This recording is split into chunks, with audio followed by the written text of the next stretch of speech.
And we're live. What's up, everybody? Thursday night stream, Israel-Palestine, open dialogue. This will be a YouTube live stream as well as a Twitter space.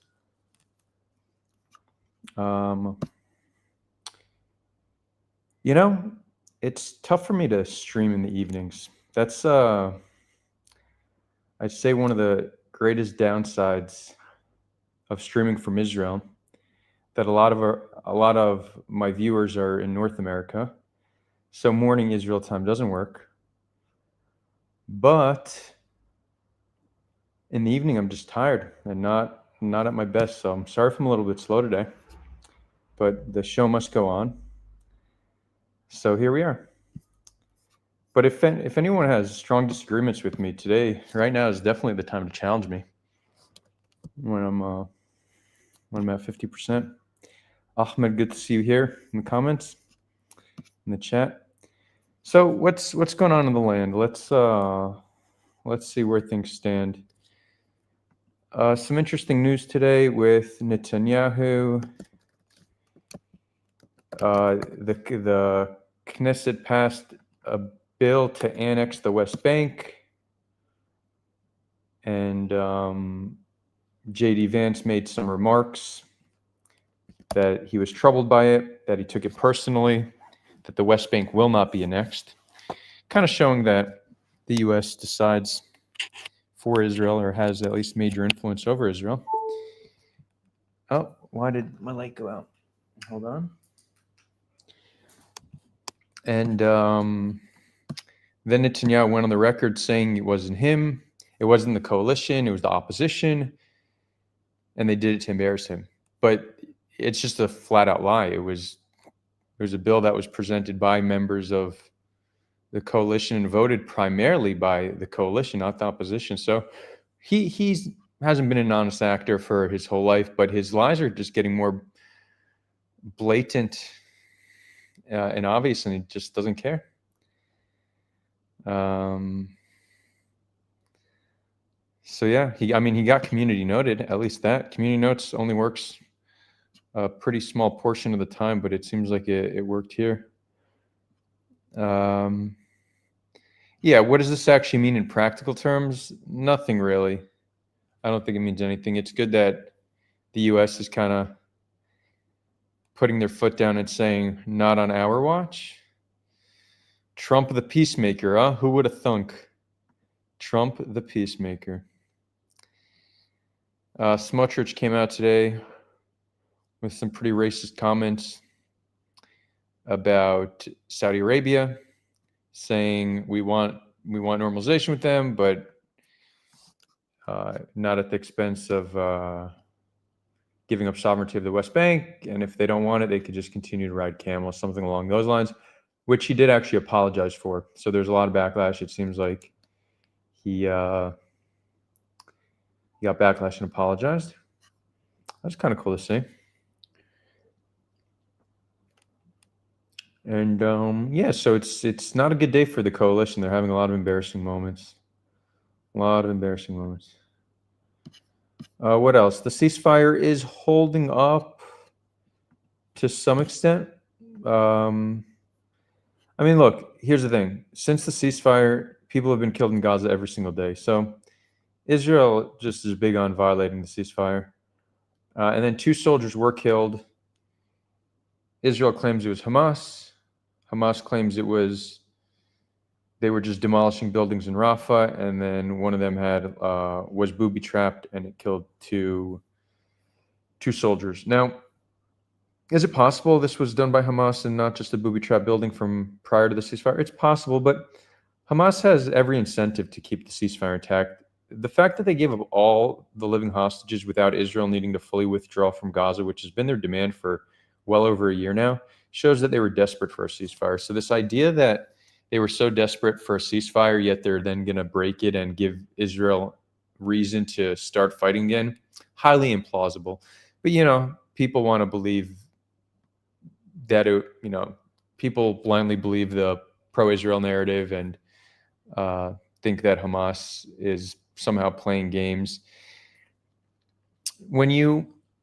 Often we have a completely false understanding of our enemy. So the pro-Palestine camp doesn't really understand Israel and how they operate. They think they operate from a place of pure evil.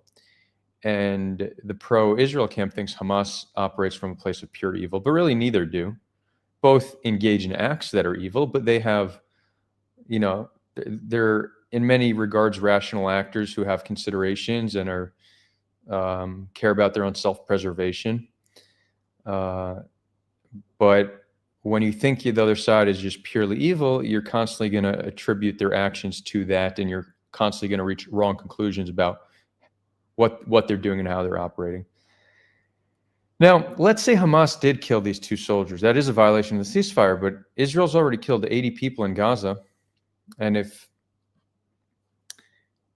89 people have been killed in Gaza since the ceasefire, so no one's in a position to yell, "Oh, Hamas, Hamas, Hamas." No. Could you imagine if Hamas killed 89 Israelis during the ceasefire? That would just cause Israel to continue to destroy Gaza. There'd be no question. But when Israel does it, that's just fine, because Palestinian blood is cheap. Palestinian blood is cheap. What's 89 people? It's no big deal. Yeah, that's definitely the mentality. Now, it depends who you ask, right? Because the anti-Zionists, many of them view Jewish blood as cheap, right? So if the tables were turned, many would rejoice or just turn a blind eye to Jewish blood being spilled, like what happened on October 7th. So it really depends which camp you're in. The humanist position is to mourn blood spilled on all sides and recognize a life as a life. So that's the position we should adopt. But yeah, 89 people have been killed. We don't know how many are civilians, how many are militants, but I mean, 2 IDF soldiers were killed. So even if you consider that a violation of the ceasefire, even if all 89 killed in Gaza were combatants, that's still a far worse violation. But there's no reason to believe they were all combatants. Of all the killing Israel's done, very plausibly 80+% have been civilians. So these 89, most likely, they're overwhelmingly civilians. We also know there's one family that was wiped from existence. Over 1,500 families have been wiped from existence since October 7th, and now one more since the ceasefire, including 5 children.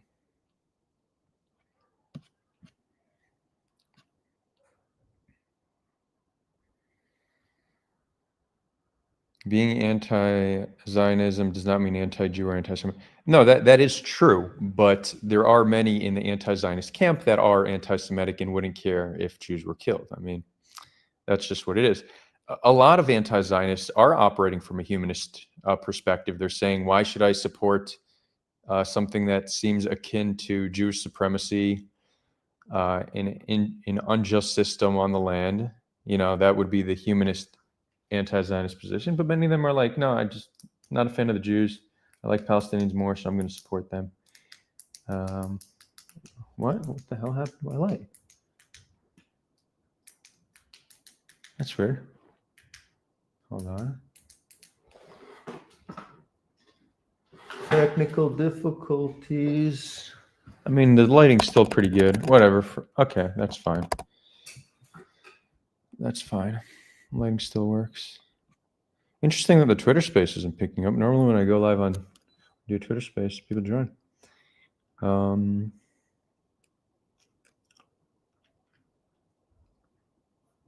Cool. To all those just joining, thanks for tuning in.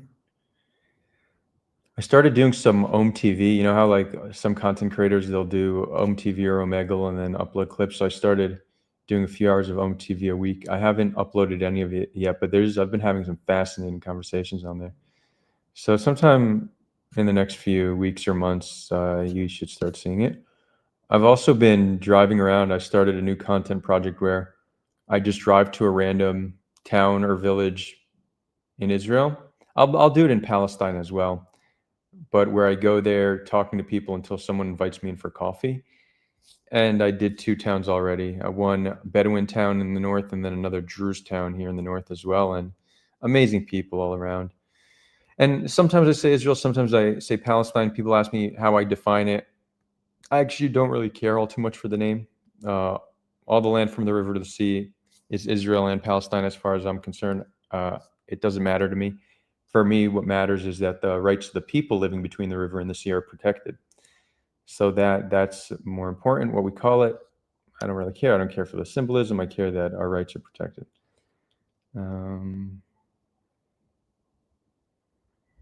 Ahmed saying Jews are humans just like any other humans, but Zionism is based on Palestinian suffer. That's the thing I'll never accept.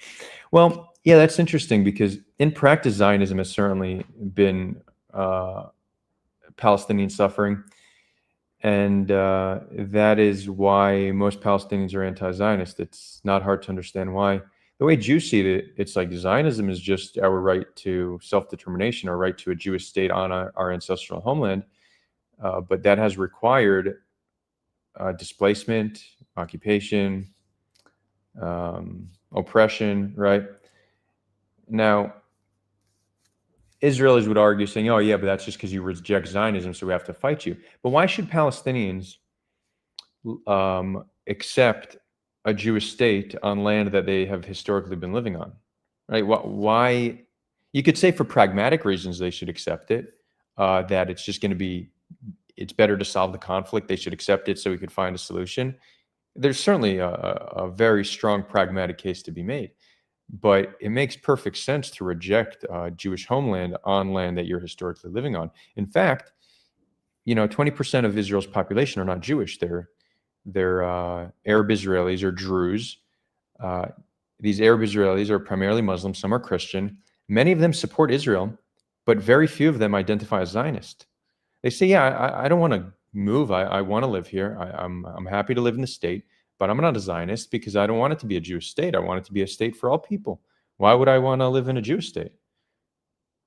Makes sense, right?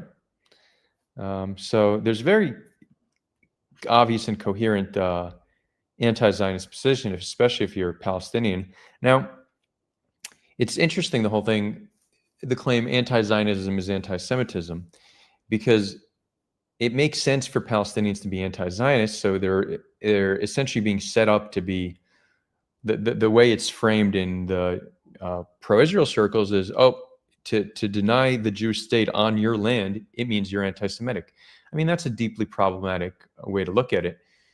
And Palestinians have the right to try to convince people around the world to support their cause. That's, their right as a people fighting for their liberation.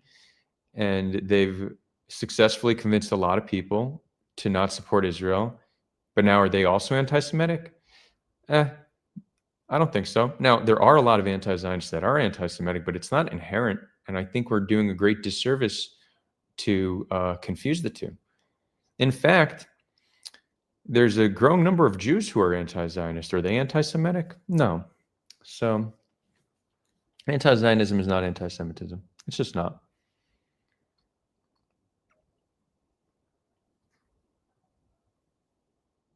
Ahmed says, Adar, you're living on spot. You believe in any way Israelis can give this Zionism ideally of greater Israel? I'm not sure I understand your question. What does it mean, living on spot? And Zionism and the greater Israel, that's a conspiracy theory. Maybe some fringe want to go beyond the Jordan River, but there's no real political will to do that. There's a strong movement that want all the land between the river and the sea, for sure. But when that map of Greater Israel, that's not there's no political will to do that. There's no reason there's no concern that is actually going to be implemented. So I wouldn't have that be the concern. The concern is not being able to, is just the maintenance of this immoral status quo, right? That's what should concern people. Hey, Rose, good to see you here. I'm not talking to myself. I'm live streaming on YouTube as well. But I'm glad you joined. And hopefully some more come in soon. Once a few more join, we'll move this over into just an open dialogue from some commentary I'm doing. I'm talking about how I don't believe anti-Zionism is anti-Semitism and how it's a very problematic way to look at things. But what's on your mind, Rose? I just gave you speaking privileges.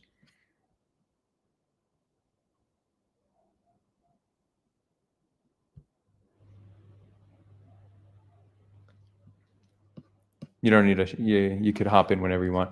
Ibn Safi's asking, I'm "What's your?" just listening. Hey, Adar. I'm just listening for a while, Okay, picking up the conversation. sounds good. Sounds good.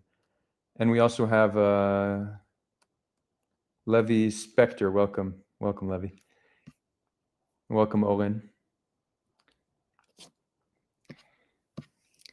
So Ibn Safi is asking, what's your stance of the Palestinian refugees? So it's interesting how this is constantly made as like the issue that there's no solution to, and Israel will never agree, and Palestinians will never give up on. I've actually never seen it as the biggest issue. I think there's a pragmatic way to achieve right of return.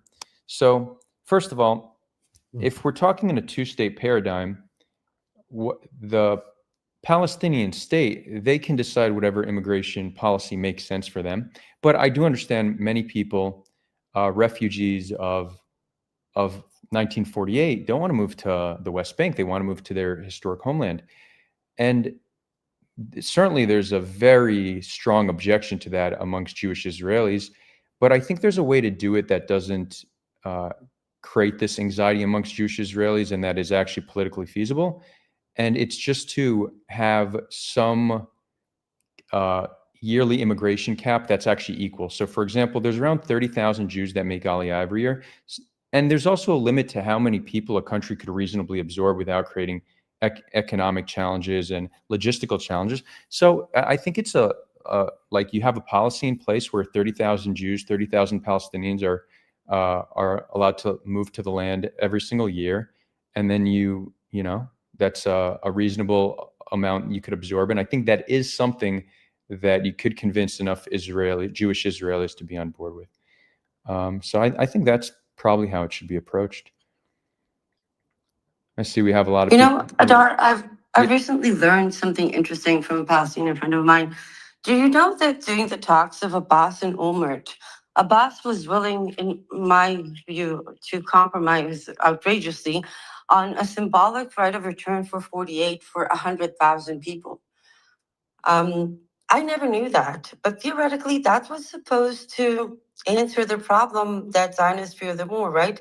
The demographics, the right of return. Right, yeah. So I'm still trying to understand why that offer was never picked up again. I mean, 100,000 is nothing out of millions. Right, yeah. That's I actually didn't know that either, but so it sounds like it's in a similar direction to what I suggested, but I think I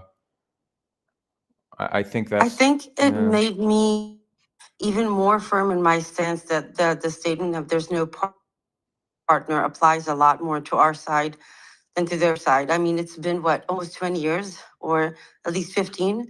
How come nobody picked up on that offer?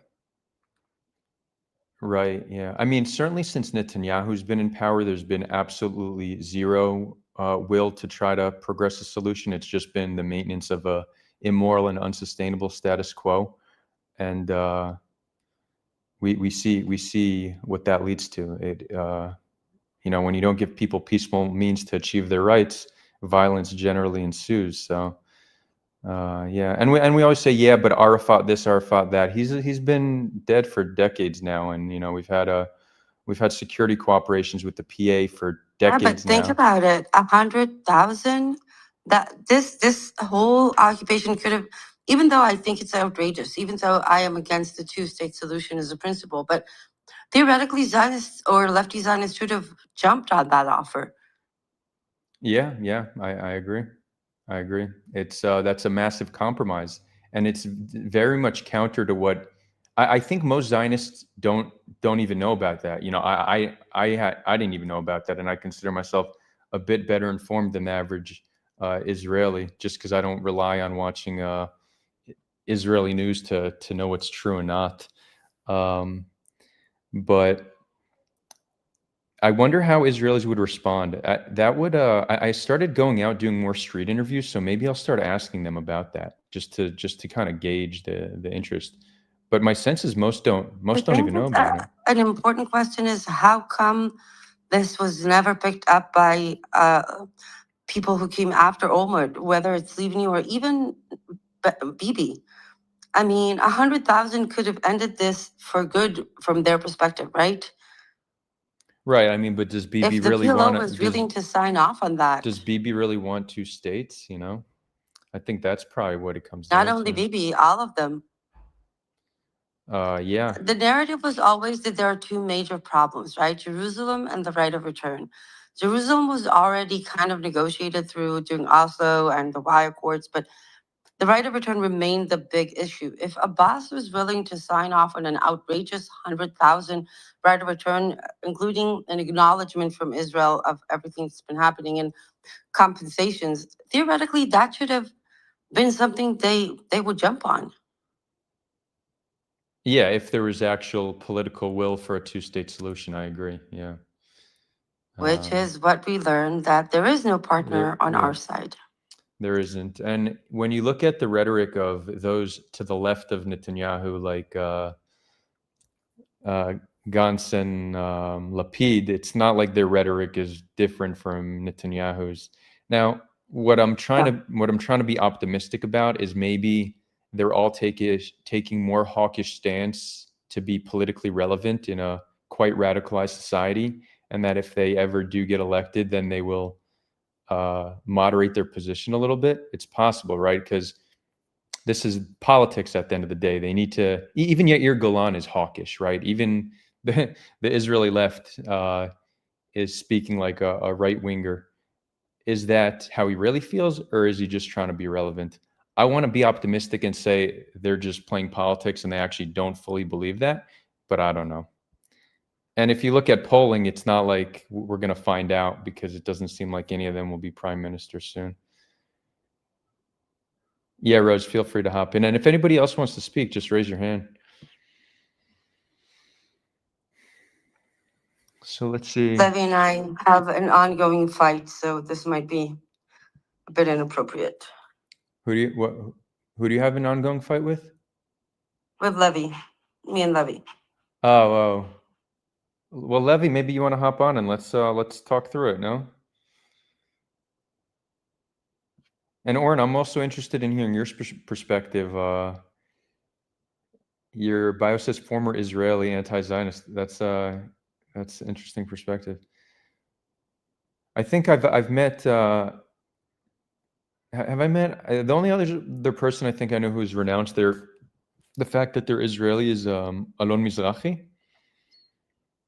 Yeah, he's a bit out there. Too much, I would say. I think he kind of lost it, but yeah, there's a good group of us. I think more and more people are coming to the understanding. I think Israel Fry said it best right before he got arrested. Hopefully, we'll get him back soon. It's time to choose either a democratic or a Jewish state. There's no democratic Jewish state. There's no in between. It's either this or that. Yeah, the liberal Zionist camp is very strong in believing that there is some way to achieve it. Now, I'm not in that camp. I want to be open-minded that there might be a way to achieve it, but I'm not. I'm rejecting, like I'm saying, making it clear that I'm not in the liberal Zionist camp, because I'm not. I'm not sure there's an option that doesn't include going through that. To some degree, might not be a perfect two-state solution, but a complete divorce must happen at some point. But I also think it's inevitable eventually that we will end up as a one state. Hopefully. I think the only question is how long will it take and how violent will the road be towards it? Yeah, that's a good question. I started driving to different. I live in the Western Galilee now, so it's a very, very diverse here. You know, there's Jews, both secular and religious. You have Druze, Christians, Muslims, and I've been driving to different towns, just talking to people, seeing how long it takes for someone to invite me in for coffee, and it doesn't take long at all. And a lot of the Israeli Arabs / Palestinian citizens of Israel, depending on how they identify, A lot of them here say they like being Israeli, but they don't consider themselves Zionist. And I ask them why. They say, because I'm not Jewish. I don't want it to be a Jewish state. They're like, I want to continue to live here, but not as a Jewish state. Why should I need to feel like a second-class citizen? So 20% of the population are not Jewish. Is there any way to really make them feel fully a part of society in a Jewish state? I don't think it's only about making them probably feel not. included. Look, I think the entire idea of Zionism, which inherently requires maintenance of one demographic majority over any other group, is inevitably always going to end up in oppression and apartheid. That's simply a given, which is why this construct is so problematic. And that, by the way, does not negate the concept of a safe haven for a persecuted Jew, but it doesn't. Somebody's waving. Evan is waving, Adar. I don't know him. I lost my train of thought. Shit. That it could still be a safe haven for Jews and yes. Yeah. So you can have a safe haven for Jews without the construct of a state that upholds a Jewish demographic majority.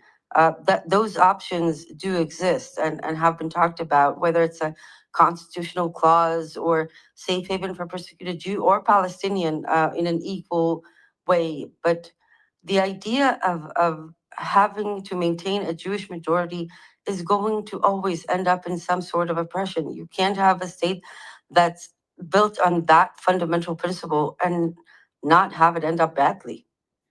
Yep, I agree. It's I'll jump in then. Hop in, Levy. But isn't it like the case that Wait, if Evan, Palestinians got the way, the law of return would be immediately repealed? Evan, Evan, real quick, just because we have a little order here. So Levy was on first, so we're going to give Levy the floor, and then we'll give it over to you. I'm assuming that you're not against That I'm not against. Wait, you cut out? I'm not hearing you. Yeah, he cut out for me too. He probably had a phone call.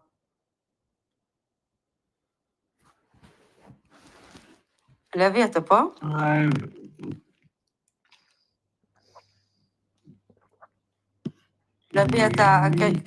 לוי, אתה צריך לרדת ולעלות. You're rubber banding real bad. I think you're going to have to recycle him. He can't hear us. So drop him and bring him back up. Sure. Okay, he dropped. Okay, in the meantime, Evan, you were rubber banding real bad, so Adele dropped you. Come back up. He actually dropped himself. Let's see. Okay, we give him another upper. He's coming back. I've never heard the term rubber banding. Where's that come from? I don't know. It's just something you say on Spaces. Oh, interesting. Okay, well, I guess still a noob.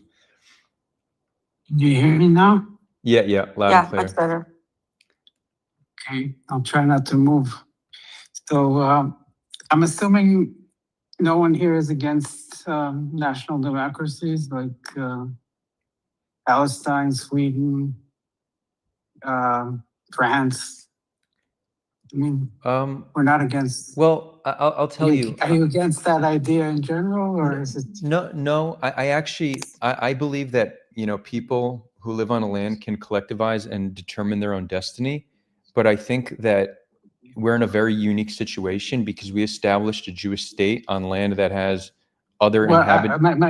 My basic question is it's a more basic question. It's not about Israel at all. It's about the question of whether there are national democracies, and are they justified in existing, or is there a problem with that? If there's not an agreement there, then maybe we don't need to talk about the rest. I don't in principle object to the concept of a national democracy. I think that there's many different ways to govern, and I think it should be decided by the people. But when you're against the national. I mean, you're not saying either way. I mean, no. I'm saying I'm okay. I'm okay. I'm not against it in principle. Is France does it have a right to exist or not? Yes. Okay. So there's no, or Palestine, you're not against the Palestinian state. No. Okay. So then the question is, what Jewish state? But wait, hold on. Just to be clear, if there's a Palestinian state that has Jews in it, they should be fully equal under the law to Palestinians. Absolutely. Yeah. Yeah, exactly. Absolutely. I mean, all minorities, every democratic state or even non-democratic state has the obligation to protect its minorities and give them equal rights, and that's goes without saying. Yeah. Okay. But do you understand All how? of its minorities. But do you understand how Israel's in a unique position here? Because it's No, not. get to it slowly, because I don't see that yet. If you'll tell me why. Well, yeah. So I'll explain. So there's a difference between, let's say, there's a French state that wants to give some preference to French people and immigrants. I don't know the exact French system, but I think immigrants can become French and fully equal. So I don't think that's a good example. But let's say there's a state. I think Japan's like this, right? Japan is for Japanese people. It's very hard to move to Japan and become Japanese. They have a right to decide that. But Israel. I'm gonna try. Oh, Levy, Yeah. rubber banding again. But Levy, Israel was established on a state that has 20% of the population who are not Jews. So while in principle I'm not against the national democracy, I don't expect 20% Arab/Palestinian population to just say, yeah, you know what, I live in a Jewish state even though I'm not Jewish. I understand why they object to that and why they're working to change it. It makes perfect sense. They're not guests here. They're a native population that have been here living on the land for hundreds, even thousands of years. Why should they just say, you know what? Okay, fine. This will be a Jewish state, and I'm just, it's not really a state for me. It's a state for them, and I will always feel not fully part of it. Absolutely. I'm not talking about that at all. I'm asking about you. I'm trying to. I think that Israel, for it to be,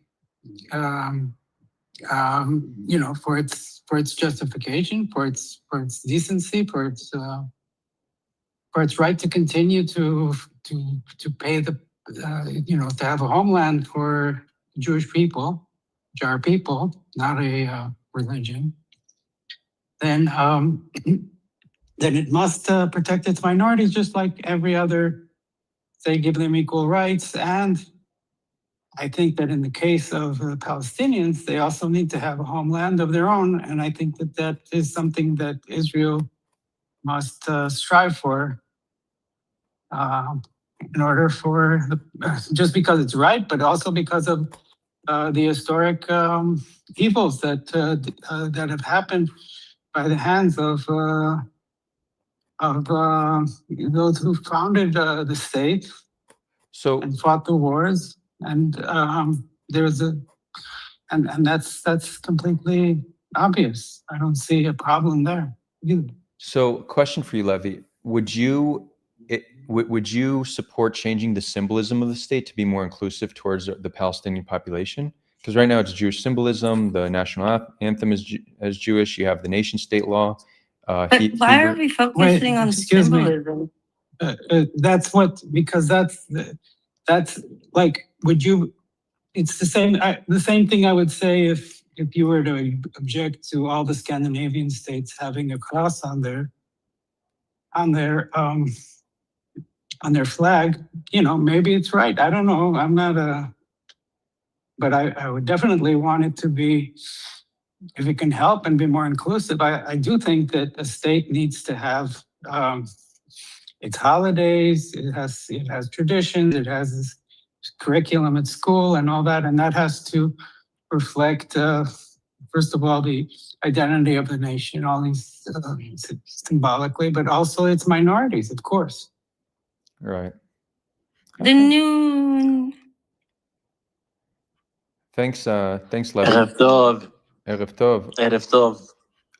Before we give you the floor, before we give you the floor, the noon, we did have Evan here. Evan, I saw you hopped off. Are you giving up your turn, or do you still want to speak? Oh, and he's gone.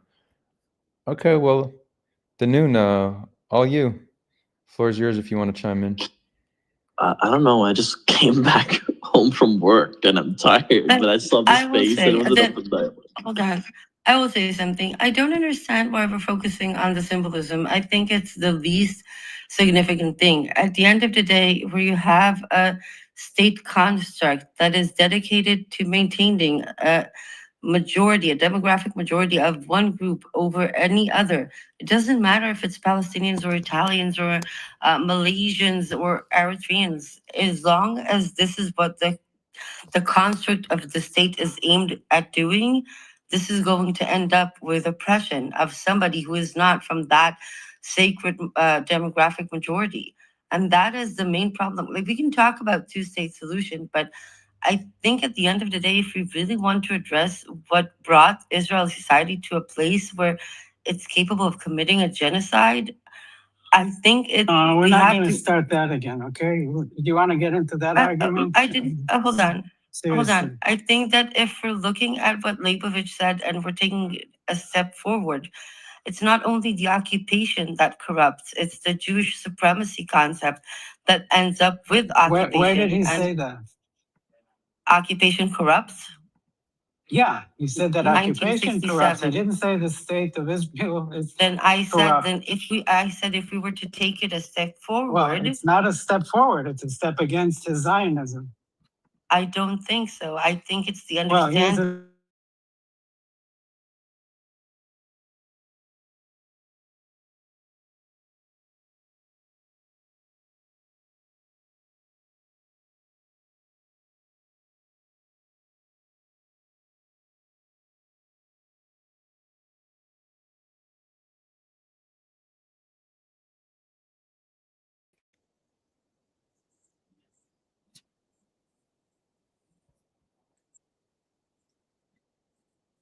Yeah, you're very, very clear.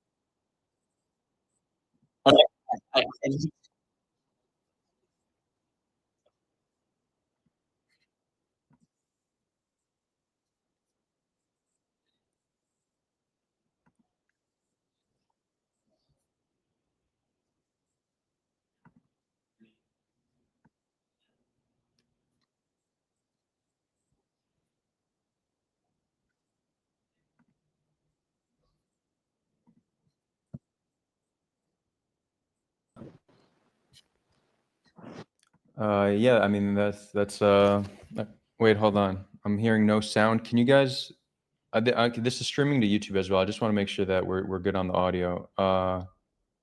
Can you all hear me?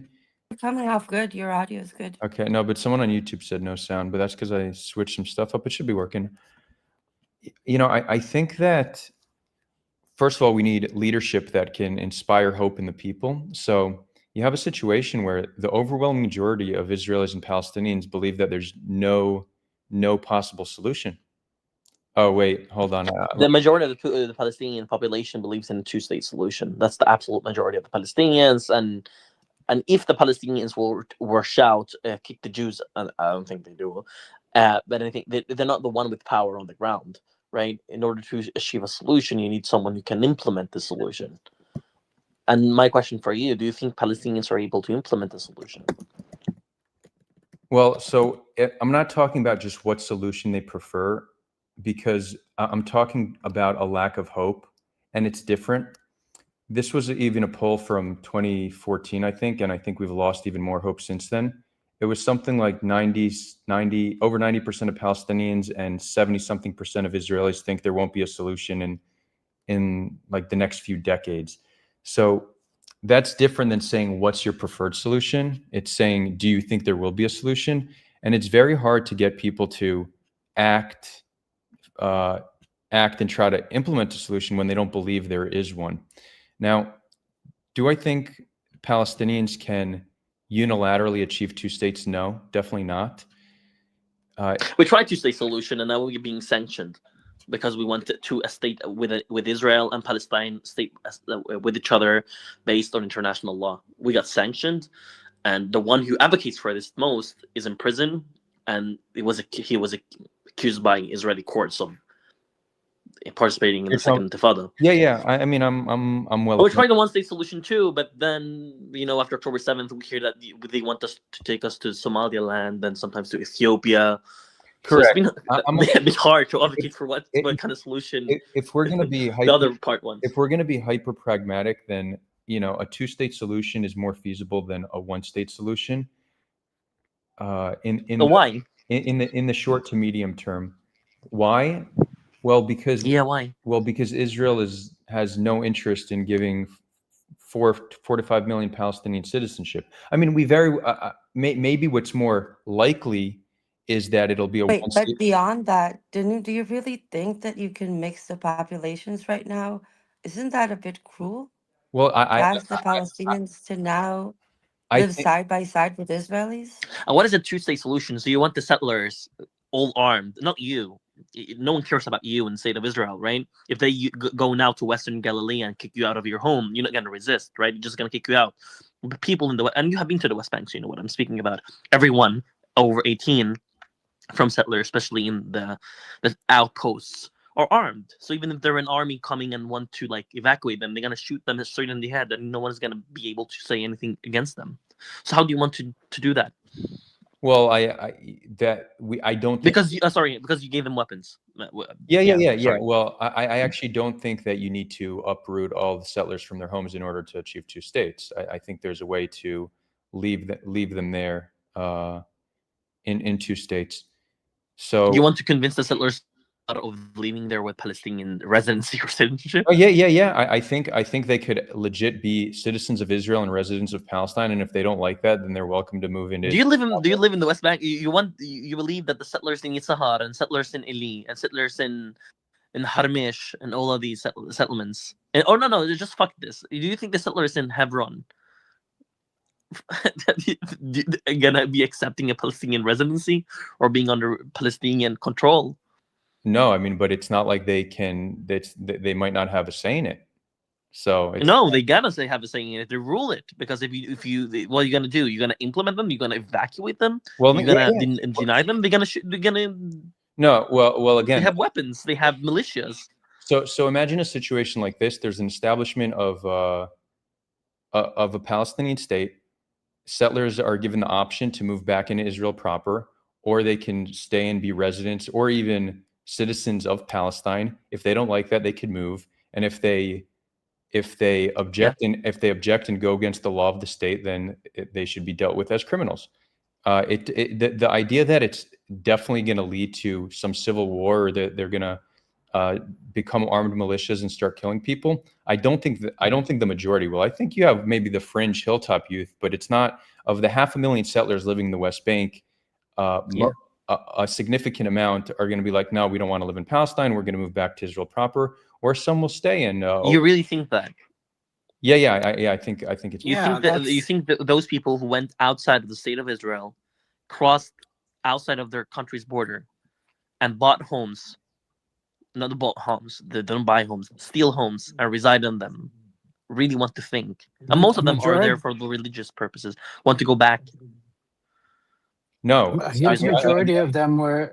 Again, are you asking me what they want? No, but you don't always get what you want. There's going to need to be compromises made. So, they didn't want to evacuate Gush Katif, and they did.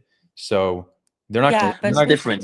It's very different. The people in Gush Katif are very different than that was a few thousand. We're talking about a couple of hundreds of thousands. Yeah. And yes, a lot of them will naturally leave once you take away the financial benefits, but they actually left because of one thing. They obeyed the left being leaving, because the army could not logistically secure the settlers in Gaza. If they left, the Hamas and other organizations will just raid the settlements, they will be outnumbered. It's different than the settlements in the West Bank, right? And so it's kind of different. And also, Gush Katif was within Gaza, literally in the heart of Gaza. They took the shore of South Gaza. They were surrounded by Palestinian cities. You literally needed to cross over Palestinian territories to reach into the Gush Katif settlement block. Yeah, it's different also in the scale, but it's also different in the fact that was forced, and I actually don't think this needs to be forced. You can give them an option. You obey the law of the land you're living on, or you move in Israel proper, or you pay the consequences of committing the crime.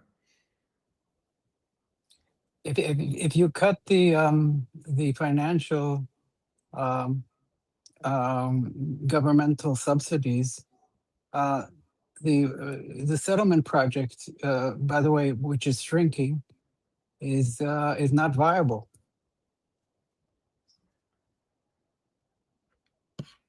I think there's a bigger problem here. So we need to acknowledge objectively the crimes that occurred on October 7th. And we also need to acknowledge, because this is the first step of like reconciliation, healing, right? Acknowledging what things went wrong. Because if we understand what things went wrong, we can try to avoid it, and we can try to look forward having that in mind, so we don't like reoccur these crimes or violations, right? And I think that I'm just saying this, and I know maybe Levi or you are going to be, I don't know what your political stand. This is the first time I speak with you on this platform. I regard what happened in Gaza as a genocide. I regard what Hamas did on October 7th as completely stupid. They shouldn't have done it. It's just like, wow, like, right? Been against it since the start. Do you see the war in Gaza as something that crossed the line, and how far do you think it crossed the line? Yeah, I mean, for sure. I was against response even on October 8th for the reason that I don't think that there's a military solution, even to something as horrific as October 7th. And I understand that saying you should not respond to violence with violence is considered naive in the society I live in, but that has been my position, that attempting to defeat Hamas militarily has no guarantee of success, but the cost in trying is immense, and we should try to go through other means. So I definitely think. Do you think, Adar, the way Israel conducted following October 7th and onwards, do you think that Israel, the state of Israel, that you're a citizen of, its official policy was trying to harm civilians in the Strip? I would say yes. Now, I think that this is, I have described what's happened in Gaza as genocide on a few occasions. Generally, I don't describe it as such, primarily because I'm not interested in debates on terminology. And also, I am not just a pro-Palestine activist. I am, my goal is not just to appeal to the pro-Palestine camp. My goal is to speak to Jewish Israelis as well, and Jewish Americans, and they're very triggered by the term genocide, and it turns them off of otherwise productive conversation. So I've generally described what happens in Gaza as one of the greatest atrocities of the 21st century, morally indefensible, mass killing of civilians. But I have zero objection to the term genocide, because I think we need very harsh language for very, very harsh actions. Now, I do think, though, there's legitimate debate as to what you want to call it, and I'll tell you why. It's very hard to prove. It's very hard to prove intent, and I think that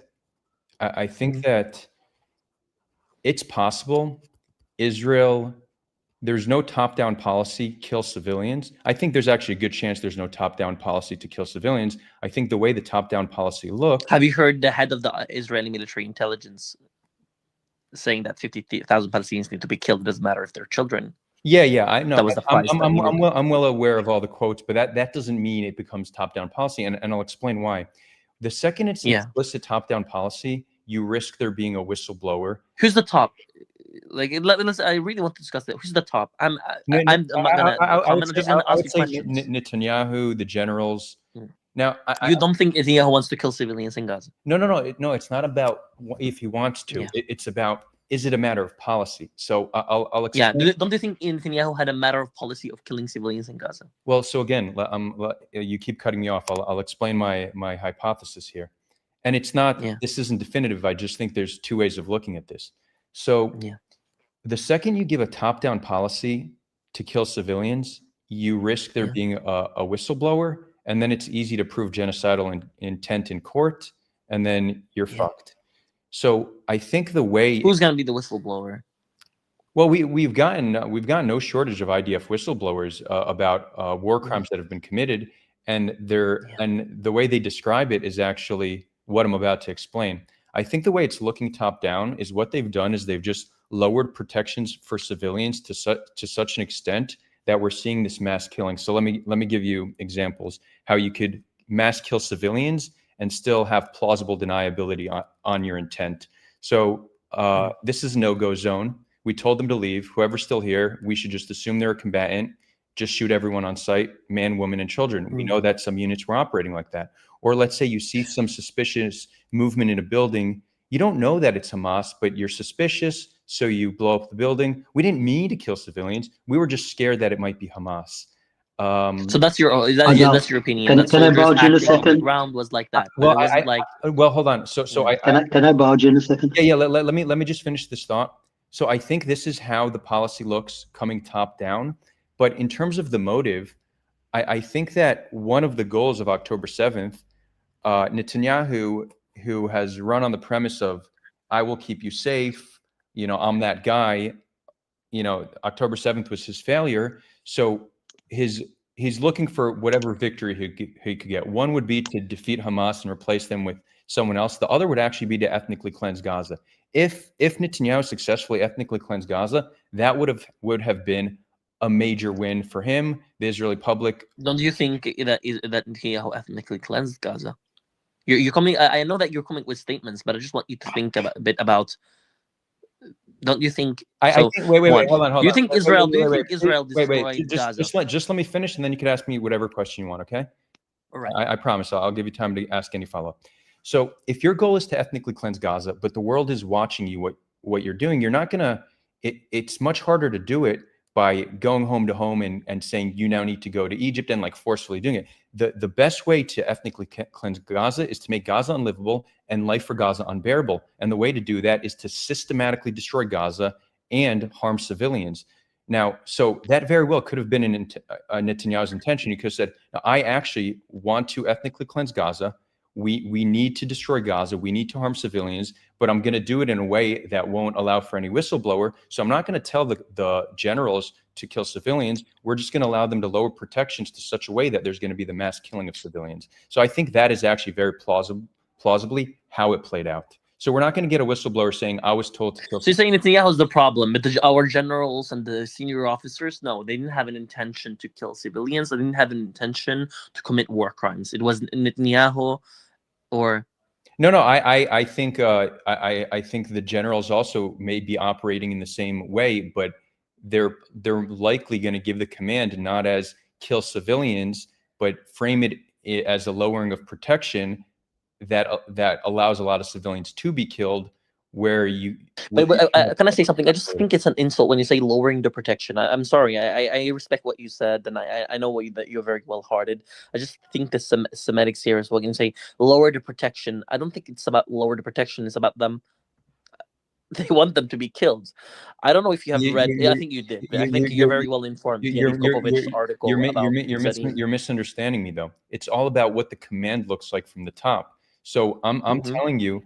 It's very plausible that commanders and soldiers and Netanyahu all wanted civilians to be killed, and they were able to do so without giving any command to intentionally kill civilians. They're able to do it with plausible deniability. So I think what happened in Gaza is the first genocide in history that was conducted while maintaining plausible deniability.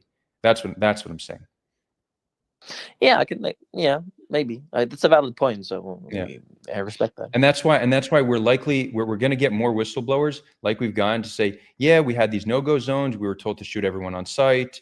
and all these other horrific war crimes, but they're also all able to say, but our intention wasn't to kill civilians. We're just trying to keep us safe. And that's why I'm not sure this will be proven. Can I ask you a question? Genocide I know in the it's court of law, but it will be. question. It is a genocide in the court of public opinion, and I think for good reason. But yeah, go ahead. I have a question. I just want to ask you. This is the last question before.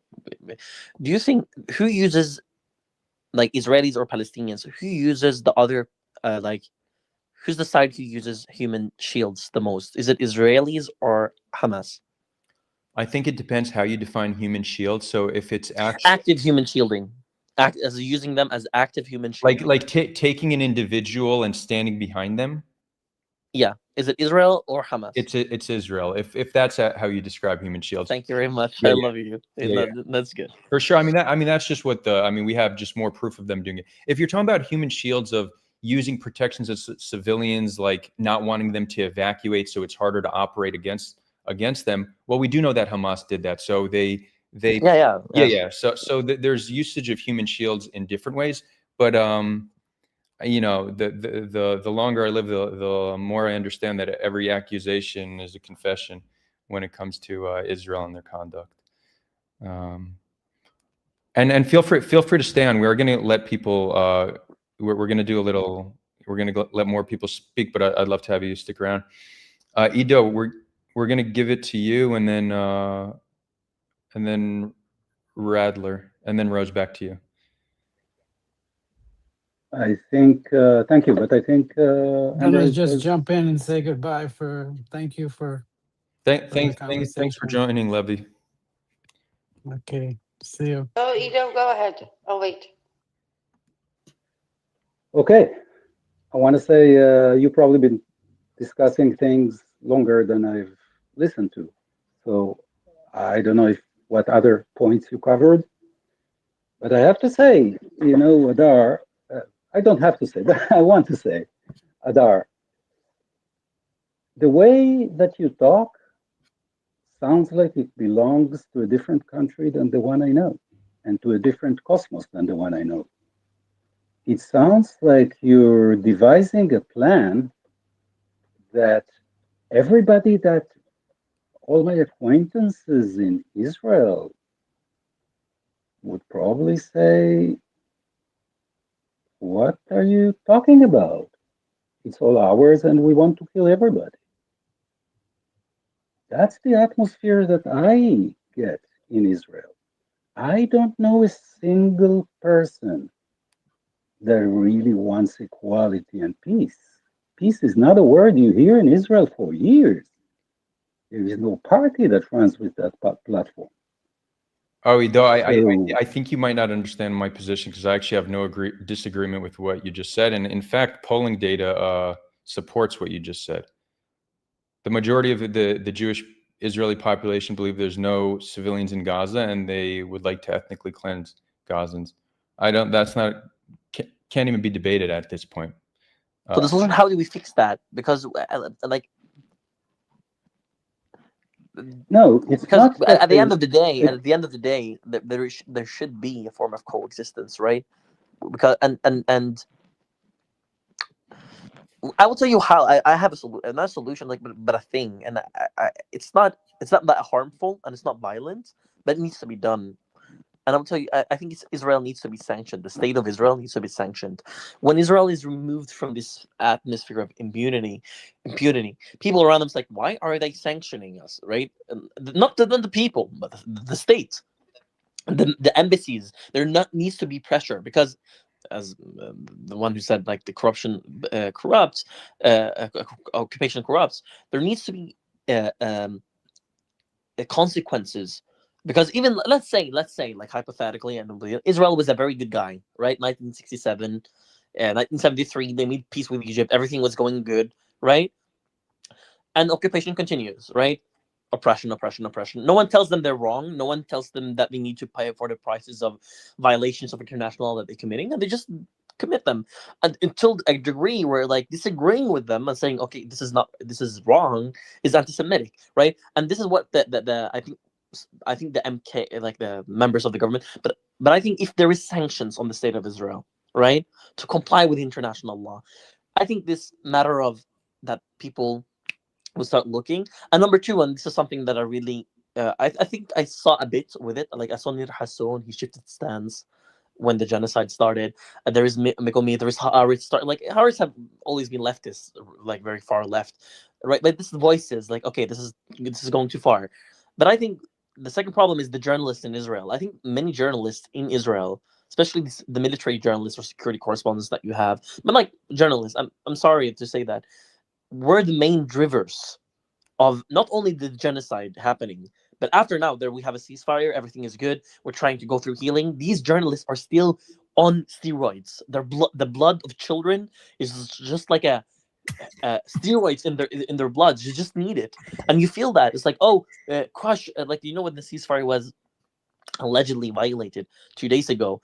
I read a lot of Israeli news. I see these journalists, and these journalists, and maybe they don't reflect anything, but these are the ones who rate the mainstream media in Israel. It's like, now war, break the ceasefire, crush them, remove Hamas, and they know what they mean when they say remove Hamas. It's not remove Hamas. It's continue the war because we need it, right? And I think here is something that this is my impression. Maybe I'm wrong, but this is what I very evidently see in the mainstream Israeli media. Sorry. So may I? Yeah, Ido, I want to get. I guess I was talking too long because I still wanted to say something.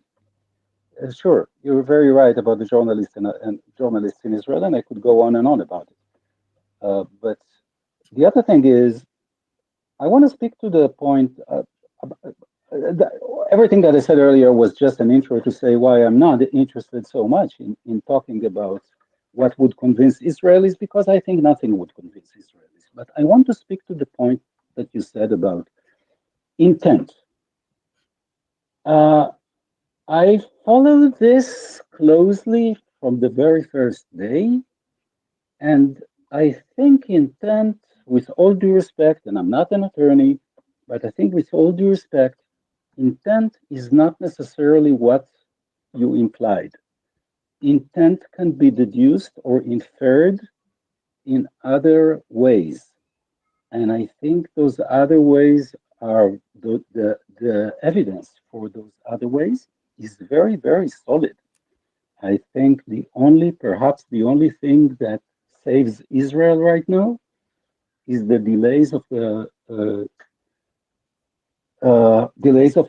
legal process. And if you want to, I can go into that with more details, but I don't want to turn this into a legal discussion. I'm just saying you don't need to lay your hand on a written document. It doesn't work like that in reality. To make sure we're on the same page, when you say proving intent, are you talking about in the ICJ or just in the eyes of the people? So for us to know if there's intent, there's ICJ. What's that? ICJ. Okay, so ICJ.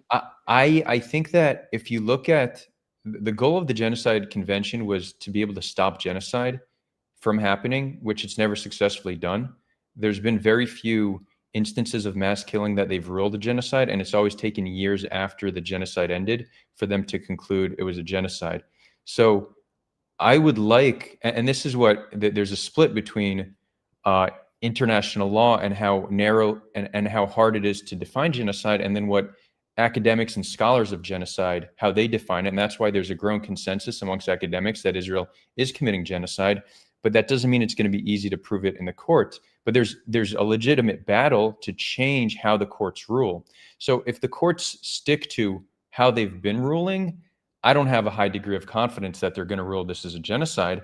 But I think the court should make it easier to define something as a genocide, because currently the Genocide Convention is not serving its point. We're not able to hold war criminals accountable to nearly the extent we should be, and it takes way too long. So I agree with you that it should be easier to prove intent.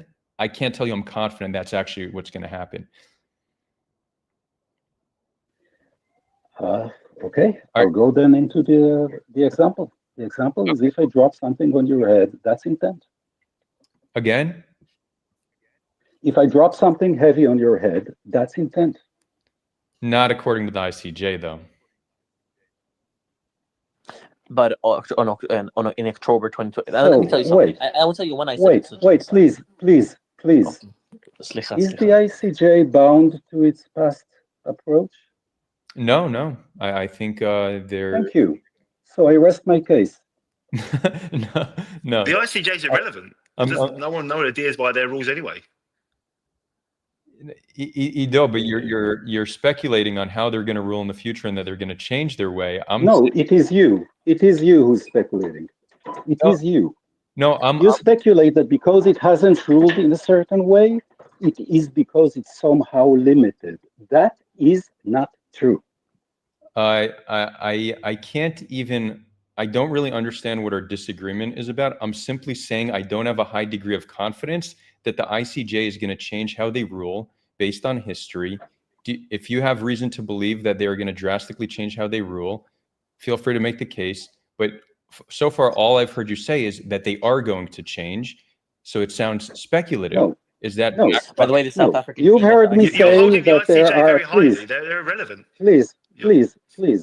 Radler, You said next. there is. You said there is. It's very difficult to prove intent. I answered, no, it's not. And then you moved on to say, in the past, they have not found it. Correct. Right? Based on every historical example we have of yeah. But we've settled the thing that intent can be proven out of the action, inferred from the action. Is that correct? In the court of public opinion, certainly. In the ICJ, that has not yet been proven. No, it's in the letter of the law. In the letter of the law and in the way that trials are done in the ICJ. I have not yet seen that happen. Have you? Is that your answer? I mean, that's the position of a pro-genocide. Bro, what the actual fuck are you talking about? I'm literally existing in reality and telling you the way the ICJ currently functions doesn't give me confidence they're going to rule a genocide. That's not an opinion. I didn't talk about I think they will do. I think the South African team wait, real quick, that's not an opinion on what I want to see happen. Yeah, it's simply imagine if somebody were to say, I think Netanyahu is going to commit genocide, and then you say, oh, you support genocide. How do you even reach a conclusion? It's ridiculous. No, you said, I'll tell you, when you go to a court and the court has ruled something in the past, in many cases, the kind of court that you go to is bound by the decisions of other courts. And then you can bring up precedents, not in the case of the ICJ. Okay, so do you have? Do you think that Israel's going to basically just reject it no matter what they rule? Because right now, all you've said is the ICJ are going to act differently now. I don't have proof that they're going to act differently. I just believe they're going to act differently, and because you disagree, you support genocide. I'm sorry, bro. That's a bad faith. No, I'm saying that you brought up two arguments against the legal possibility of ruling a genocide. So when I brought the first one, you moved to the next one. And I'm telling you, the next one is not valid either. You don't know what's going to happen. I don't know what's going to happen. But if anyone has the impression I'm sorry, that the ICJ is bound by a precedent, that is not true. I'm moving past you because you're simply not acting in good faith. I simply said I don't have a high degree of confidence how it will be ruled. That is an intellectually honest position. The fact that you're triggered by it really says something about you, and you should reflect on that. I don't think we have any disagreement about morally what Israel did. You just have your panties up in a bunch because I'm not confident how the ICJ is going to rule. There's something cringe about the position you're taking right now. I'm sorry. It's antisocial, if anything. Radler, all you. And Ido, you're welcome back, but reflect on how you're acting. I mean, it's ridiculous. All you, Radler. Cheers, buddy. So just you going on about genocide, you don't want to get hung up. I understand that, but there is a massive difference between genocide and war. So, like, would you say what's going on in Nigeria with Boko Haram, who are a Islamic terrorist group, who are literally killing tens of thousands of pure Christians for not converting or whatever in Nigeria? That, to me, is a genocide. What's going on in Gaza is not a genocide; it's a war because they're not targeting a sect of people, right? Uh-huh. So when like you're saying genocide, can I just finish one second? Genocide is a deliberate killing of a large number of people in a particular group, aiming at destroying them. And then just to go on what you're saying, so I can prove they're not doing genocide, right? Because Israel isn't aiming at civilians, and Isn't Hamas it? knows Wait, this. No, but Israel. One second. Let me land. One second. Israel isn't aiming at civilians, and Hamas knows this, right? And this is the reason why Hamas are hiding behind or amongst their civilian Israel is population. hiding behind civilians. No. You want evidence? Hamas are. Just say start, and I will start for 2 hours. Wait. One second. Let Radler finish, and then. Yeah, let me just land. But I will reply, Adder. Okay, that's fine. You can absolutely. Open dialogue. Absolutely, I've got no problem with that, right? Absolutely. But as I said, so Israel isn't aiming at civilians, and Hamas knows this, and that's the reason why Hamas are hiding amongst the civilian population and using the Gazan people as human shields, right? And the most proof there is that there's no genocide is the fact that Hamas are hiding behind civilians. This is the reason they're hiding behind civilians, is because they know that their enemy doesn't want to kill civilians. So if you believe your enemy wants to kill your civilians, you wouldn't hide amongst them as a defense mechanism, right? You'd be fighting one-on-one, but they're not. They're hiding behind their civilians because they know that Israel doesn't want to kill them. And we all know this right now. Israel wanted to wipe out systematically, man-made, like the Germans did against the Jews. If they systematically want to literally wipe out Gaza, they could have done that in 2 days, 3 days. They could have absolutely done that, and everybody knows that. And even Trump knows that. Everybody knows that, but he hasn't done that. He has gone, unfortunately, building to building, because that's how Hamas are fighting. And if you're talking about genocide, genocide was not a word that anyone really used before to 2023. Yeah, it wasn't really a word, because most people use the word genocide probably in modern history with the Holocaust, right? But Muslims have picked up on the word genocide because it's specifically... it's having Islamophobes on this Adder. No, there's no such thing as... wait a minute. There's no such thing as Islamophobia. There's no such thing as Islamophobia, because that's an irrational fear of Islam. Rather, you're going... You just hosted this like because Islam. I know. Because Judaism is just But unacceptable it's true, for Jews or Muslims. But yeah, go continue. I'm going to debunk you. Okay, then... Rather. Whatever you want to... Rather, you landed it. Okay. And just can I answer now? I want to ask Rather one question, and then I'm going to give you the floor. Okay. Now, real quick, you said Islamophobia is not a thing because it's an irrational fear. That is the same low IQ argument as those who say I can't be anti-Semitic because I'm a Semite. These words have meanings. You're trying to negate it on a semantic. It's ridiculous. People know what you mean by no. Hold on. When people say Islamophobic, they're not saying an irrational fear. It just means anti-Islamic sentiment. The same way. Correct. Okay. Hold on. Rather, I'm not done. The same way anti-Semite doesn't mean anti the Semitic people. It means anti-Jewish. So don't play that game. Now I want to ask you a question. Let's say Israel were to want to kill some amount of the Palestinian population, but they were to want to do so while maintaining plausible deniability in the eyes of the international community. How would their conduct in Gaza look any different than what it was?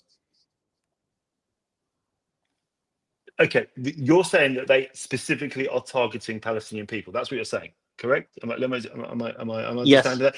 You're saying that Netanyahu... Yeah. Okay, no, I understand what you're saying. So you're both saying that. I just you said we know it's not a genocide for XYZ, and I'm telling you, if they wanted to harm some amount of civilians, but they wanted to do so while maintaining plausible deniability in the eyes of the international community, how would their conduct look any different from what it was? Because they are literally showing with facts how they're targeting certain places and the reason why they're targeting these places. Okay, wait. For example, one second. Reply, please, just let me allow. 1 second. For example, I'm not gonna go against you. Are you Israeli? If a rocket is being launched from a... I'm British. Are you Israeli? I'm British. You want me to speak Absolutely like you? not. You're not Israeli. No. So have you been to Israel before? Many times. Okay, so you're not Israeli, so you haven't lived not among Israel, and you're not. I want to ask you something. I want you to be very careful now about what I'm about saying. You said Israel doesn't have an intention to kill civilians, right? Yes, Have you heard about the paramedic massacre? No. No. In 23rd of March, Israeli troops from Sariyat Golani which is called the Golani Reconnaissance. I know this by heart because I investigated myself. From Golani's Reconnaissance Unit, killed. It was the biggest Eid massacres in 2 decades. 17, including paramedics, including civil defense workers, including a senior UN staff who was head of the UN security in Rafah. He was the logistics responsible. Was slaughtered point blank by Israeli troops, intentionally targeted intentionally. Here's an example. That's an example. I'll give you another example. I will tell you things you never heard about in the media. I can give Even you, Adar. okay. I will tell you about someone. Just let me finish this, and I'm gonna go and no one to comment later. There's a guy. His name is Wa'il Abu Amsha. This guy is in his mid-50s. He's from Bet Hanoun. He was taken as a human bait, not a human shield, if you want to say, intentionally to be used in slave labor, tortured, and he was used for 3 months as a human bait among Israeli troops in Jabalia during the general's plan.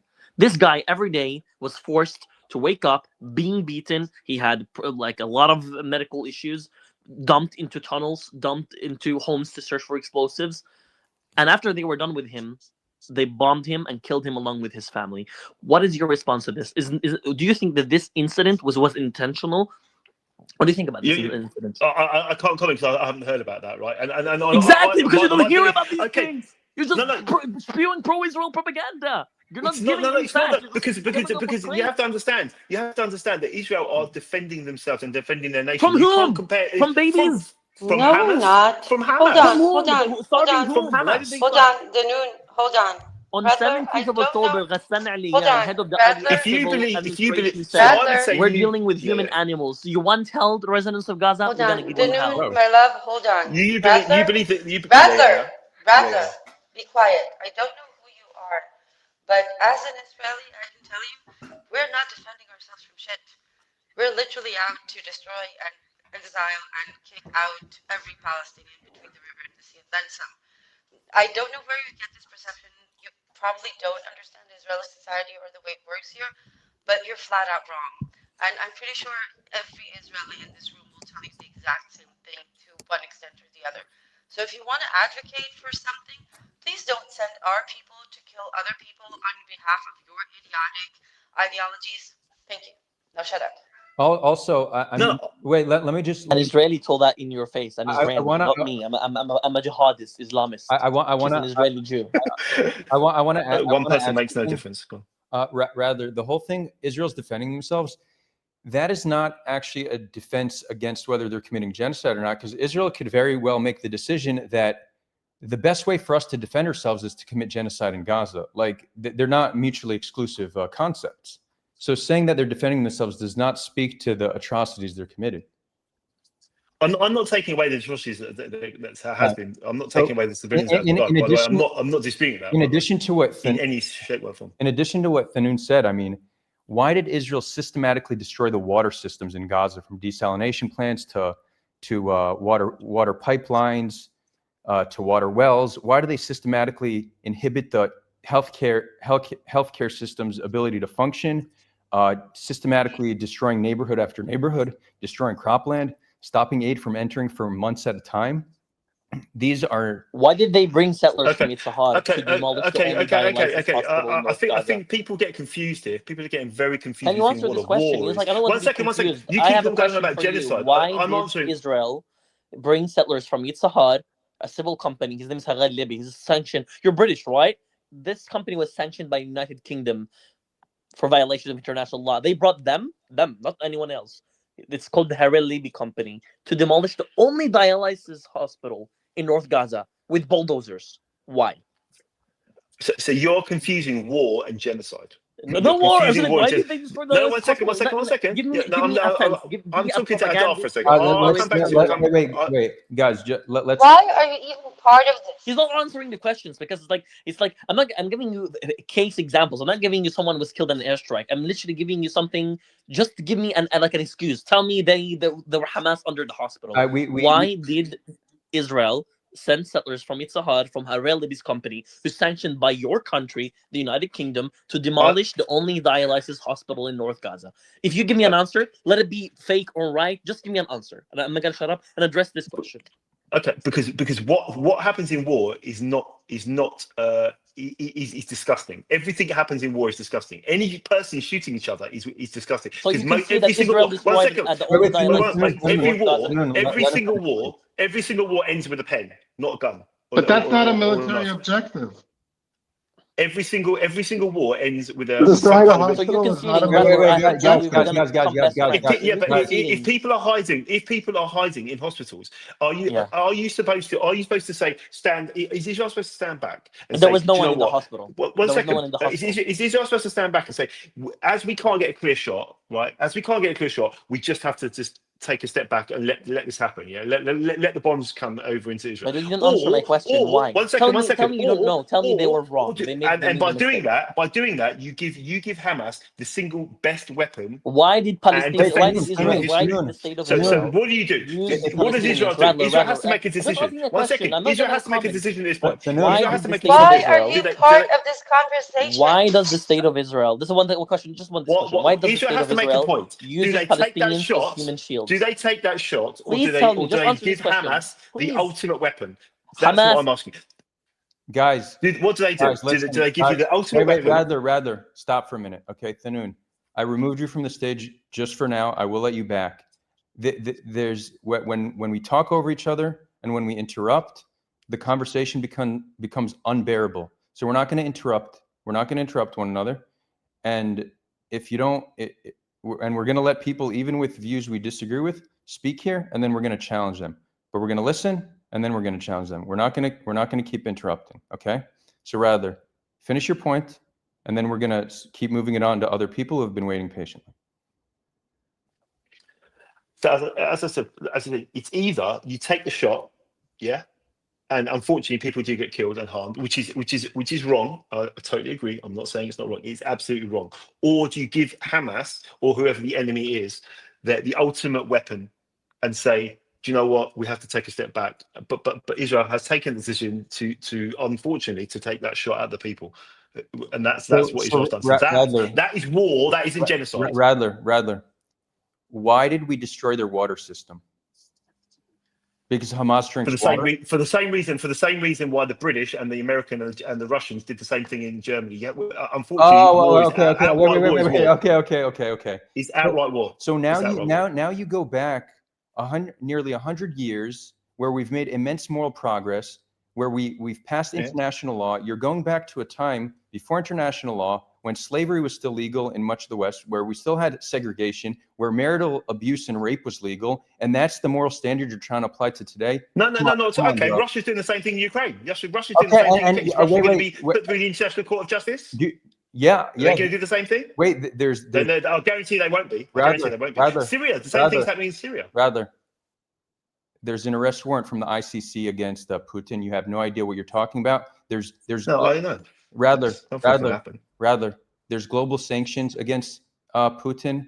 Okay, Putin can't fly to the U.S. and give a speech to Congress and get 20 standing ovations. If only Israel got the same treatment as Russia, then maybe you'd be in a position to talk. Right now, Israel is committing atrocity after atrocity, and they're accepted by the West.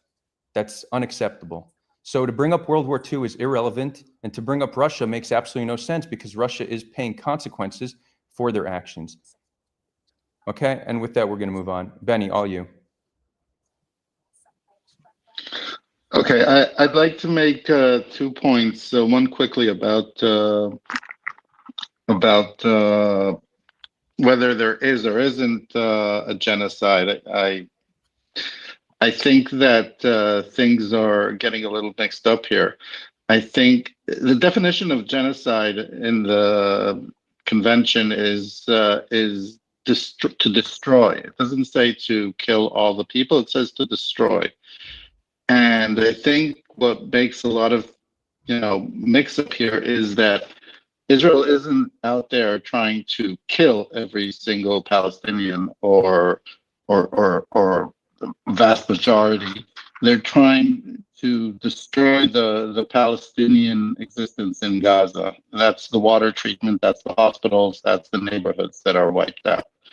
The killing is almost like a side bonus of that, but they're not going to kill all the Palestinians in Gaza. They're not trying to. They're inflicting harm. That the idea is to drive them out.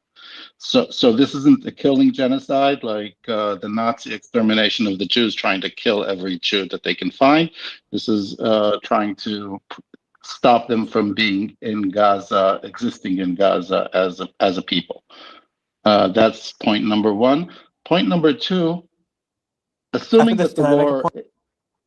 Just a minute. Assuming that the point is that the war stops, that Trump manages to bend the Israeli government's arm to the point where it stops. Right now, it's happening sporadically here and there, but mostly it's not going on. What effect? What's the huge difference, other than some kind of moral satisfaction of the ICJ? I guess I'm not sure which one is doing the genocide case. Is it the genocide a personal crime or a state crime? But ICJ does. Yeah, ICJ it's does ICJ, genocide. yeah. ICC does the crime of extermination. Okay, so let's say there is a decision that Israel has committed genocide. Other than the personal consequences for the people that are being indicted personally, Netanyahu, Gallant, I think they're the only two right now. What difference would it make?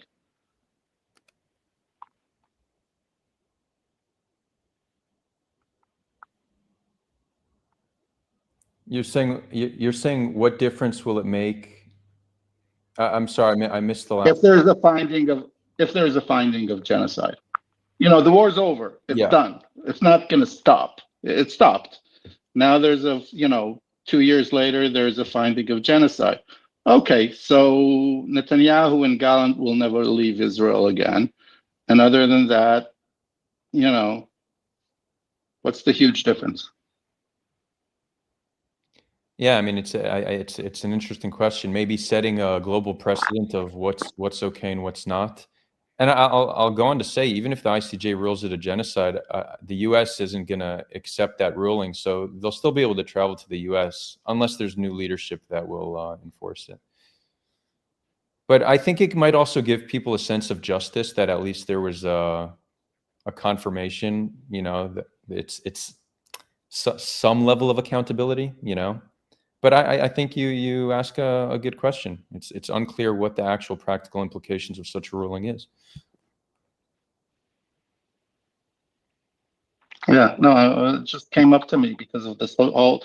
It's an argument that's been going on for a long time. There is genocide. There is no genocide, and in the end, it's a semantic argument or a legal argument that doesn't have that much effect. If the war would be going on and there would be a ruling right now in the middle of the war, then that's something else. There'll probably be sanctions and forcing it to stop. But if the war's over, it's pretty academic. Do you think that Israel I think this is pretty obvious, but you think that at some point they wanted to make things so bad in Gaza that Egypt would be forced to accept them, or they just try to rush the border into Egypt? Absolutely. Yeah, I think that was the point of the war. Yeah. Like I think we could only speculate, but it wouldn't. It seems quite plausible that was one of the intentions, But do you think that Egypt? I'm Israeli, by the way. Egypt's refusal, eventually caused them to abandon that, and that's one of the reasons they agreed, just because they realized their goals were unattainable. I think that may be one reason. Well, I don't know if there was. I think there were many different. There was plan A, plan B. So if this would have ended in ethnic cleansing, that would have been seen as a victory. If it wouldn't have been ethnic cleansing, but Hamas would have surrendered, that would also be seen as a victory. So there's different victories, but regardless of which victory you're going for, the destruction of Gaza can help you progress both the ethnic cleansing goal and Hamas surrendering goal. So you could see a very clear motive for Israel to want to conduct themselves in the way they did. you know. Do you think it's just like they had a goal of just punishing the civilian population because to get them to try to overthrow Hamas, or punishing them for ever supporting Hamas in the first place? You know, it's interesting because when I had my little debate with Brian Cox, I presented 3 different motives for Israel to harm the Gazan population, and these were actually the 3. 1 was ethnic cleansing, 2 was Hamas surrendering, 3 was punishing the population so they're deterred to do something, to support something like that again. So yeah, I mean, we could speculate what the motivations were, but I think they were probably all part of Israel's motivation with how they conducted themselves.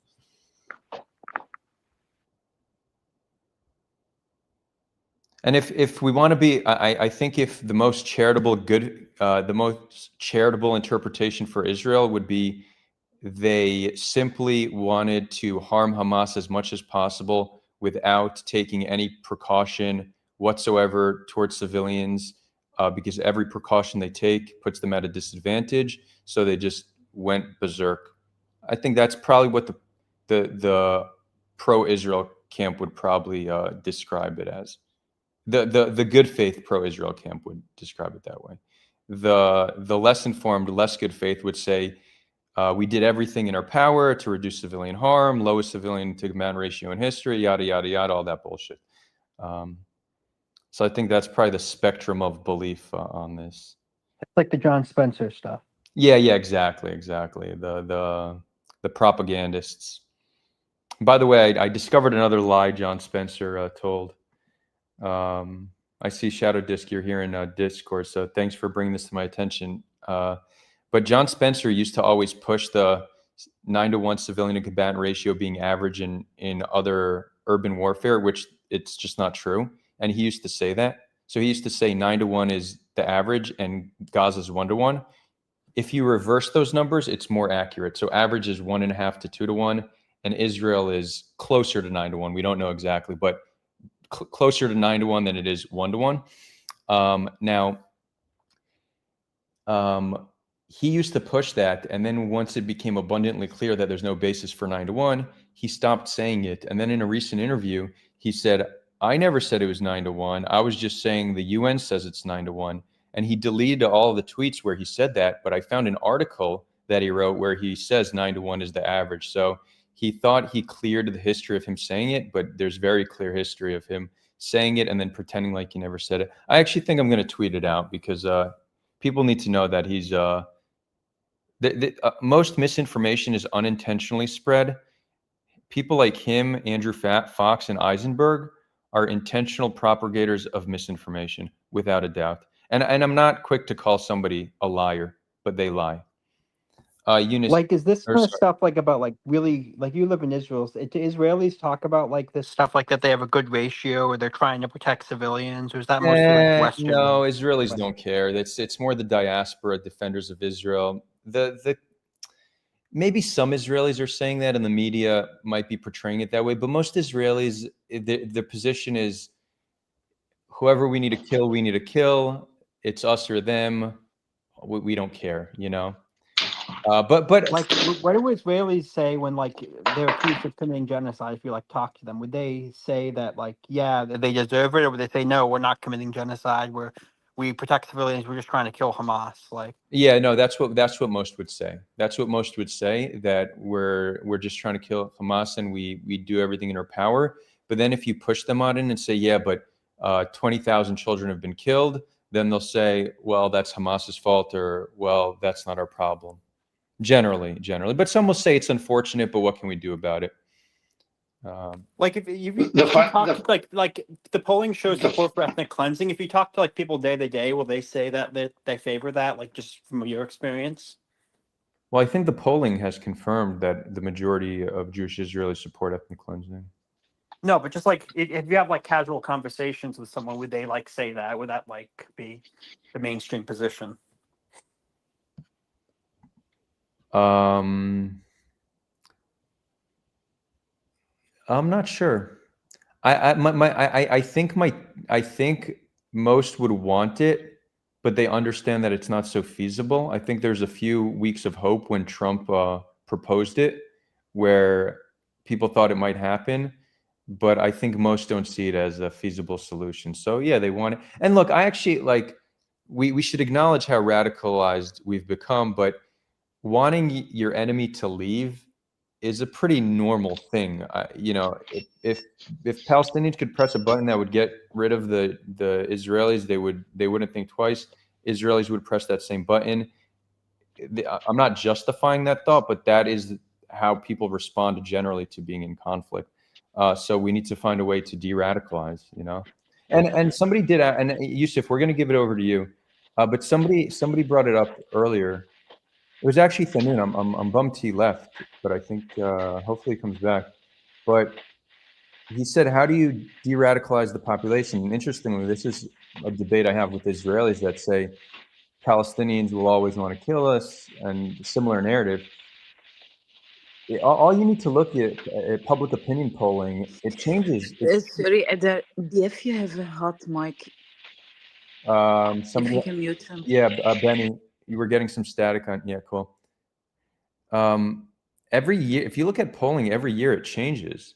People's beliefs are not nearly as deep rooted as we think they are. You change the environment, you change the people. The second there's a peace process underway, the second people have hope in a better future, public opinion is going to change drastically. Will there still be some extremists that will try to get in the way of any peace process? For sure, and we'll need to deal with them.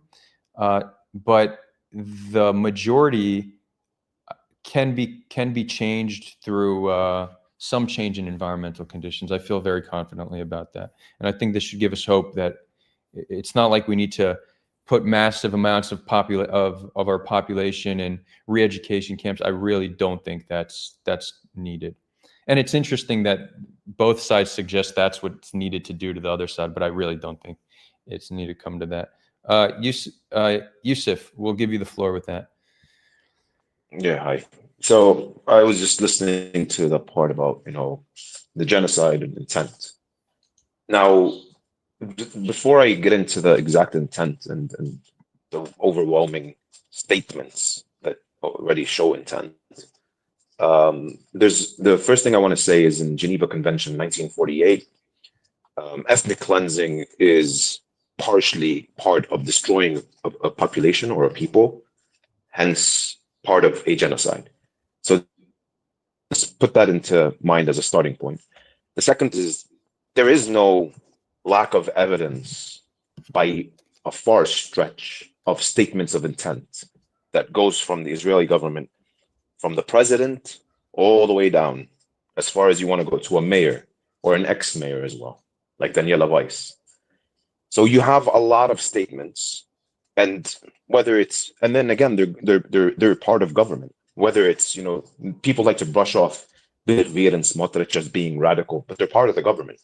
They're part of the functioning government. And whatever they say is part of what the government says. Netanyahu, Herzog, Daniela Weiss was part of a mayorship, at least. These are all going to be considered, or we should at least consider them, regardless of ICJ or what the ICJ. There's a clear intent. We've heard turning Gaza into a parking lot. We heard about pushing them out to Egypt. We still hear today that as soon as they have a problem with the ceasefire, we're stopping aid. But we're not stopping aid, but we're stopping aid, which is extremely conflicting and makes it look very stupid for the Israeli government as well, because it feels like they don't know what they're saying. The second part to this is not only the overwhelming statements from various senior officials, but we can go also into who are the people that are at least vocal about it being a genocide as well. So people like Raz Sigal, Omer Bartov, Amos Goldberg, you name it. There's a huge list of well-educated professors in that space that could give you a very clear understanding on why there is intent and there was an action behind the intent. Now, it is not the person, I don't know who it was, that was saying that they could have killed them like they could have killed everyone. I think it was very clear. I think you, Adar, you made it clear to him that it's not about killing. I don't know who said it, but it's not about killing the whole population, but it's destroying the population, getting them to lose their infrastructure, lose the means of life completely. So now then, you know what, you either push them out or make it uninhabitable. And we heard those exact statements from senior officials talking about how to stop it from being inhabitable. So there is an overwhelming, even in Russia, where Putin has an arrest warrant for him. We didn't hear that blatant statements coming out of Russia as we saw from senior officials in Israel. So let's put that and get it out of the way. Now the second part is when you look at how the communication to the world, this is how fucked up the PR is in Israel. The communication to the world is making it very clear that they're hell-bent on finding a way to get rid of the Palestinians. And now I'm going to stop talking about Gaza and talk about the West Bank, where there's no Hamas, there's none of that. And yet, since 67 till today, the land is getting smaller and smaller and smaller as we continue and pushing people further and further. And then you have two sets of one military rule, one civilian rule, a whole complete mess and a shit show, which is also making conditions for people not to be able to live in. So there's clearly a path for this Israeli government to move on. And then the last point I want to land on is you mentioned something about there will be people that will try to stop peace plans or processes and that you will stop them.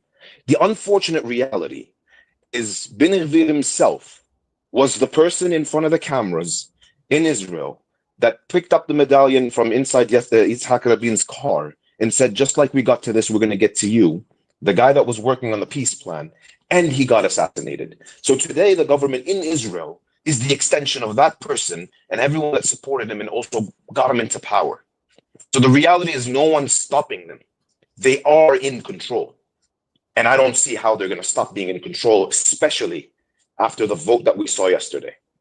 So I'll just stop there. Thanks, Yusuf.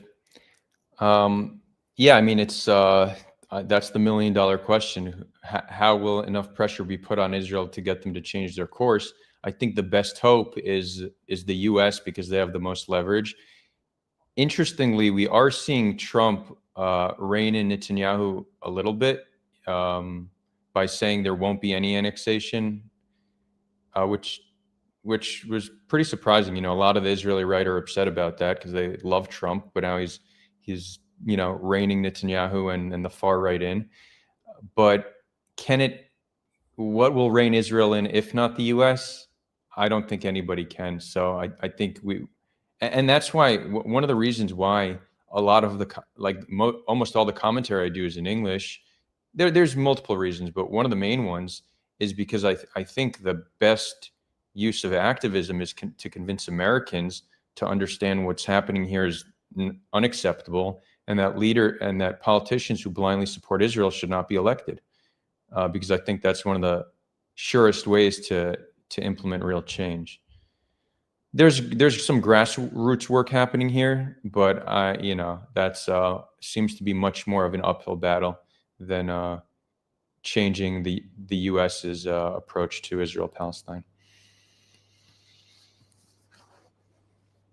And with that, if anybody here is living somewhere between the river and the sea, if you're interested, on Saturday, I'm going to the West Bank with Standing Together to do protective presence and picking olives with Palestinians, protecting them from settler violence. So if anybody wants to join, shoot me a DM and I'll send you the info.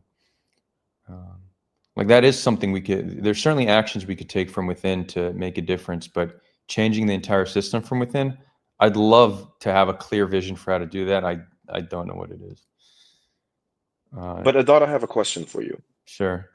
So why do you think unfortunately I don't think Trump, I think there's a trick up his sleeve, to be very honest, and I'll explain why. The person in his first term that clearly allowed Israel to annex the Golan Heights and call it the Trump Heights, and move the embassy to Jerusalem and, give them a green light about, taking over. The person that's coming out there and tweeting about a Trump statue in the middle of Gaza, do you really think he's just going to change his ways just woke up today and felt like, you know what, let's stop this. So I actually don't think Trump is a principled individual. I think he's purely self-interested, and I think he wants his legacy to be the best president in the history of the world. Like, that's just very him.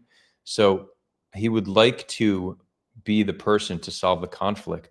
So I think that's actually how he's operating. I don't think he's pro-Israel. He's pro-Trump. And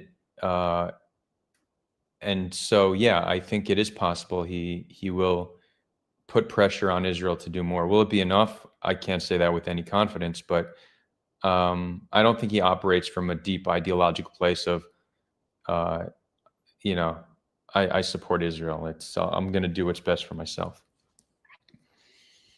Do you think like enough U.S. pressure could actually get them to agree to like 2 states or something? You think there's a limit to how much it can accomplish?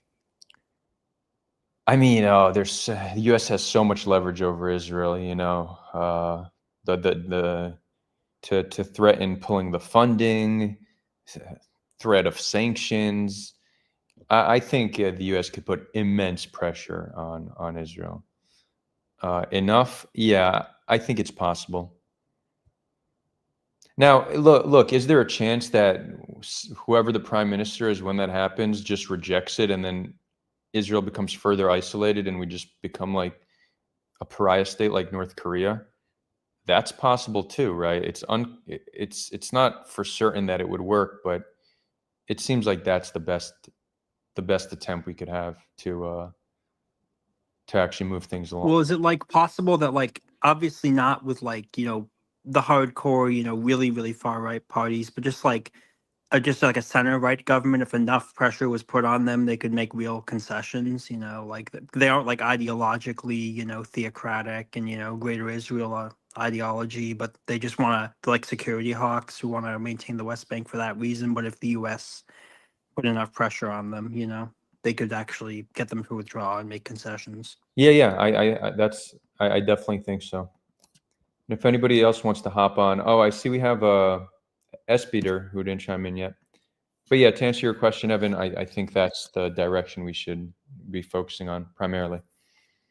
But like with Israelis, do most of them not agree with a 2-state solution because they view it as like part of like a greater Israel, or is it just because they don't trust Palestinians, like security wise? You do have some that want it purely on deep-rooted religious ideological grounds, but the unifying idea that connects most Jewish Israelis is we don't trust the Palestinian state next to us. So security would be the most common objection, but you do have quite significant portion of the population that want it just purely on a religious basis. Or you could say a deep historical basis as well, not just religious, but yeah, on that basis. Espinder, we're going to give it over to you. Thank you. I keep forgetting how to pronounce your name, but welcome back, and please remind me. It's Alia. But it's Spider, yes. Anyways, it's a small joke. I came up actually for BF when he was talking about the genocide and what is its significant. Like, why do we need to prove? Why are we even concerned with the fact that it is a genocide or it isn't? We need Israel to stop killing Palestinians, and that's it. Whether it's a genocide or not, it's a stupid label. Why are we even talking about it? Semantics. And I think that approach to it is wrong, because a genocide is a word that we know. We have defined it, and we can say that it could be the worst crime, the worst possible crime against humanity that a state could subjugate another state to. And it has consequences, like labeling Israel as a genocidal state has consequences. It's not without one. One is to recognize Israel for what its intentions and its abilities are, and what Israel has done to the Palestinians. Then trying to stop Israel, because if it is a genocide, then everybody has, or those who signed the Geneva Convention would have the obligation to prevent Israel from doing from committing a genocide, we would then request of Israel to repair the Palestinians, to acknowledge its actions and pay for it. Because at the moment, like, Israel can just go and bomb wherever it wants in Gaza, wherever it wants in Lebanon, in Syria, in Yemen, in Qatar, for God's sake, wherever it wants, and destroy however it wants, and claim that it's defending itself. But Israel has no obligation to fix the things that it destroyed, the civilian infrastructure that it destroyed. But if we were to convict Israel of committing a genocide, then we would ask Israel to repair the Palestinians for the losses.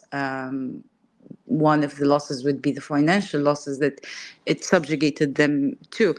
There is also another fact that Israel or its relationships to other countries need to be adjusted, because Israel needs to guarantee that such an action needs not to repeat itself. So therefore, whatever relationships it has with other countries, mainly European or Western countries, need to be adjusted in a way that they do not support a genocide anymore. They don't, through like the arms embargo. There are many things that I could think about, and I'm not a lawyer and I'm not a politician, but there are many things that I think I could think about that add to the significance of whether Israel is committing a genocide or not. But to me, as a normal person, and it could not be like a legal argument, or it may not be a legal argument, and it may not be a political one, and it may not do anything, but it is one that is of relevance to me. I keep saying that the one argument that Israel can stand upon for its creation, the one excuse that Israel can gain for its creation, is that it is a state that was created to prevent a genocide, to prevent the mass murdering and the erasure of the Jewish people. But then Israel, through its creation, has committed a genocide. So it kind of nullified the reason for its existence. It exists to prevent a genocide, yet through its existence committed a genocide. Then there is no reason for Israel to exist. Benny, do you want to chime in, because you're the one who brought up, you posed the question of what's the purpose of ruling? Yeah, I don't think Israel is going to stop. I was asking that on a more practical level. I don't think it'll make that much of a difference. I don't think Israel will cease to exist. So I don't think, understand with the understanding of that, that argument that Israel doesn't have a right to exist. I don't think it will stop to exist. I don't think, today, except for the pretty extreme sides of the Palestinian side, people don't think that that's a feasible route that will happen. So I don't think a ruling of the ICJ or ICC that there was a genocide will cause Israel to stop to exist. No, but Benny, you ignored everything that I could think of on a Maybe legal and I a was doing political level. something, And you so only focused on the thing that I'm saying for myself. Like I no longer see a reason for Israel to exist. But that's my own opinion. Like, throw it away. To focus on the legal and the political aspect of it. So I was saying, if the war stops, if you say that everything since 1948 is genocide, everything that happened since the 1948 war has been a genocide, an ongoing genocide, and the continuing mere existence of the state of Israel is a genocide, then that's something else. I don't think that's even up on the agenda in the ICJ. The question was very specifically addressed at what was happening in Gaza Did you up hear what until I was recently. saying, Benny?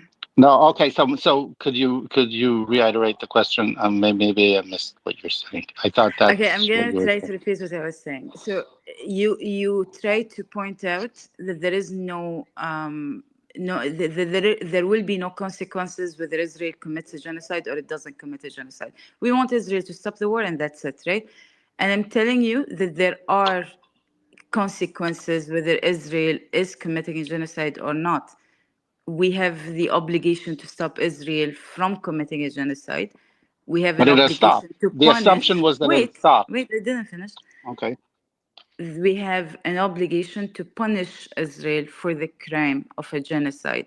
And the punishment has different levels. One, we want to put those who took the decision to commit a genocide to court. We want to persecute them. We want Israel to have the obligation not to, or to prove to us that it's not gonna repeat what it's doing.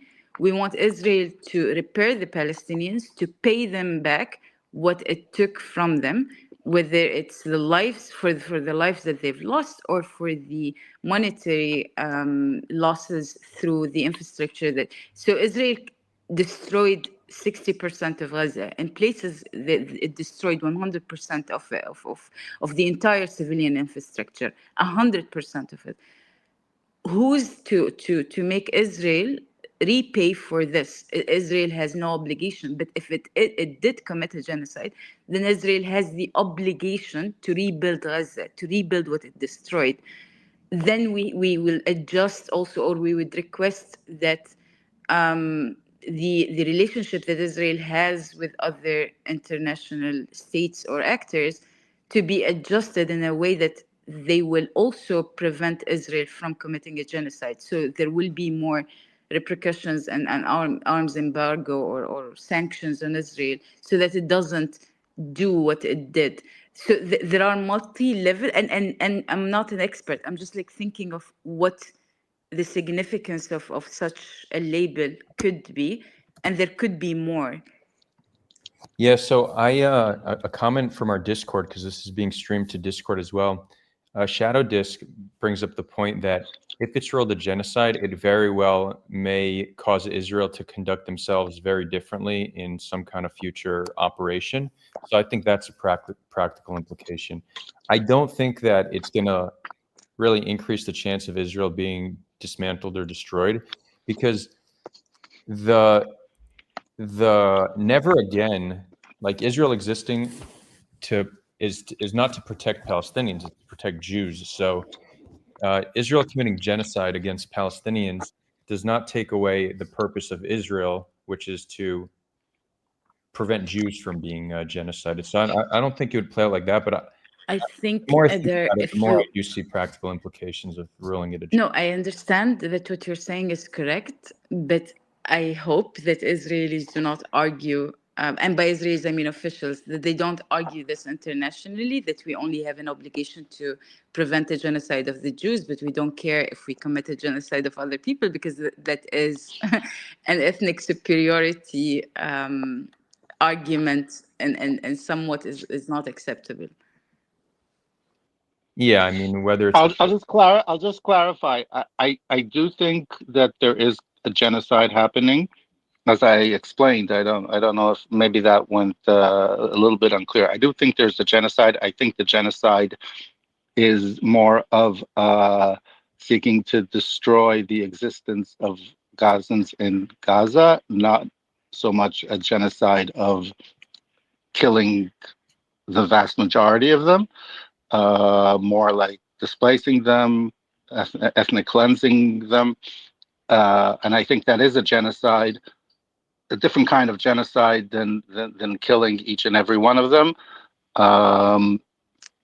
But I'm saying that the international law is a very kind of fickle field, because the international courts don't have an enforcement power that's anywhere similar to national courts, and therefore I'm saying that the focus on that part is to me sounds always like a little bit diverting from the actual how do we get to live, how do we get to live here between the river and the sea, a normal kind of, productive life, rather than, Can I say that it is at the core of it, Benny? And why is it? Because Israel is only concerned with the Israelis and the Jews and their well-being, disregarding everybody else. that's the Alongside, problem. I agree with you. That's yes, the so problem. it is the core of it. Alongside the genocide, there is also another case against Israel, which is the obligation of Israel as an occupier. Israel should stop being an occupier. I agree with you in that, No, but Israel should I not. mean, at the moment, there are two cases against Israel: one, the occupation, and then the genocide. It's not just one of them, both of them are going at the same time. Right. But do you think that a ruling that Israel is illegally occupying the West Bank and Gaza, for, in that sense, because those are the cases. The cases usually aren't about Tel Aviv and Haifa. The cases are about the West Bank and Gaza. And I don't think the solution to the problem will come through the court issuing an order that Israel has to withdraw from the West Bank and Gaza. I don't think that's the way the problem will be resolved. That's not usually how things happen. I'm being very practical about it. I understand the moral importance of having a stamp of condemnation on what Israel has been doing, the occupation. I'm not sure that that's the way to resolve it. No, okay. So the idea is that Israel is acting illegally. And one of the obligations of an occupier is not to move settlers into the occupied territory. And Israel has been like enjoying this normal relationships with other countries, although it's acting illegally in the face of international law. So we're like, yeah, if there is a crime, you guys are not putting an eye into it. Like you're not dealing with Israel as you deal with Russia. You're not dealing with Israel as you deal with China. So can you stop supporting Israel because it's criminal? The only reason why Israel is continuing is because of its support from the wealthy Western countries, you know? Yeah, do you think they would change their stance if there would be a ruling that the occupation is illegal? I think most of them think that the occupation is illegal. The ICJ already ruled the occupation illegal, so there was already a ruling on that. Yeah. Yeah, the West Bank's been ruled illegal under international law. And England and Germany and France still have diplomatic relations with Israel. No, it is the responsibility of other countries to punish Israel for its crimes. This is what people are advocating for. Well, I think actually is the upholding of international law, because international law is not being upheld with Israel. The trajectory is actually positive, that European countries and the US are becoming less and less supportive of Israel. I think what's important is to actually focus on the most feasible goals. So all this talk about dismantling Israel is much less likely to succeed than focusing on ending the occupation and the establishment of a Palestinian state. All our energy should go towards very specific, tangible goals, and we're most likely to succeed. So while the trajectory is in the right direction, you do have a lot of left-wing activists that are just, full dismantling. Many take it a step further that Jews should need to leave. And this not only makes the movement, it's easier to paint the movement as an extremist movement. Israel's not going to willingly agree to dismantle, but they could willingly agree to end the occupation of the West Bank. So we should recognize that we're in the right direction, but hyper focus on the most tangible goals, which is ending. Like, how would most Israelis, just ordinary Israelis, respond to international criticism? Would they just brush it off, or? I think They take it Yeah, seriously. they're all anti-Semites. they think it's That's anti-Semitic. Yeah, exactly. Unfortunately, Is that used commonly in Israel? I know it's used by like defenders of Israel in like the West. That's just anti-Semitism. Is it used by like ordinary look, Israelis? you don't hear it as much, these like cries of anti-Semitism amongst Israelis, but if you actually press them on an issue and you ask them, like Israelis aren't saying, "Oh, that's anti-Semitic, that's anti-Semitic," the same way Western supporters of Israel are. But if you actually press them and say, "Why do you think the world is against Israel?" their answer will be anti-Semitism generally. Yeah, so they have a similar belief.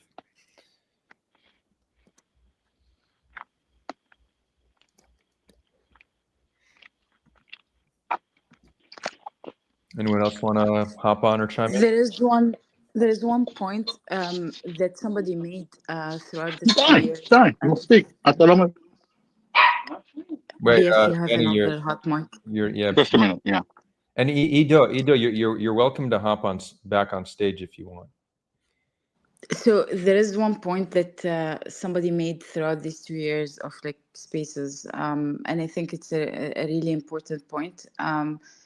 Is that these systems, the post-World War II systems and institutions that we have, may not be the best in establishing what we want as humanity, like with all the human rights institutions, the courts of law, the international laws, and the attempt to not repeat the atrocities of World War II. They may not be the best at preventing what happened in World War II, and they may fail in acting strongly and fastly, but they're the best that we have at the moment. And if they did not exist, then we would strive for something similar to the ICJ, ICC, UN, international law, and whatnot. I think it's a good point to be made. I'll read a comment from Discord from Dami17. Dami says, regarding the moral justification, this would fall away. I agree, but I disagree with her take that Israel was founded because of genocide. The Holocaust accelerated the founding of Israel, but there was much more surrounding that. In a legal sense, what matters is that nations have a right for self-determination, and as long as this right exists, there's no legal argument that Israel shouldn't exist. I think that makes sense. That is very true, but the issue that I'm saying, Edar, and it's not a legal argument that I'm making, it's also not a moral argument. It's not a legal or a political argument I'm making. I'm just making like a moral argument that is not binding to anybody. And like, it seems that in order for Israel and the Israelis to have the self-determination, we are practically faced with the genocide.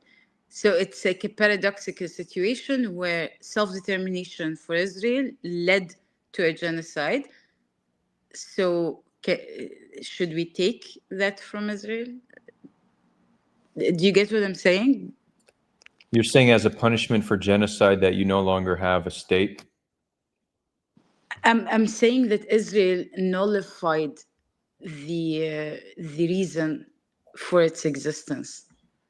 But I don't think I don't think that is the reason for its existence. Why does Israel exist, in your opinion? Well, according to every state that has committed genocide within like the last century still exists. Like no, but yeah, there is a specific. But most Jews would say the point of Israel's existence is a place where Jews can determine their destiny and stay safe. Now, in practice, is it? No, that's good. Keeping Jews. That's good. That's good. But wait. Before you move on, that's good. So, if they did not have a place where they could be safe, what would happen to them?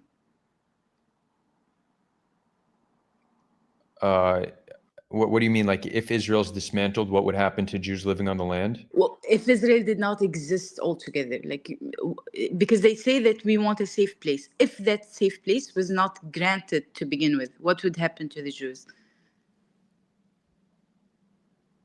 Well, you would have some amount more killed in the Holocaust, probably because. Yes. Well, They would be genocided. I agree with you. I completely agree with you. And what's interesting is currently the most dangerous place for Jews where Jews live is Israel. So it's not that this is the safe haven for Jews. It does. No, but the reason of its existence is to create a safe haven. So Yeah, if it did not exist, like back in the days, we're not talking about today. Back in the days, if Israel did not exist, a genocide will occur. also, And I completely agree with you. Real quick, I just want to add to that point, because right now I don't think this is clearly not the safest place for Jews. But after the establishment of the State of Israel, there was mass displacement of Jews from the Middle East and North Africa. Now, you could attribute that to Zionism, but Israel's existence should not have been cause for neighbors and governments to turn on the Jewish people in these countries. So that does point to the fact that the situation for Jews in the Middle East and North Africa was not safe and not stable, and it did give them a haven. So it did successfully give a haven to hundreds of thousands of Middle Eastern and North African Jews. But and also, it was a haven for Ethiopian Jews. But if you look at the place where Jews are being killed the most for being Jewish, it's Israel today. I agree. I agree with you. That's true. I mean, with the Arab and neighboring countries, Muslim and neighboring countries, regional countries where the Jews were kicked out and had to leave to Israel, there are multiple reasons. One of which is anti-Semitism, but also like Zionists trying to recruit and bring more Jewish population. So it's like both ways. It's an attempt to empower Zionism as a movement, and also the rise of anti-Semitism and the attempt to punish the native Jews of those countries to the crimes of the settlers. Right. But anyways, that's a different argument. Like we don't want to go there. But what I'm trying to make you understand is that morally speaking, Israel was created, and there was a need to create Israel so that the Jews do not get genocided. And I completely I'm fully on board with that. Despite like the injustice situation, you could argue, hey, but like what is the fault of the Palestinians? Why do they have to pay for the crimes of the Europeans? But I don't care. Like that's another argument. The idea is that Israel needed to exist in order for a genocide of the Jews not to happen. Now Israel exists, and through its existence, there is a genocide, not on the Jews, but there is another genocide. And now you're like, oh, but Israel was created to prevent a genocide, yet it committed one. So there is no reason for its existence. Do you get what I'm saying? Yeah, but I just don't think that's a logic that really follows, because the goal of Israel was to prevent genocide against Jews, and the dismantling of Israel does not. It's not obvious that makes Jews safer.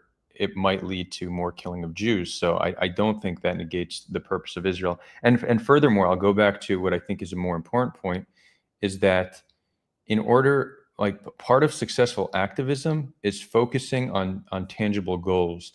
And I think something that we've seen in a change in activism in the past few decades, let's just take a step back and look at a different conflict. Let's look at racial justice in the United States.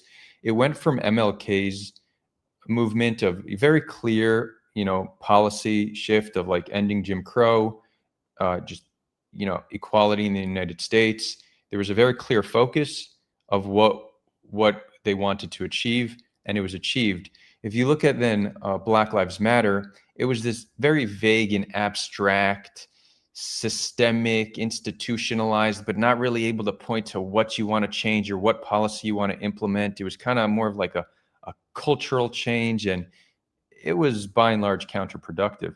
Now, this isn't one for one comparable to what's happening here, but we do see that there is a lack of focus on what the actual goal is when it comes to Israel-Palestine. And there's not only a lack of focus, there's some amount of focus on something that's completely infeasible, which is the destruction or dismantling of Israel, and then even more so, removing Jews from the land. So I think we should focus on ending the occupation, the establishment of a Palestinian state, or implementing some kind of a federation on the land, turning, one state with cantons. Like, I think there's different ways to do it, but essentially the way I look at it, because I'm not like a two-state or bust guy. For me, we need to reform the institutions on the land to protect the rights of the people. There's different ways to do that. So you could have separate institutions that are protecting the rights separately, or shared institution that protects your rights. But that's what I think we need to focus on. How can we create institutions to protect the rights of the people? Like be hyper focused. With Palestinians, so like most of them know about like the Holocaust and like the horrible like conditions Jews are faced. So they just say they're just purely just invaders who came just to steal land. Like, you're saying are most Palestinians aware of the Holocaust? yeah, just the Holocaust and like the conditions that are faced by Jews. No, before they came to. I think there's generally not a great understanding of it, and I think probably many, if not most, think that it's exaggerated and just used as like as an. Ivan, do you think that they need to know about the Holocaust? I think that in the current situation, it's not a reasonable expectation, but I think part of reconciliation would be for us to learn about each other's history.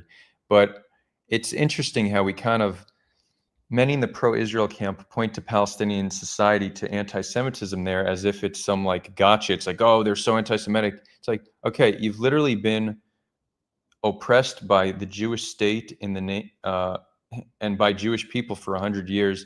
If Palestinian society wasn't anti-Semitic, that would be surprising. We shouldn't act surprised or hold it against them. It's a very natural response to 100 years of conflict with the Jewish state. They're just humans responding at it as humans do to the situation. And similarly, it's why, Israel's very Islamophobic. We've been in conflict with Muslims for such a long time. So I don't, I think that this educating each other about one another and reducing the hate is part of the peace and reconciliation process. It doesn't need to happen in order for us to get to start the process. So I don't think we should hyperfixate on the sentiment of the people. People are radicalized when they're in conflict. And it's not just being radicalized by conflict. We're indoctrinated. Our education and media contribute to this indoctrination. If somebody has a good idea for how to completely shift the public sentiment of the people, I'm all ears. But the best way to do it is for there to actually be a peace process ongoing that gives people hope, right? If people have hope in some just solution, lasting and just solution that protects the rights of the people, that will drastically change the sentiment. So I don't think there's any reason to just, focus on how each population feel about each other currently. And I see we have. So you don't think there'd be if they got a fully sovereign state? You don't think there'd be Palestinians still seeking to attack and destroy Israel?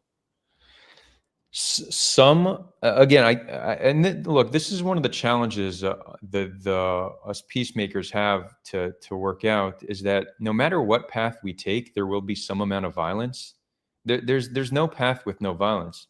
If we maintain the status quo, that will produce more violence, and if we move towards peace, whether a 1 or 2 state, both of those will likely produce some amount of violence. The idea and hope is that given a Palestinian state, there's not going to be a mass number of people that are going to want to risk what they have, which is finally sovereignty, freedom of movement, a better life, only to try to fight a much more powerful country. Right now it's coming out of a place of desperation and no better option, or no clear vision for what the better option is. Most Israelis disagree with me on this point, but if there's a Palestinian state, I don't think they're going to wage war against Israel. I think some might want to, and it will be for the Palestinian security forces to stop that. But the idea of the the Palestinian state to build up an army to attack Israel, I think that's quite unlikely. I've heard that basically like it's gone from Israel, like from being like super majority support of a two-state solution just like a few decades ago to now ethnic cleansing being like the mainstream position on how they should like deal with Palestinians in the future.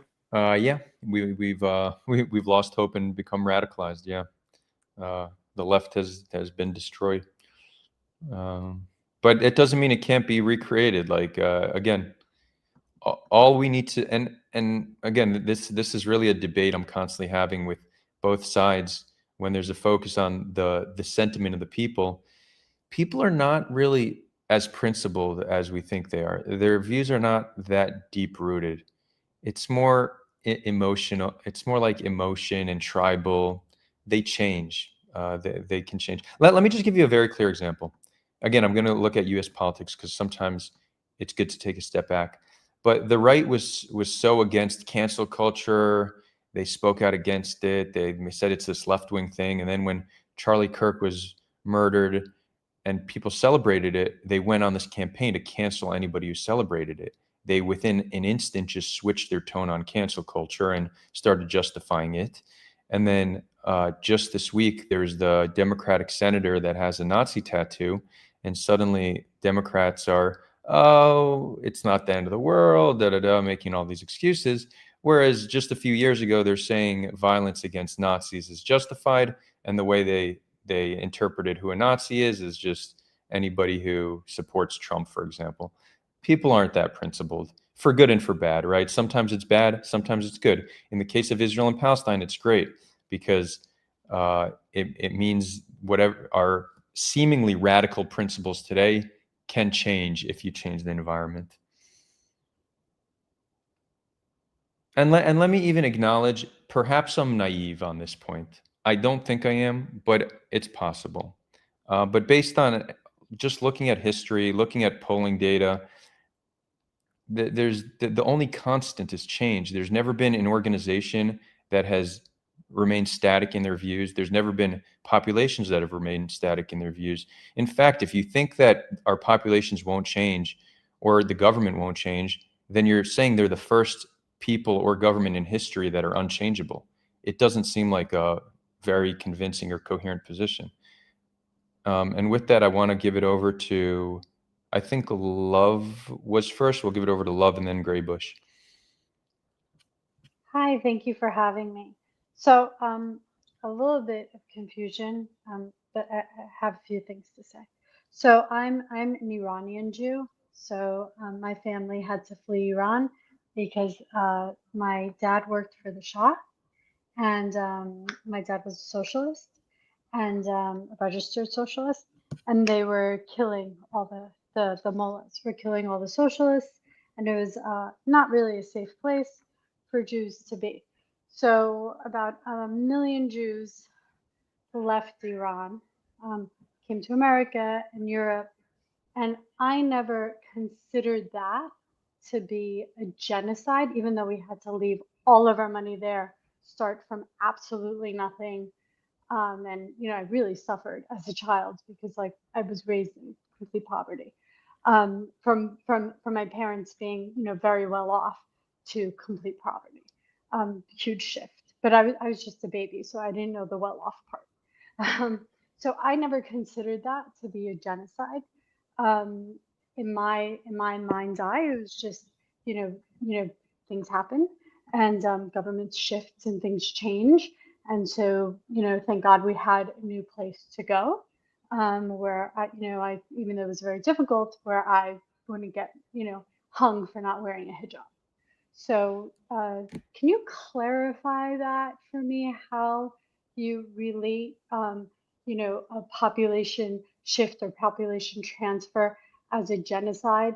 Because I can't really relate to that. The other thing I wanted to say is, I don't see, okay, so I'll say it this way. If the Palestinians, right, get a state and Qatar and the Islamic Republic decides to fund this new Palestinian state and continue the UNRWA education, which is quite it's founded from Nazis.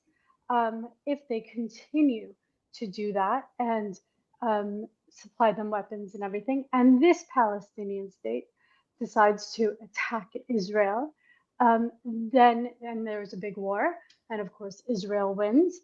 And what do you think then will happen? Because I want your perspective on that. Is this like a forever then a back and forth, or is there a point where Israel can say, okay, enough is enough, and now you can go to displace, to move to an Arab country? Is that something that people would be open to, or they're like, no, there must be a Palestinian state no matter what, even if they attack Israel consistently and Israelis keep dying? So I want to understand. Thank you. Yeah, so thanks for sharing and asking. Your first question, so I don't know enough about Iran and what happened there to know the exact differences, but there's a distinction between ethnic cleansing and genocide. It seems that Israel committed genocide in Gaza as a means to ethnically cleanse the population, right? So by destroying the means of life in Gaza, which was destroying the healthcare system, the water system, cropland, neighborhood after neighborhood, and just making life for Gazans unbearable, you significantly increase the chance that they're going to voluntarily relocate. So generally when people are talking about genocide, they're talking about the actions taken in Gaza, which is distinct from actually ethnically cleansing Gazans. And just to the scale of it, more than 1 out of every 50 children in Gaza have been killed. Like that's pretty serious. That's not just war. In fact, the rate at which children have been killed relative to population size and duration, there's no 21st century precedent for this. You need to go back to the Rwanda genocide, which was significantly worse in scale than Gaza, but there's nothing since the Rwanda genocide where you had a higher rate of children being killed. That's very serious. And another thing, as we progress through time, we should continue to make moral progress. So it's true that in the 70s, we weren't using the word genocide as much. In the 21st century, we started using it more. And in fact, if you look at what scholars have called the genocide in the 21st century, there's a whole list of them, and none of them have been real genocide in the court of law, but academics consider it genocide, and none of them were actually as bad as Gaza in terms of numbers and scale. So it's not even this blatant double standard. We've seen academics doing this for decades now, and Gaza does happen to be worse than the other ones defined by scholars as genocides in the 21st century. Any worse on numbers or just ratios of combatants, just in billions?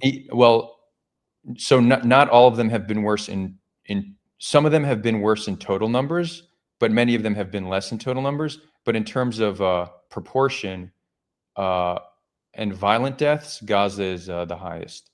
Like Sudan has comparable proportion when you include mass amount of deaths from starvation and malnutrition, but that data is challenging because they generally include malnutrition deaths that would have happened even without any conflict. But in terms of violent deaths, Gaza really is in a league of its own.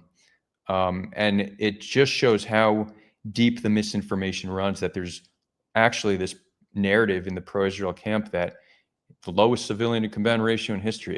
It's such bullshit and so far from true. But I think that there's also in the Evan, we do have people waiting, so I do want to. Just one more point before I go. Okay.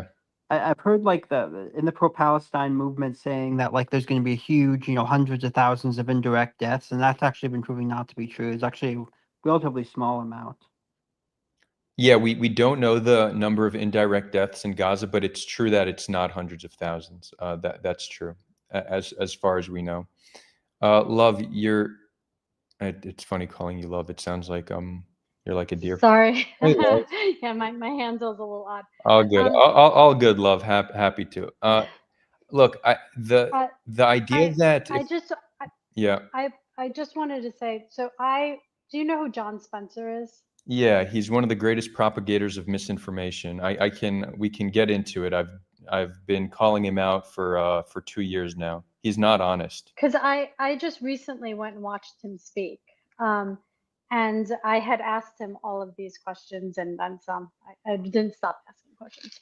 And he basically, what he does is he collects information for America for combat, ground combat, urban warfare. And so why would he put American troops in danger by producing written material for the U.S. military that isn't true?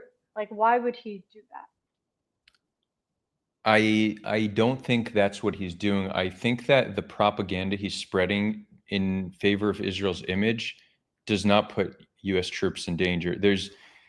John Spencer very well may be a professional at urban combat military strategy, but his arguments about how Israel's conducting themselves and the numbers, he's deeply dishonest. And I could just give you very clear examples of misinformation he's repeatedly spread, never went on the record correcting it. I said this earlier before you joined, most misinformation is spread unintentionally. John Spencer intentionally spreads misinformation knowing it's not true. He used to say the urban warfare average is 9-1. That's not true. Once he understood it's not true, he deleted his tweets and said, I never said it was true. I found an article where he says it's true, so caught in a blatant lie. He said the civilian to combatant ratio in Gaza is 1-1 when there's no basis to that. That's just complete bullshit. Then once he understood that that's indefensible, and maybe he initially made an honest mistake on both of these, the intellectually honest thing to do is to then go on the record and acknowledge he made a mistake. He then, once he noticed it's not 1-1, he said, I don't know why we keep arguing about civilian to combatant ratio. You don't do that in war. He's the one who started the entire argument on civilian to combatant ratio. He brought that to the public with false claims about it and then pretended like it's an irrelevant conversation. He also would often cite Mosul as being as having a high civilian to combatant ratio and Gaza being better, but he conveniently omitted the fact that a third of those killed in Mosul were killed by a massacre that ISIS went on. So he attributed ISIS deaths to the U.S. He essentially lied and threw the U.S. under the bus only to make Israel look good. Additionally, it was recently discovered that he's funded by pro-Israel think tanks. He's funded by Israel. And somebody asked him, how's this not a conflict of interest? And he just stumbled and gave an incoherent answer. John Spencer's a pro-war propagandist. He's not a serious analyst, and he's not an honest actor. Do you think he actually believes what he's saying, or do you think he knows Israel's historically bad and is just, intentionally lying and being a charlatan for whatever reason? I think that him and a lot of others who support Israel, it comes from a place that they just fundamentally prefer the existence of a Jewish state than a Muslim state, and they like Jews more than Muslims. And if Israel needs to kill people to survive, well, that's a worthy cause, and they're going to support that cause. So no, he doesn't think Israel's bad. He thinks the killing is okay because Israel is worth whatever Israel needs to do to survive. That cost is worth it because Palestine doesn't matter to him. Israel does. It's a Western state. It's modern. It's liberal. It's according to his values. And I think if you look at a lot of supporters of Israel who aren't Jewish, this is where a lot of it comes from. I like Jews more than Muslims. I prefer Israel over Palestine. Okay, if they kill, they kill. That's not my concern. I think that's where a lot of the support for Israel comes from. You should work to try to debate John Spencer. I've tried on multiple occasions. He rejected. He blocked me. So did Andrew Fox, and so did Eisenberg. They're 3 propagators of misinformation that all blocked me. Which one's the worst of the 3? I don't know. Eisenberg puts out the most analyses. They're all garbage. But he might, yeah, I don't know. Eisenberg puts out the most. But one of the single worst reports on Gaza was the Andrew Fox, Henry Jackson Society report. That complete garbage. I'll share a debunking I did to that, which his response to that was to block me and call me a capo. He never addressed that. Have you heard of Mark Zlochin? I've heard of him too. Yeah, Mark was part of that report. Mark is a little bit more, I mean, he's also in that camp, but Mark doesn't intentionally propagate misinformation to the same extent, but his agenda very clearly is like putting out analyses in favor of Israel. And well, I don't know. I haven't seen enough of his stuff to know if he's how much misinformation he's propagating, but I don't put him in the same camp as these other guys. Although he was cited on the report that the complete bullshit report that Fox put out. How do I share? What's his name? Haviv Rediger. If you think he's like one of them, or We actually cornered John Spencer multiple times, by the way, and it's all recorded. Wait, where'd you corner him?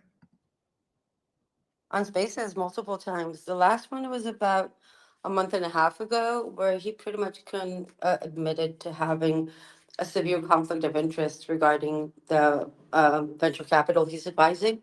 I'll put the video up in the next. Yeah. So that's actually, Rose, that's what I cited. You sent it to me. Yeah, that was good. That was good stuff. We also have him on the population growth and about the Mawasi. I cornered him once on Chatter regarding the rules plan. We have a long history with John Spencer. He's an idiot. Yeah, and he's just not honest. He's very simply put not an honest actor. He's sorry, flat out Adder, criminal behavior. Adder, could you answer my question of like if there is a Palestinian state and Qatar and Iran, meddle with them and pump them up for war and it goes back and forth, then what happens? The Palestinians hate both Iran and the IRGC and Qataris. Right, but this has nothing to do with them. They're funded by them. No. People, Hamas and proxies I'm are Iranian. funded. I know the Islamic Republic. Oh my God, you're a funds monarchist. them. Shit. Okay, look, I am not a supporter of the IRGC, but neither are Palestinians. I will quote a very good one who said to me once, well, name one hospital in Gaza that the IRGC donated. So leave Qatar and Iran out of it, because the only thing Qatar funded was Hamas, and the only thing Iran funded was, well, actually Qatar also funded Bibi, but that's a whole different story. That's what I'm saying. This has nothing to do with Qatar and Iran. Nothing. This has everything to do with Zionism and Jewish supremacy. So respectfully to all Iranians, we are not your puppets, and we are not here to take down your regime for you. Find somebody else to do it, or do it yourselves. We, me at least, do not want to get involved in it. Nobody wants to get involved in it. This is your issue. Stop using us to solve your problems. Leave the proxies alone, and definitely don't try to pin it on the Palestinians. So the Palestinians are your problem. The Palestinians are not my problem. You are. Listen to me. Listen to me. You have nothing to do. Iran is hundreds of kilometers away. You have nothing to do with this issue. Nothing. Iran has done nothing but damage to the Palestinians and to themselves. Okay? I'm not a supporter of the IRGC, but Israel is not here to fix your problem, and Palestinians are not Iran or the IRGC. Get it? Leave it out of it. Leave Iran and your whole bullshit out of this situation. This has nothing to do with you. I think that what Love is saying, because there is this narrative, there's these kind of scapegoat concepts that the pro-Israel camp often uses, that essentially is how they make sense of the conflict. They never look at Palestinians are fighting us because we are oppressing them. It's always, it's Islam or it's Iran. So this is a prevailing narrative, and the reason why the Palestinians are accepting support from Iran is because they'll take any support they can get. The thought that they're going to have a state and they're not taking support from Iran, Adar. The Hamas maybe, Hamas, but the yeah, Palestinians have nothing to do with Iran. Correct, as a people, but like what Love is saying, let's say the Palestinian Authority is the government of Palestine, and then Iran says, hey, I'm going to fund you, but you need to fight Israel. What makes you think that They won't, because there's a reason that the PLO. No, hold on. There's a reason the PLO rejected. No, but the PLO. No, Adar, this is misunderstanding and in a bad way.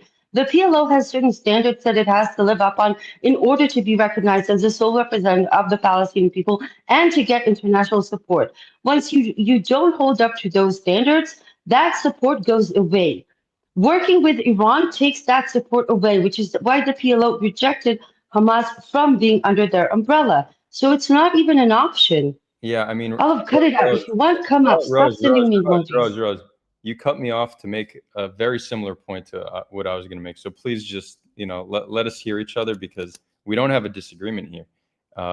It's the idea that there's going to be a Palestinian state and then Iran is going to then convince them to be hostile towards Israel. That just doesn't seem grounded in reality.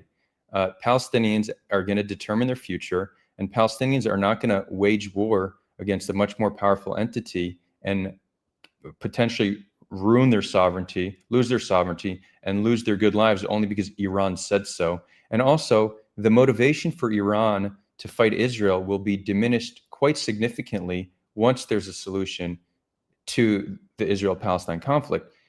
Another point, now this wasn't said by the Ayatollah, but there was an interview with Ahmadinejad, the ex-president. This was from 2014, I believe. They asked him what you think should be the solution to Israel-Palestine, and he said, of course, we support the full liberation of Palestine, but whatever the Palestinians agree to, we will support. Now, again, this isn't the official Ayatollah position, but it was interesting to hear Ahmadinejad say that. So I think this idea that we won't have peace until Iran is gone, I think that's just looking for a scapegoat and an excuse for why we don't have peace. I think it goes to, this triggers me because it feels like a lot of the time, many of these things try to write the coattails of the occupation and somehow connect it to one another when it's actually not. And believe it or not, I do care about Israelis, and the Iran war was horrific. Over 1,000 Iranian citizens died. Over 24 Israeli citizens died. I personally had an impact by that. And I'm sorry, we're not here to fight their wars. And they keep pushing this on us. And they try to pin it on Palestinians as if Palestinians are automatically part of the IRGC. And it's a very, very malicious narrative. Yeah, although I don't know Love, but I don't think that's where she was coming from. I think that there's just this narrative that we can't have peace with Palestinians because of Iran. I think that's really where she was coming from. Okay. But Can I say something really quick? Wait, no, we will definitely get to you, Chiller. We just have a few people that have been waiting patiently. So it's going to go to Greybush, Ido, Chillery, then Dubs. Yeah, thanks. Do you see my hand, by the way? My hand is also up. I'm Oh sorry. yeah. Today. I'm sorry, Alia, and then to you. Yeah. Yeah, so I think everybody knows this. It's been said many times before, but genocide is is based on the most critical element is the intent, right? And nobody's really talking about that, and I think there's a reason for that. It's because nobody could really prove it. So people are focusing on the numbers. They're saying how atrocious the numbers are, right?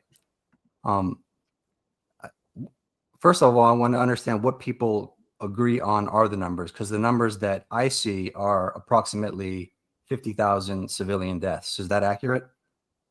No, I think it's a fair bit higher. Well, let's see. Hamas says it's 68,000, right? I'll give you the quick breakdown. This happens to be an area of research of mine. I could also send you some stuff I've put out on it. So right now we have 68,000 confirmed deaths. These are bodies that have arrived to the morgue, or family members that have reported on deaths of loved ones, but even a lot of the families that report, these are not added to the list because the Ministry of Health goes through a process to verify these family reports. And we've actually found evidence that there's family who have reported deaths that have not been added to the list. So we have the 68,000 is an undercount because it doesn't include all violent deaths. There's still people buried under rubble that are unaccounted for. And there's family reports that have still not been added to the list. In addition to that, you have indirect deaths, those who have been killed by malnutrition, disease, lack of access to medicine.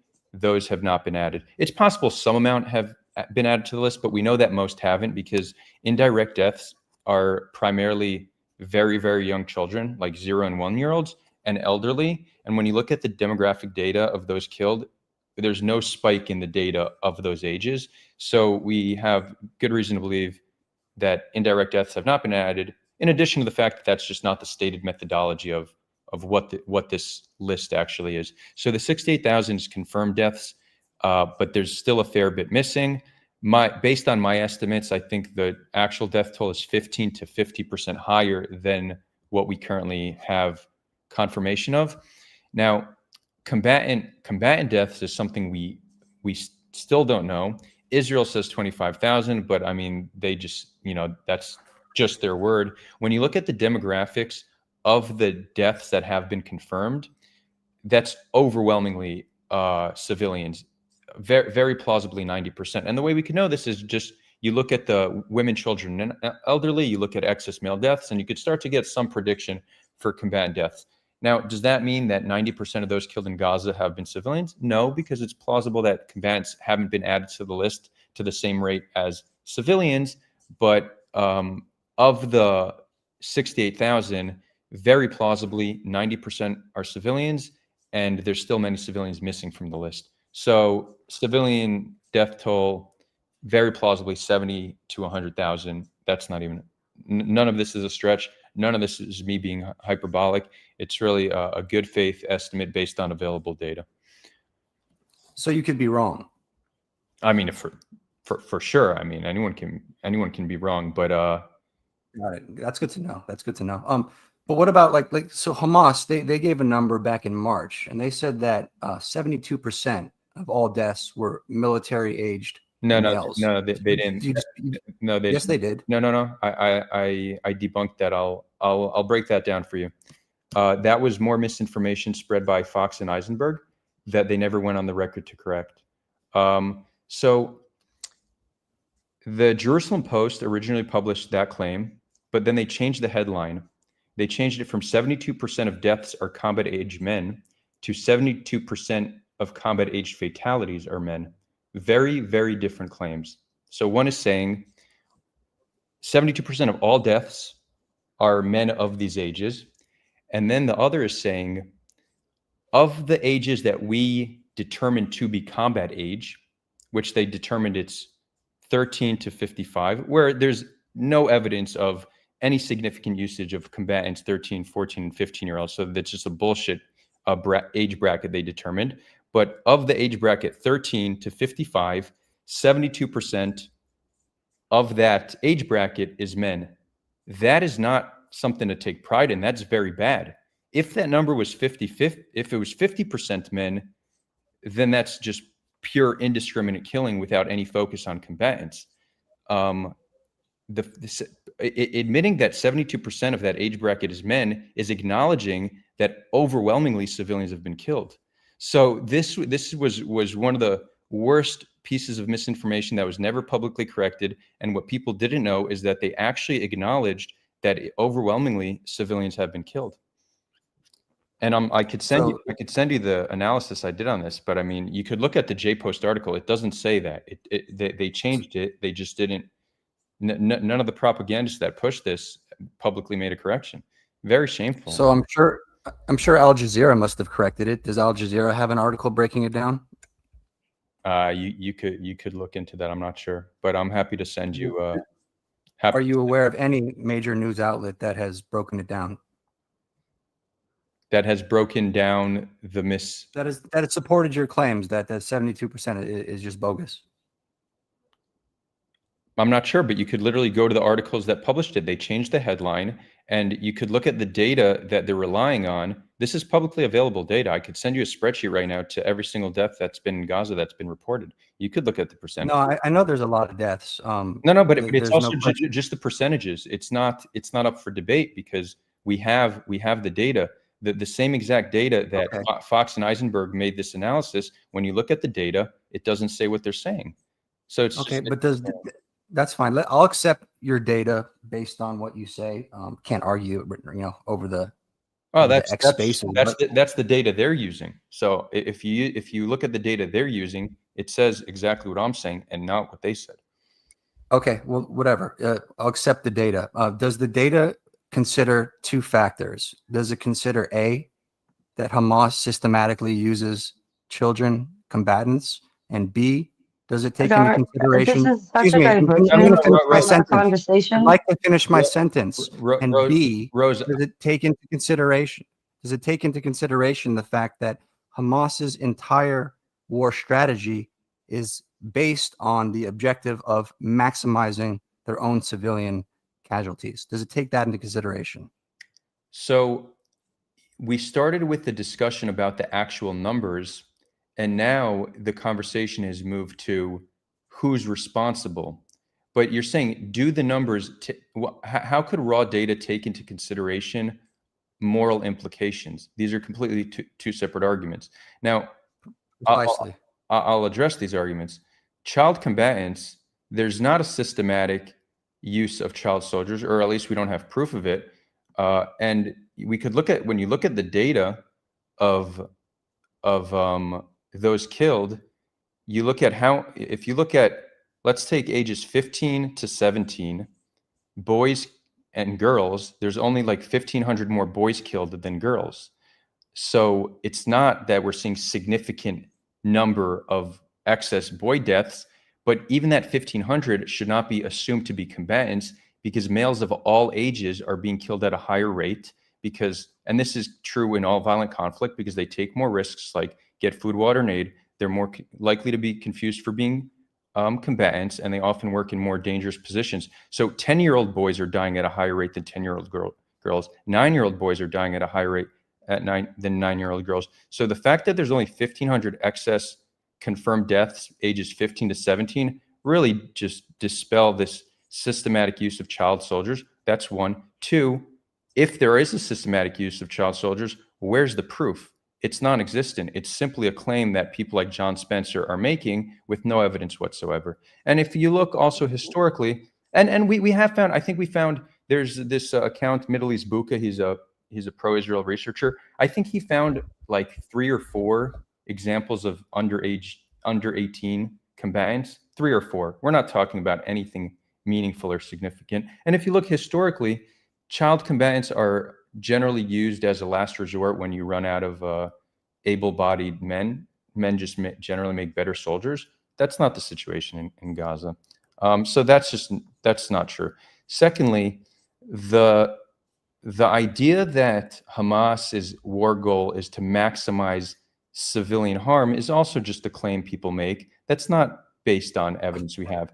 I think what's actually defensible is you could say that Hamas doesn't care if their civilians die, sure, but to say that they're trying to maximize civilians dying, I mean, we need proof of that. The only proof of that is we have it. What is we that? have their own. Well, they've said it many times. No. I've seen the compilation of quotes. People like to bring up a quote from 20 years ago referring to the Second Intifada.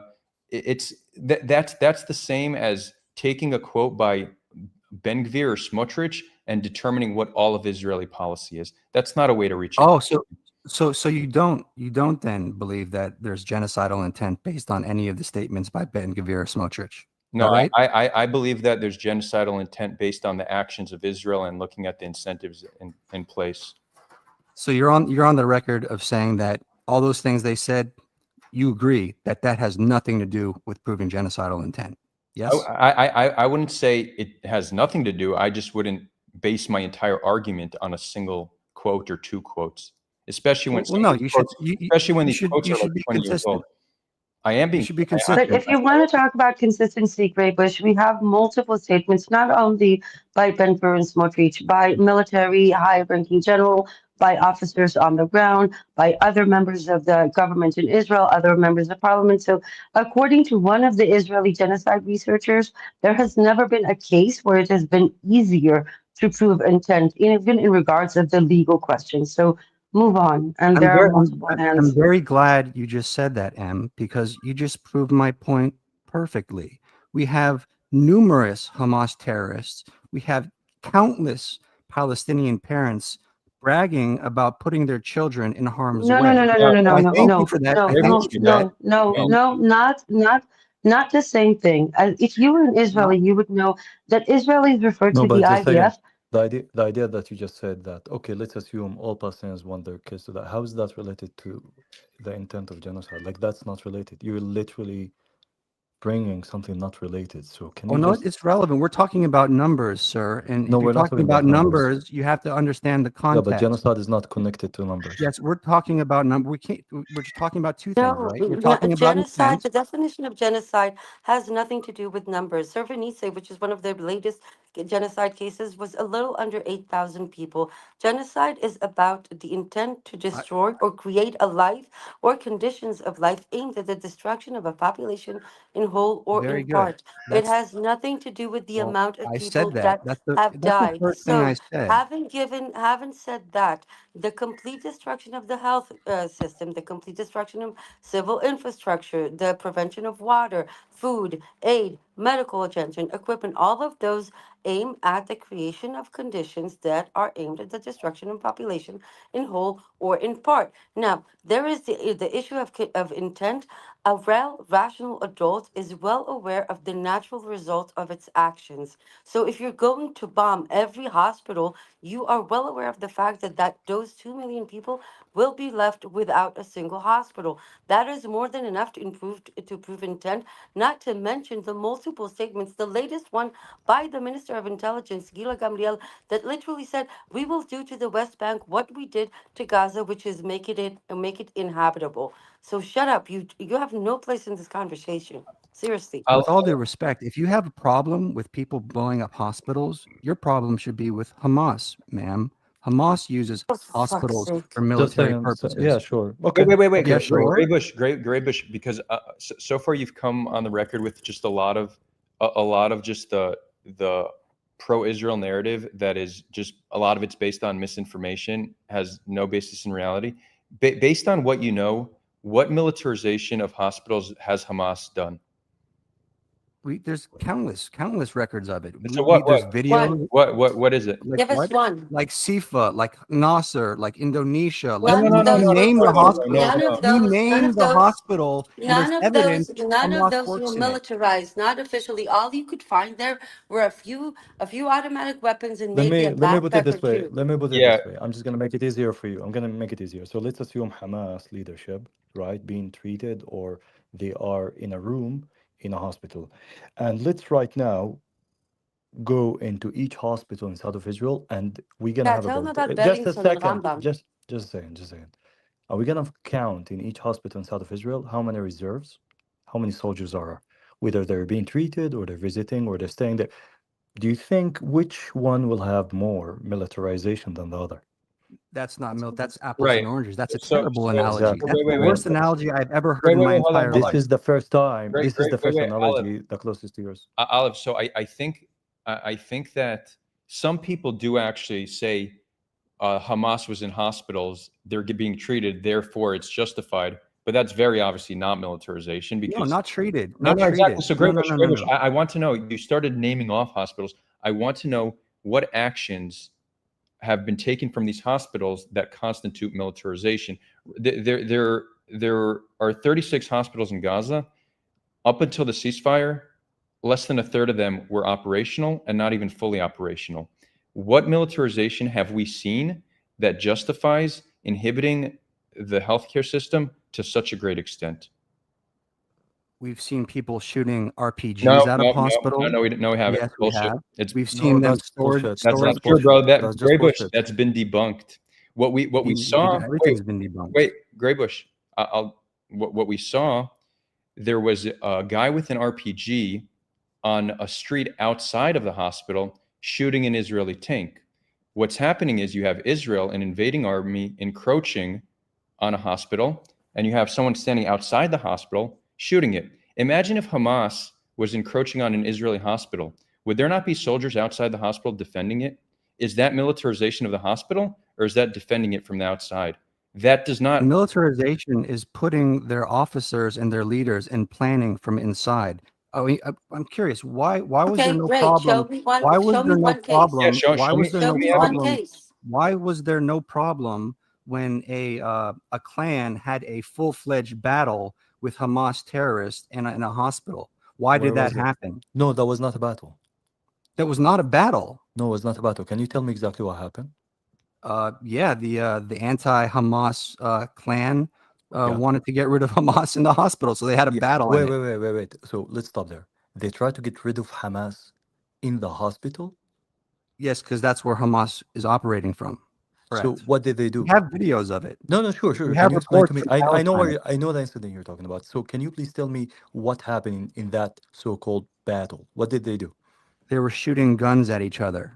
No, No, they kidnapped the nurse. no. No, Man. I know there's a listen, video. dude. There was You've no seen a just video. I know kidnapping. There was a battle. I It was I blown know up. the nurse that was kidnapped. I know the Ambulances. nurse that was kidnapped from that hospital. Okay, so listen, go back, refresh your Hasbara point, bring back. But at the end of it, when it comes to genocide, please go read what scholars said. Ignore us, right? We're no one's here. Listen to scholars of genocide, Israelis. I've read Just a them. second. Hold I've on. read them. Okay, debate with them, answer them, because you're just trying to kind of gaslight us with not about numbers. It is about numbers, comparing to hospitals, not comparing to hospitals. I can give you many examples. Can you tell me why they stopped the water? Can you put the water in a rocket, launch it at Israel? Why did they do that? They didn't intentionally attack a No, single they water plant. literally sent a unit to stop Wait, the yes, water. we even have a video of them doing a controlled demolition of a water sanitation. What was Hamas in that water? I don't know. Like, do they fuel the rockets with water? But Was Hamas in a water plant? Why wouldn't Hamas? Why Why wouldn't they did they be in a stop? water Why plant? did they blow up the water reservoir? Why did they stop and they destroy all the water infrastructure inside of Gaza? Can you Well, explain number that? one, they haven't destroyed it all. No, Number they two, did. they're actively working to repair it.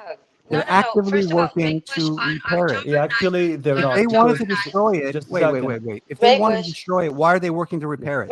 No, actually, the one who's with people who actually know just a much second. more than you. Just a second, it's fine. It's not about that. I don't want to make it personal because I'm in a better mood today. Actually, the one who's trying to repair it is not Israel. The one who's trying to repair it is the PA, and some of those PA run water ministry were killed by Israel while they're trying to repair it. Do you know that? Now, let's go to the intention. The intention, it's not about the action. It's about the intention of destroying the water infrastructure and limiting it inside of Gaza. They literally said no water. Over multiple officials said it in their statement. Why did they do that? Why did they say? Well, Why did somebody it's say both. something Why terrible did they after say that? October And 7th? why did they That's a follow serious it with an question. action? Why That's a did they serious say question. it? When did they say that? Didn't just say it. They did it. They On did it. October I'm 9th, saying they they shut said down it. all 3 times.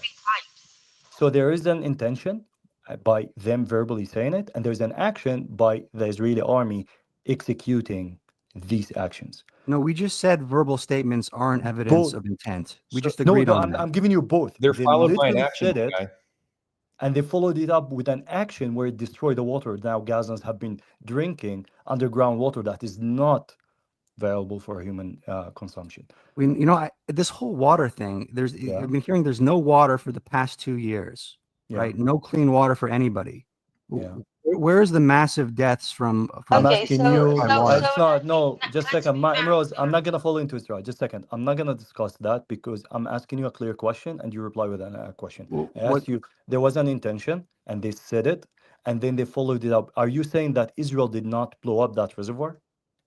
You'd have to do the one where that shows some IDF soldiers putting some explosives. What This appear is to be how blowing up work. Yeah. There's one instance of that. I couldn't explain what they were doing there.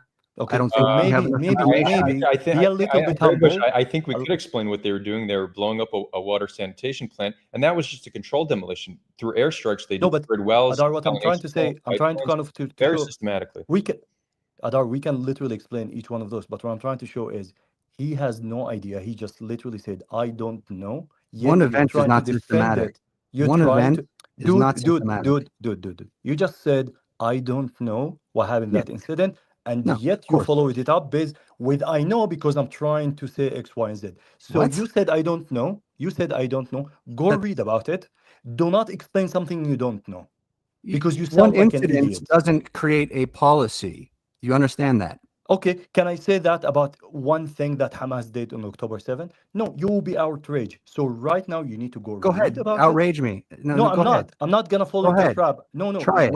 we Give me an prove. example. I'm not. You know why? Because we proved that you're an idiot when it comes to water. We're not gonna move from there. So we're gonna So keep you don't want to beating give an you. example. No, I'm gonna beating you with the water, right? Up until you find a justification. Why did they stop the water inside of Gaza? There were 3 pipes. They closed all of it. Then they partially opened one, and yet the 2 others still not open. So Well, then I asked go you a read question. about Why are it. they repairing it? Can we move Why are they on from repairing this the water? idiot? Why are they repairing it? We have The there's a ceasefire. Israeli army was not repairing it. It was the PA who's trying to repair it, That's and they not were true. killed. That's not true. Israel does not repair pipes, dude. Yes, Israel does repair They pipes, don't dude. repair. You don't know shit about shit. So can you shut the fuck up and we move to someone else? So Graybush, they're repairing it after. Let's assume Israel's repairing it. They're repairing it after there's a ceasefire. Why does it need to be repaired? Because it was destroyed. Israel systematically destroyed the water infrastructure in Gaza. That's to deny that. You're admitting that they're working on repairing it. Right? No, The PA's repairing it. hold on. I'm The saying PA. I'm saying even if Israel is repairing it during a ceasefire, they destroyed it. So no, you don't. You're not absolved of your war crime if you then say, okay, I destroyed it. Now I'm going to repair it. No, you destroyed water infrastructure. It's been destroyed for years. It's not just, oh yeah, we're repairing it now. Bro, this is blatant atrocity denialism. What you're engaging in. Very blatant. Wait a second. Israel is repairing water pipes today. That's a fact. Israel does not repair water, for fuck's sake. It's not. Go prove. Whatever. Prove We're it. It's a fact. Okay. It's a fact. Hogard has reported on this. We're Wait, calling Israel Graybush, a Nazi state, and they're repairing the water pipes. Graybush. Listen to the words coming out of your mouth. Graybush, let me ask you a question. If Hamas were to fund the rebuilding of Be'eri, would that absolve them of what they did on October 7th? That's absurd. They'd never fund anything. No. That wasn't my question. That's an absurd hypothetical. Well, it's actually relevant because it shows how ridiculous the point you're trying to make is. No, it's not. It doesn't show my point at all. It does, because you're saying they're repairing it as if that absolves them from the war crimes they've committed. It doesn't.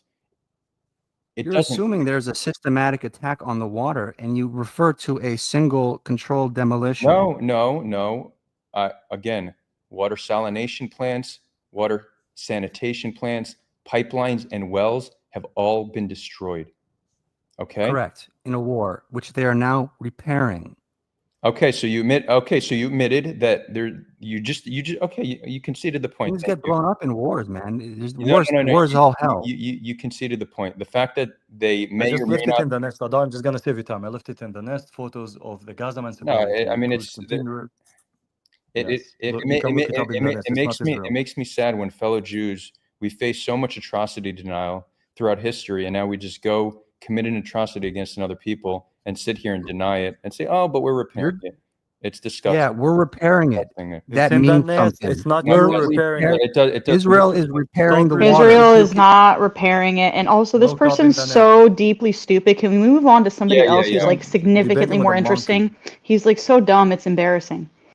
Yeah, guys, let's avoid the ad hominems. But Graybush, you've been listening. No, I came up here just to say that. All right, we've just been listening to. I mean that. Thank you for proving my point. You know, you guys. Okay, now you were the one who couldn't argue the numbers. You're the one who had to come on here and turn every question, and then you can't. No, you didn't give a number, and then you got it dismantled. Your numbers were dismantled. Graybush. Okay, here's a number. More babies were born in blah blah blah blah blah, blah, blah. More Sorry, just a babies. second. Fact or Look not? up in the net. Debate the photo. He, Debate the photo. Okay. Olive, real quick. We're gonna Graybush, your time here is done, but we're gonna leave you with yet another piece of debunked misinformation. You, for the past 2 years, have been drinking the Kool-Aid of propagandists. You came on here with 5 or 6 points. Every single one has been false. Every single one. You should have some humility and do some research. You just said more babies were born in Gaza than people have been killed. That report, do you know what people did? They took CIA World Factbook projections from 2021. They make projections, and they looked at the projections they made it for 2023 and 2024 and said, you see?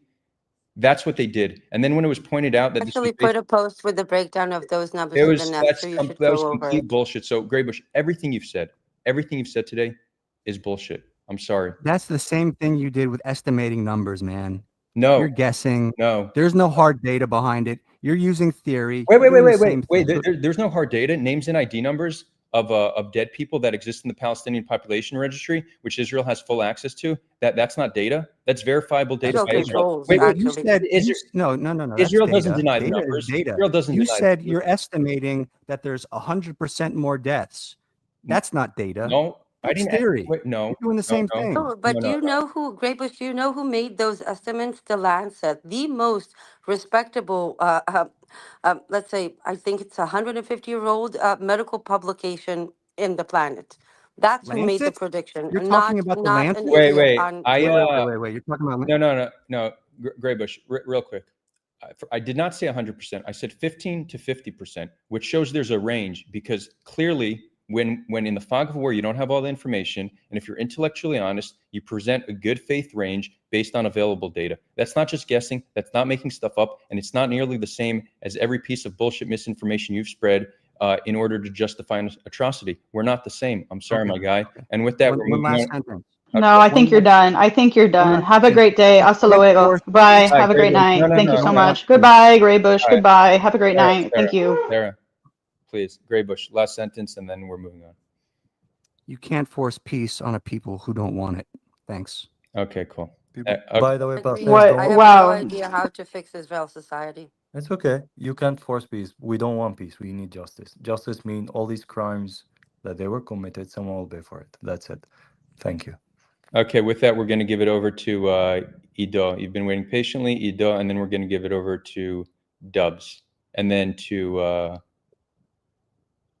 I think Alia was first, so Alia then Dubs. Actually, I'm sorry, Alia. I want to hear from Dubs because we haven't heard from them yet, and then we'll give it back to you.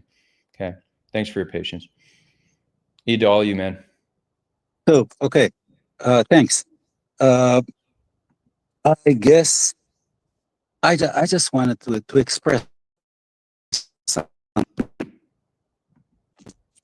I want to make a point, but I want to express something first. I want to hear people like Graybush or arguments like Graybush makes. Wait, Ido, I'm getting a lot of static on your end. It's very hard to hear you. Is that, are others hearing him clearly?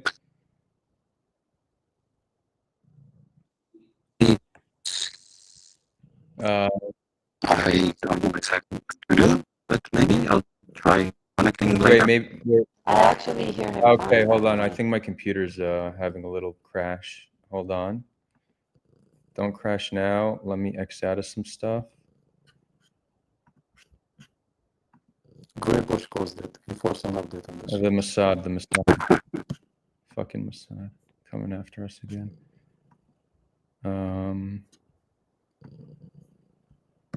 Okay, are we good? Can you all hear me? Am I better now or not on my end? I actually think my computer. I hear him fine. Okay. Keep the mic to someone else. And maybe Ido leave the space and come back because I do hear Rose. So it. Sure. Okay. Okay. Thank you.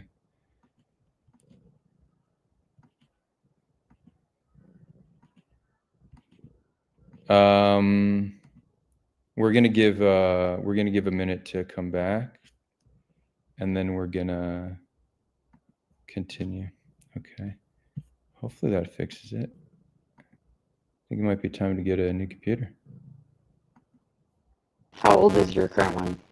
2021, but it already says my batteries. MacBooks last a long time, but going on, I guess, 5 years now. Okay. They don't make things like they used to. No. Okay, now, Rose, I don't hear you well either. And yeah, I think it's just something's going on with my computer. Hopefully. She didn't speak, and by the way, we were able to hear Oh, it. I'm here. Yeah, Yeah. I'm here. Can you hear me now? Yes. I don't know if Edel can hear us. I can. It's just very staticky, but you guys, the space must continue. So I will try to work this out. Ido, we'll let Ido speak. And By the way, Adele, if you crash the app, you have 60 seconds to reconnect to the space. So if you crash the app, you click on your profile, you will see the purple circle around your picture. No, Rose, he's from a desktop. He can do it from his phone, so he can leave the space on. let me yeah, that's what we're gonna do. I just will need to yeah, guys, give me 1 second. I'm just gonna log in from my phone, and then that should hopefully we're good.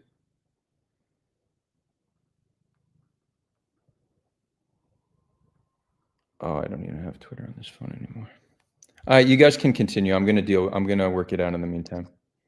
Edo, go ahead. I'm gonna act as a co-host here. Yeah. Okay, thanks. So I don't want to go back to that argument. It was really a waste of time. But I want to say something that I'm deeply embarrassed about hearing such arguments, because when I hear such arguments that are really, each one of them is pulling a new Joker card, apparently a so-called Joker card out of the pocket. But while we all know the answers to these questions, we've been there, we've discussed this thoroughly, we've looked at the data, we've critically examined the opinions of experts and the data, the raw data itself. We're not amateurs. Everybody here that speaks really has done their homework. So it's not like a new kind of Joker card. Those kind of questions could be maybe you could bring them up in a pub with half-drunk people, but not that they really don't have substance. So I'm here just because I'm really annoyed for what it inflicts on my own reputation as a Jewish Israeli. So to the point that I was actually wanting to make, and that's a pity if Adar wouldn't be able to hear that, but someone might tell him later. But Adar brought up John Spencer, and the question came up here, and that's an interesting question, which is related to more than just a person, just the person of John Spencer. The question of, or is this intentional? So I would like to direct you to someone that I'm following pretty closely, and that is forgot his first name, Gourmandi. Some of you probably know him. Alonso Gourmandi. Alonso. Yeah. So he did a series on Hasbar legal arguments. And one of them was about the 1-to-9 ratio. And I love listening to him, but I love legal matters regardless. So I don't know if it's to everybody's taste to follow like 20 or 30 or 40-minute talk about legal matters and going into the precedents and into the legal history of how things came about and how laws work and how courts work and how laws were founded and so on and so forth. But what's relevant to this case or to this discussion tonight is that sometimes you run into something that you go like, wait a minute, this person did not make a mistake. This specific person knew that they're doing something, they're misrepresenting something, and they did that pretty much intentionally. And the case of John Spencer is a case like that. And the reason for that statement that Alonso makes is that, or that I gathered from what Alonso presented, is that in the article that started this whole thing, there were claims that were backed, among other things, by United Nations document. And the United Nations document indeed said what John Spencer did say. Actually, it really backed his claim. However, the United Nations document was a press release. And when you go from the press release to the original, the actual document, you see that the press release misstated the document. Now, every researcher knows that you have to look at the primary evidence before you include that in any article, definitely an article that you publish in a well-known newspaper. And I think that was the New York Times, if I'm not mistaken. I may be mistaken about that. But, yeah, okay, good.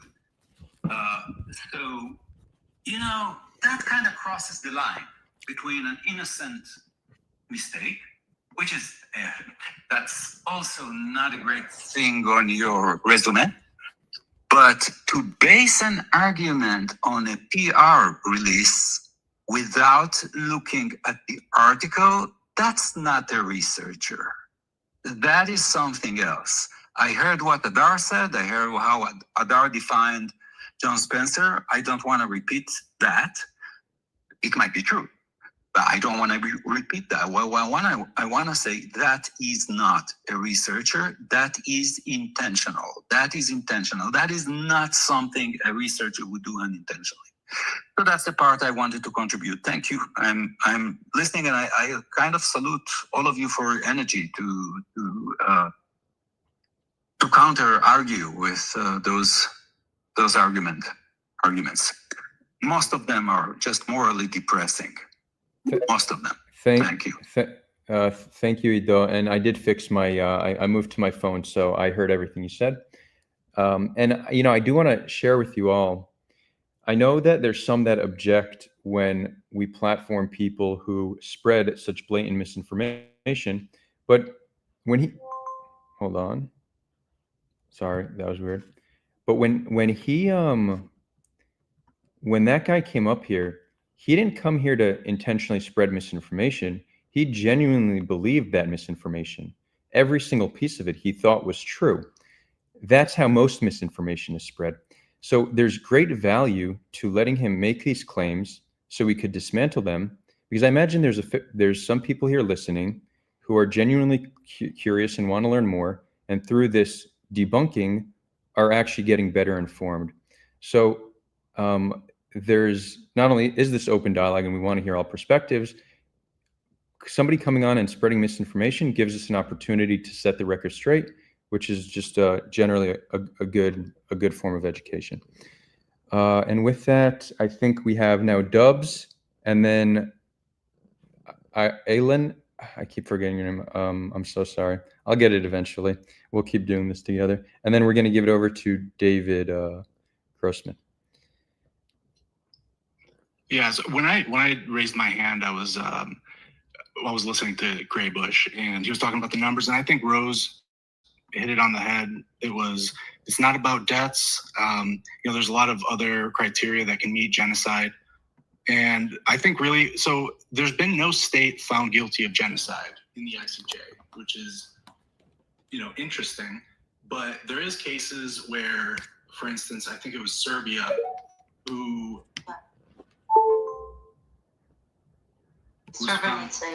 they were found guilty of not preventing it. Now, I think this case with Israel, it's probably the most clear-cut case of genocide for many reasons, because in Serbia, they did find the army, the Bosnia Serbian army, I think it's called, guilty of genocide, and then the government, I guess, was found guilty of not preventing genocide. And in this case, I think when it comes to the deaths, I don't think they can prove that there's a genocide for the element of killing members of the group. I think from the top down, I don't think they would have said that. They would have any kind of, information like passed down along those lines. But I do think the army can be found guilty of that. So then obviously Israel would be found guilty of not preventing it. But I do think that... Actually, Debs, I have to say, this is something a lot of people don't understand. The army might be guilty of plenty of war crimes, but the actual fault of creating lives of condition, much of it in my opinion, falls on Kogat. Now, not many people know that, but Kogat was always under the control of the military. But when this government came into to power,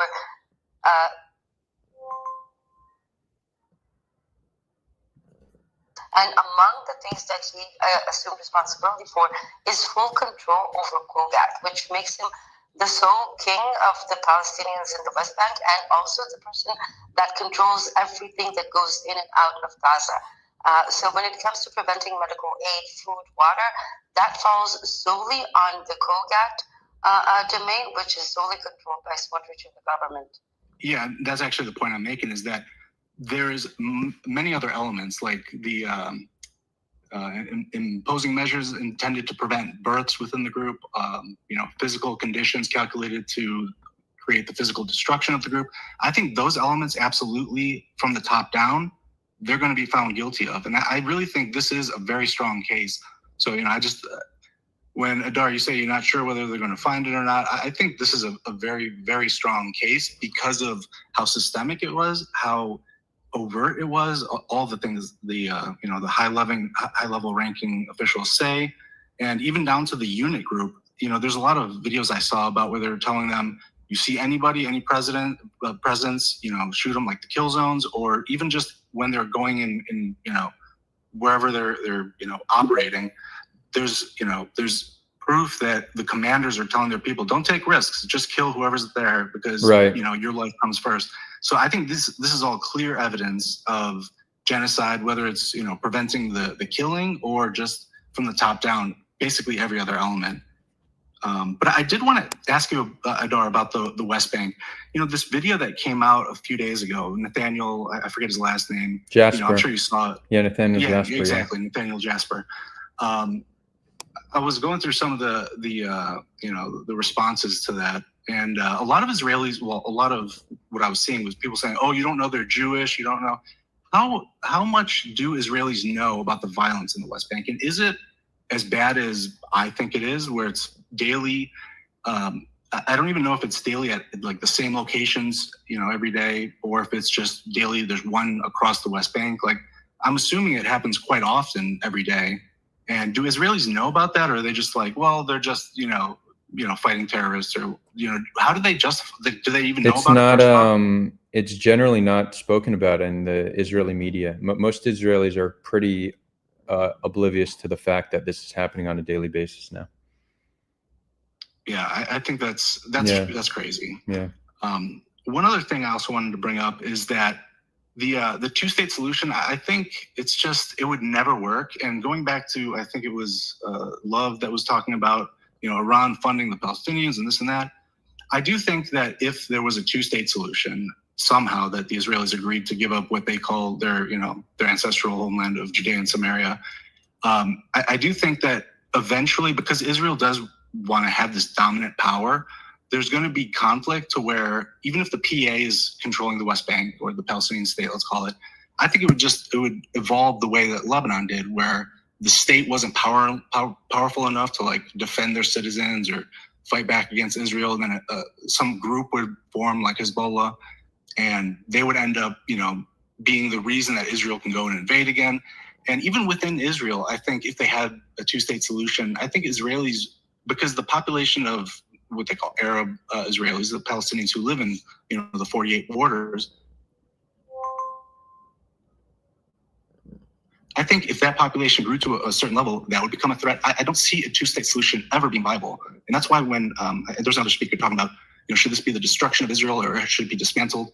I think it should be dismantled. And I think that's probably the best outcome that the world is going to come to as a Jewish state. It can be a state with equal rights. They can call it Israel, they can call it whatever. But I don't see a two-state solution ever working. I do think that might be tried, but that would be, I think, terrible for the Palestinians because it would just propagate exactly what's going on in just a different way. I don't know if you agree with that. Anybody? I mean, I think that if the goal is to have one state, that it's better to start off with Palestinian sovereignty and then working over time to turning it into a more unified state. Like maybe start having it be a confederation of sorts. But if there's still a Jewish state, there's always going to be like, an innate feeling of the Jewish population that we need to be in power. And there's almost like two separate struggles here that probably intersect at some point. But right now you have a situation where you have Palestinians in the West Bank and Gaza who are neither sovereign nor equal. So they need either equality or sovereignty. And then you have 20% of Israel's population being non-Jewish, and most of them are not happy with the fact that they are non-Jews in a Jewish state. So there's the fight to establish sovereignty in the West Bank is one fight, and the second for a more equitable system within Israel is more of a civil rights movement. Now, there's many ways this could play out. I just think that the feasibility of building a movement that will dismantle the state of Israel is significantly less likely to succeed than the establishment of a Palestinian state. And I also think with such deep levels of fear, mistrust, and hate between our populations, if we are suddenly sharing the same institutions and competing over political and demographic control, I think that the risk for violence is very high. I think in the long term, after a reconciliation process, it's certainly possible. And the idealist in me says that's the best and most beautiful solution. But I try to, on one hand, have an idealist vision, but then like root my belief in pragmatism, because you don't change things just based on idealism alone. So I really think this is the most feasible way to look at it. One is giving Palestinian sovereignty, and two, having Palestinian citizens of Israel work within some kind of a civil rights movement to create a better situation for them here in Israel.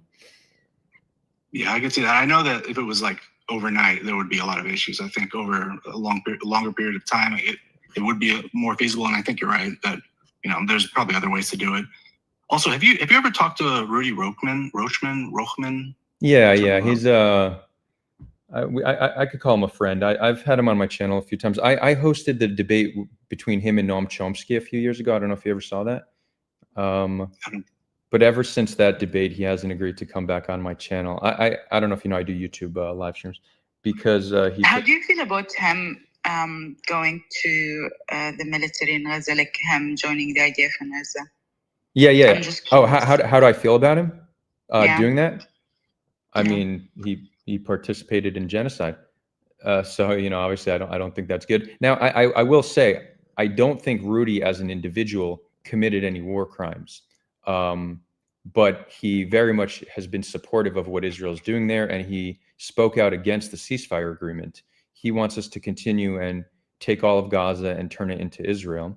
So very much an extreme position in my opinion.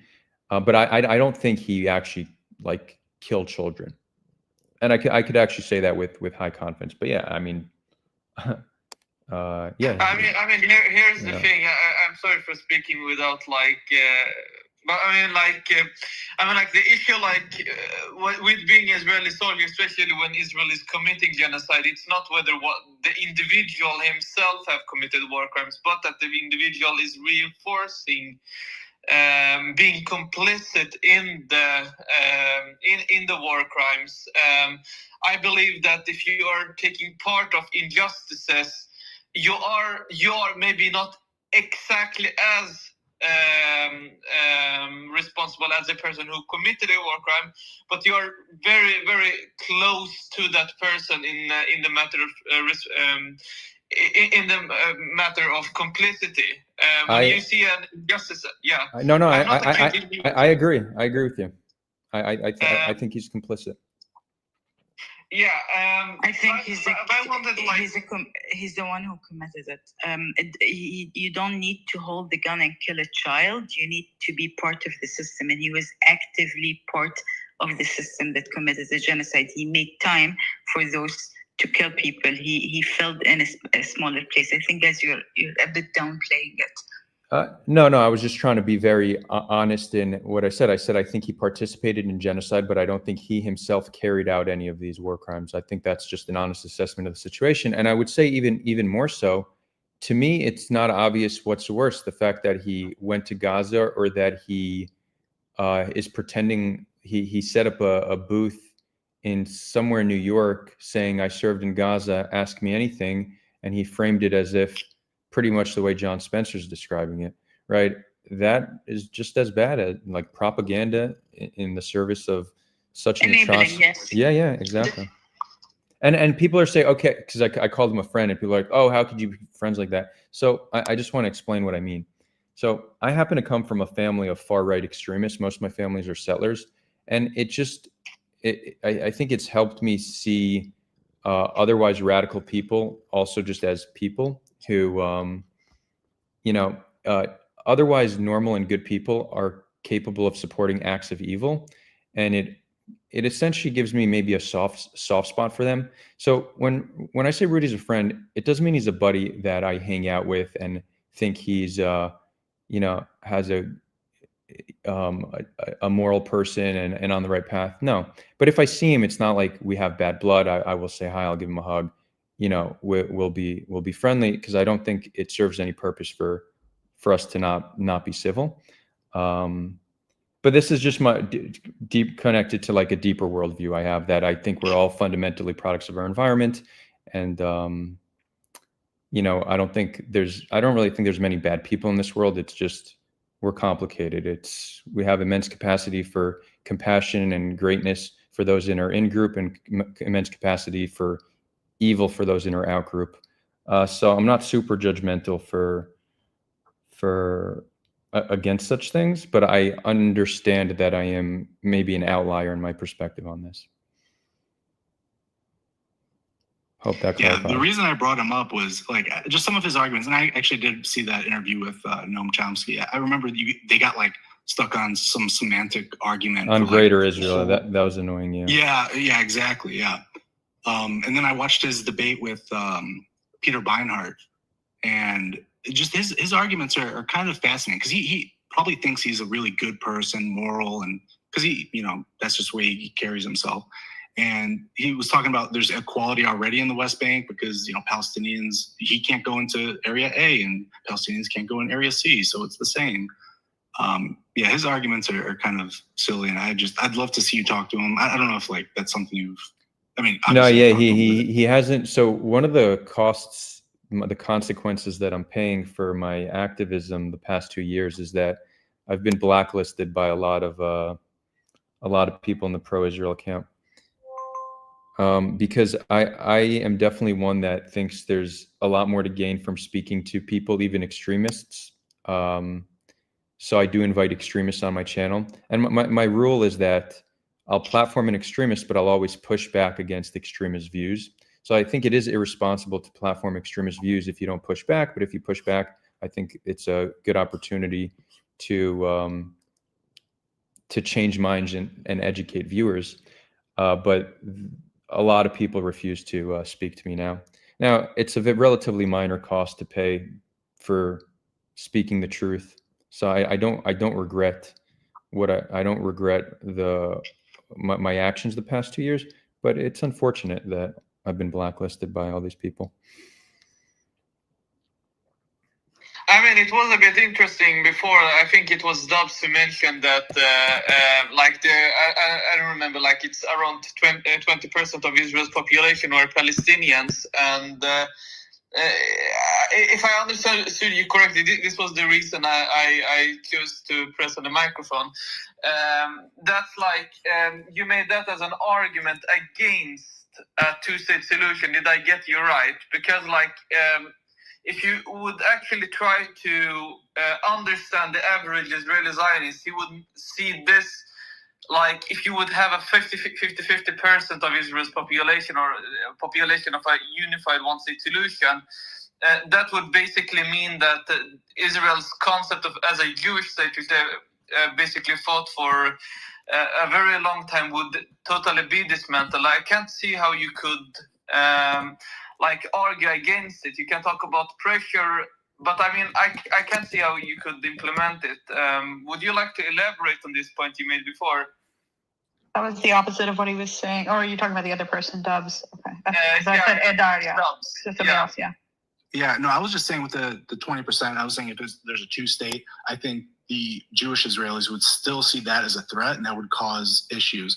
I think you're right. A one state also would create issues if it's not a Jewish state, but really having a Jewish state where Jews have, some kind of superior rights is just never going to work. It's going to take a long time of transition and figuring things out and having protections for all minorities, because the population, from what I understand, is the Palestinian population from the river to the sea is growing at a faster rate. So they're always going to be a majority eventually, if not already. So there is ways you can have a one state. Yep. Yeah, I mean, if you look at the demographics within Israel proper, like the 48 areas, I think it's pretty much stable. As if you look at the relationship between Jews and Muslims and also Christians, if you had that. I don't think the Palestinians are going to overtake Israelis inside Israel's recognized borders. And if you would include also then the West Bank, I think this would be a bit more complicated. Some Israelis are advocating for annexing the West Bank, but keeping out the Gaza Strip because they don't want or even.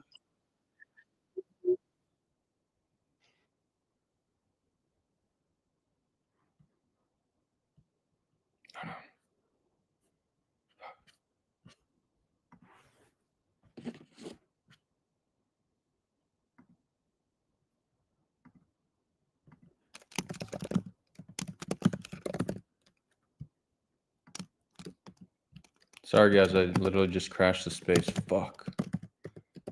Oh, that's so annoying.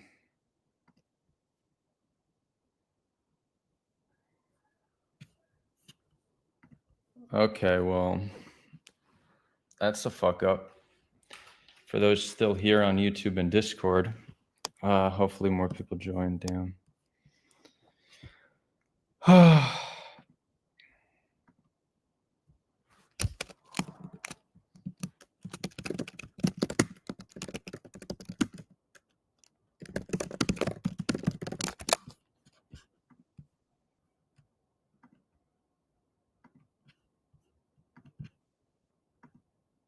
All right, guys, I apologize. I literally crashed the space by mistake.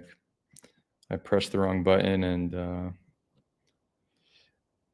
I see we have a lot of people coming in on Twitch. Interesting. What's up, Twitch followers? Cool. Good to see y'all here.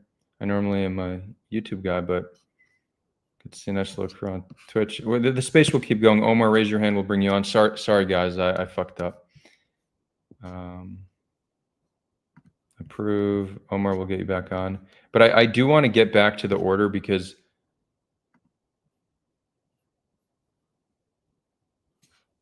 I know you personally, I gave you a little bit preferential treatment, but there are people who are waiting to speak. So I'll let you finish your point, and then we're going to get back to the order. But we could wait a few more minutes to let more people on. And that's fucking annoying. I was literally switching devices, and then I accidentally ended it. So my bad.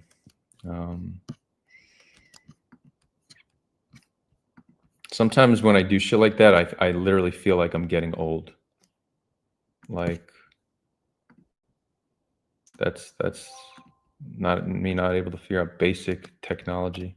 AC, I see you here. We're doing this on Twitter Spaces now. So if you want to speak, hop on Twitter, and then we'll get you on.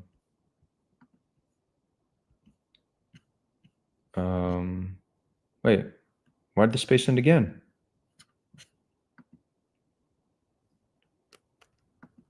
What the fuck?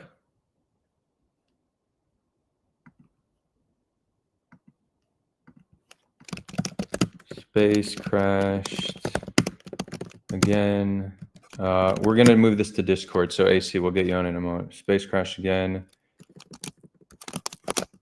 We're moving the conversation to Discord. Link in bio. Damn, why did it crash the second time though?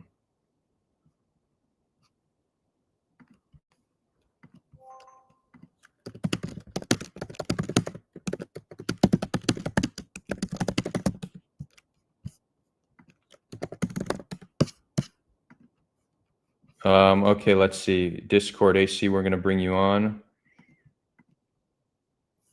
Cool. AC, you're welcome to join. I'm going to set up my better camera now. How the fuck do I do this?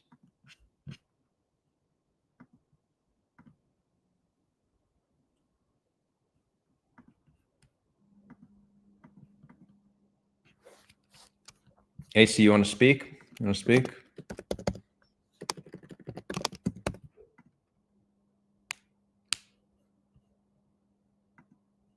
All right, AC, I see you here, but I can't hear you, so I don't know what. I don't know if you're trying to say something, but I'm not hearing you.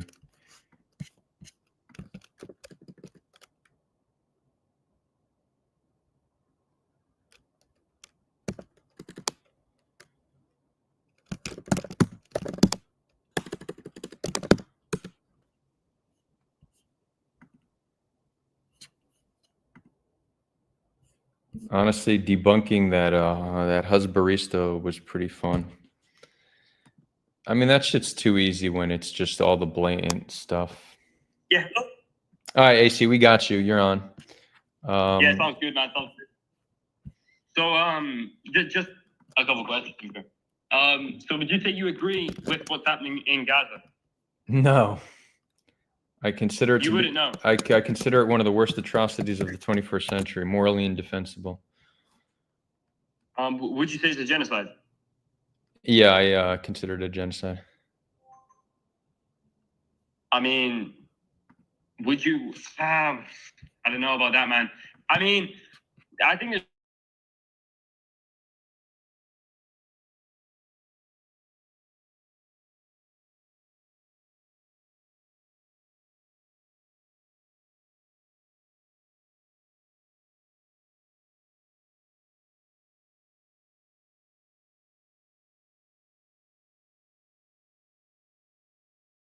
Wait,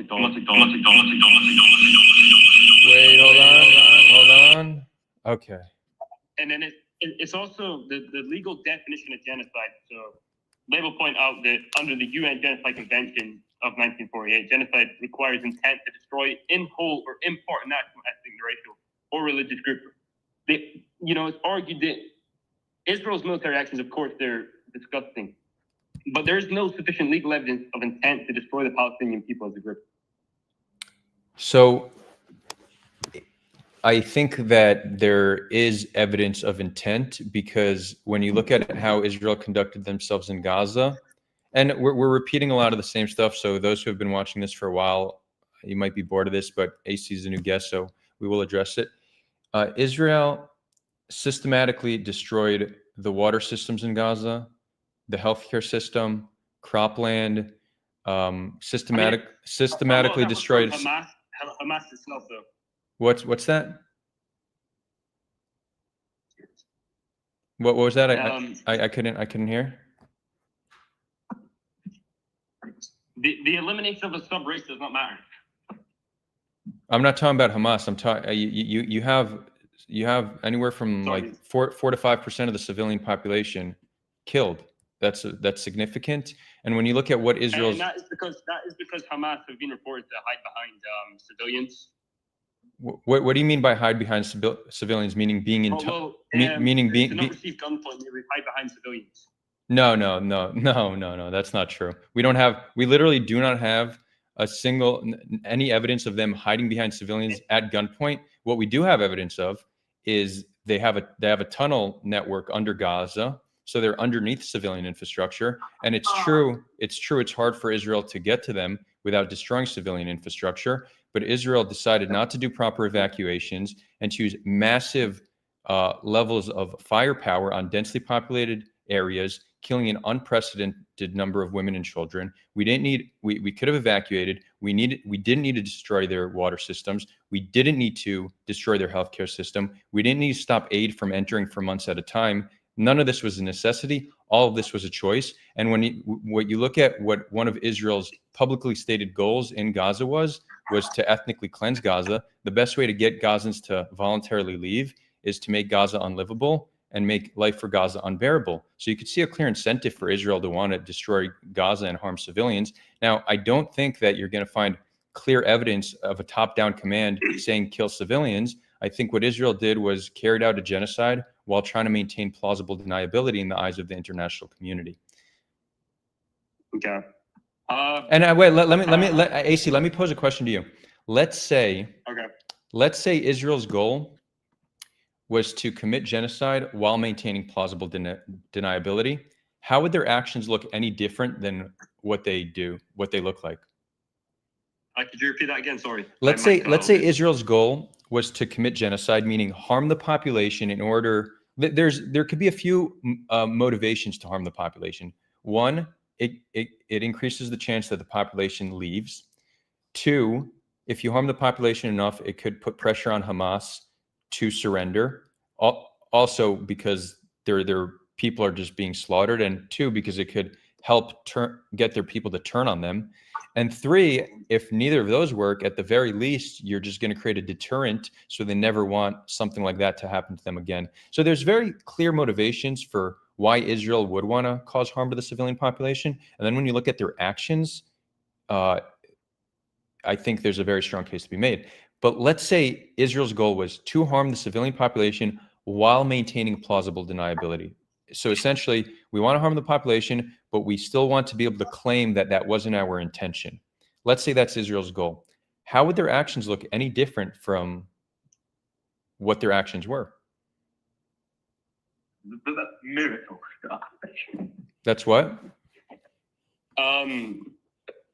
So you're saying, how would it be any different? Yeah, if that was Israel's goal, what would their conduct look like if they wanted to destroy part of the population while still being able to claim they didn't mean to? Well, I mean, we both know that if Hamas is hiding in tunnels, that you have to blow up certain parts of the area, which they do drop leaflets, and we both know that they do drop leaflets to tell people to evacuate, which they proceed to not evacuate. So it's true that I agree. You know, some Israeli soldiers do kill civilians. Well, no, but AC, you didn't answer my question. What you went to was the challenge in Gaza, and I agree, it's very hard. Hamas prepared for decades for such an invasion. So the fighting conditions in Gaza are, I would say, the most challenging in the world. But that doesn't speak to whether Israel intentionally harmed civilians or not. These are two different conversations, right? Yeah. Right. So if Israel wanted to harm the population while maintaining plausible deniability, their actions would look pretty much exactly as they look. Now, if we want to be very, very charitable, we could say Israel didn't want to harm civilians. They just wanted to get any advantage they could over Hamas. And the more precaution you take for civilians, the less advantage you have. So Israel just lowered protection for civilians, but not because they wanted to harm them, just they wanted any advantage they could get. I think that's the most charitable case you can make for how Israel conducted themselves. Some people are saying Israel really did conduct themselves in the best way possible, and the numbers are much lower than they actually are, and record levels of civilian combat ratio, but that's all false. So that's not a charitable argument. That's just misinformation, right? Yes. Now, it's true on the topic of evacuations, Israel did do evacuations, but the safe zones were very small zones that could not fit all of Gazans. These were areas that didn't have proper infrastructure to house all the people. There was often not running water, no sewage, not enough access to food. The paths to these places were attacked. When people were doing evacuations, Israel would engage in mass arrests of military-age men. Many of them were tortured. So there's a lot of reason why people didn't want to evacuate. And also, it's not that the only areas that were bombed were evacuated areas. If Israel got intel that there might be, let's say, a Hamas commander in a tunnel, and we know this. Sorry, you cut out. You just cut out. Sorry. It's not only that Israel attacked areas that were evacuated. Israel attacked safe zones when they thought Hamas might be operating there, or at least that was their given excuse. Or we know from whistleblowers that there were a few instances when we knew there were Hamas commanders in tunnels, but we don't know exactly where the tunnel is, where they are in the tunnel. so Israel would just destroy the entire block. And you're not going to evacuate the block because then the commander will leave. So, I mean, we saw levels of proportionality, unlike which we've seen in any other 21st century conflict. I mean, just so much unprecedented in how Israel conducted themselves. And the result is the highest rate of children being killed from any instance of mass violence since the Rwanda genocide. And it's important to state Rwanda was much worse, but Syria, Russia, Iraq, Afghanistan, nothing comes close when you look at children killed per capita, per duration. Okay. Yeah. And look, I'm saying this. I mean, wait, I'm saying this as an Israeli who served in the IDF. You know, I'm not. It pains me that this is what my country has done, and that I will. so you served in the IDF before Gaza, or no? Yeah. Before Gaza, I was released in 2014 on ideological grounds. Like from reserves. I did a full 3 years, and then they let me out of reserves.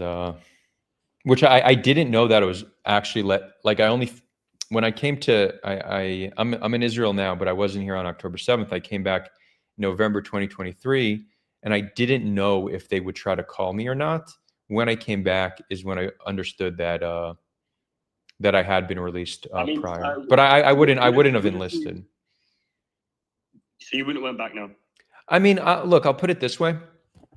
The IDF plays actually an important role. It's on one hand a defense force. On one hand, it's an offense and oppression force, right?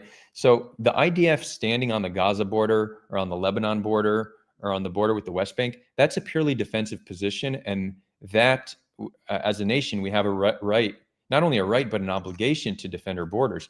That's perfectly fine.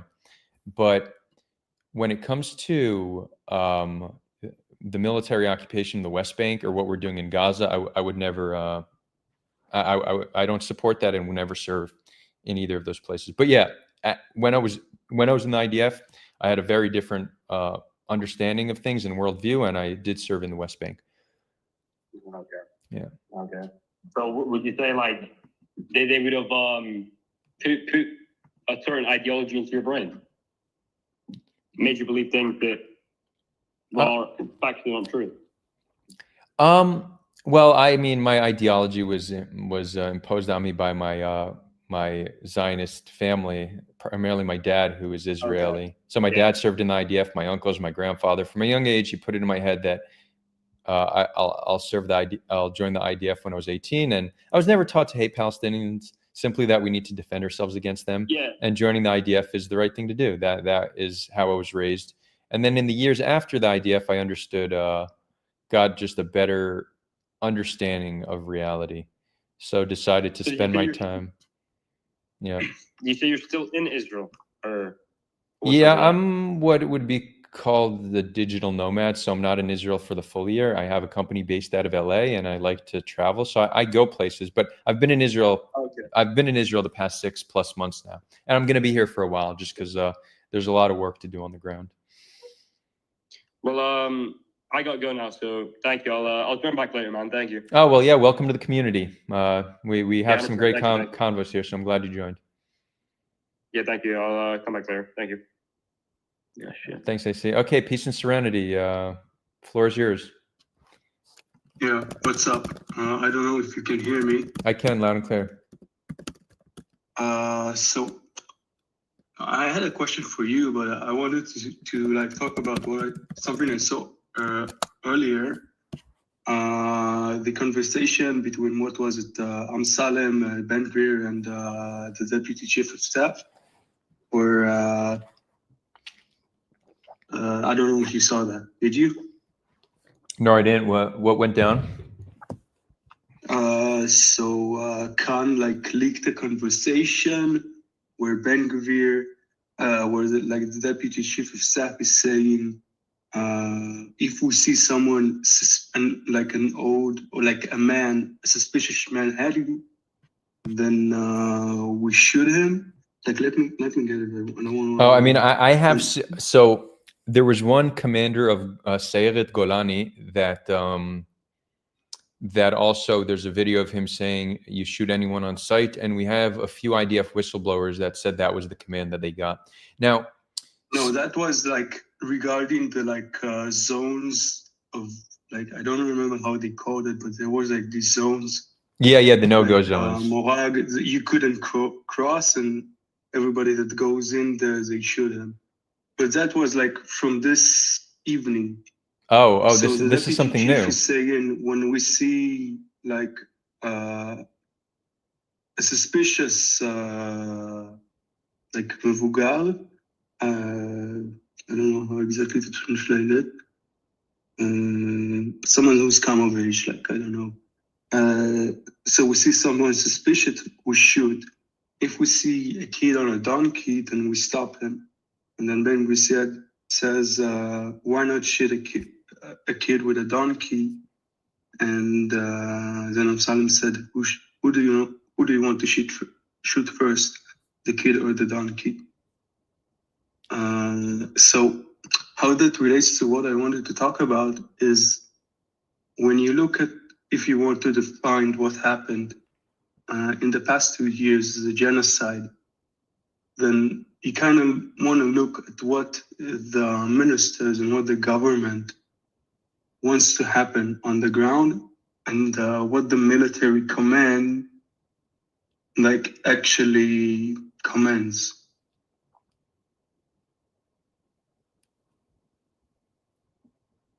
Yeah, so I'd be very interested in seeing that. I mean, this isn't, none of this is surprising, you know, this is pretty consistent with other things we've seen over the past 2 years, unfortunately.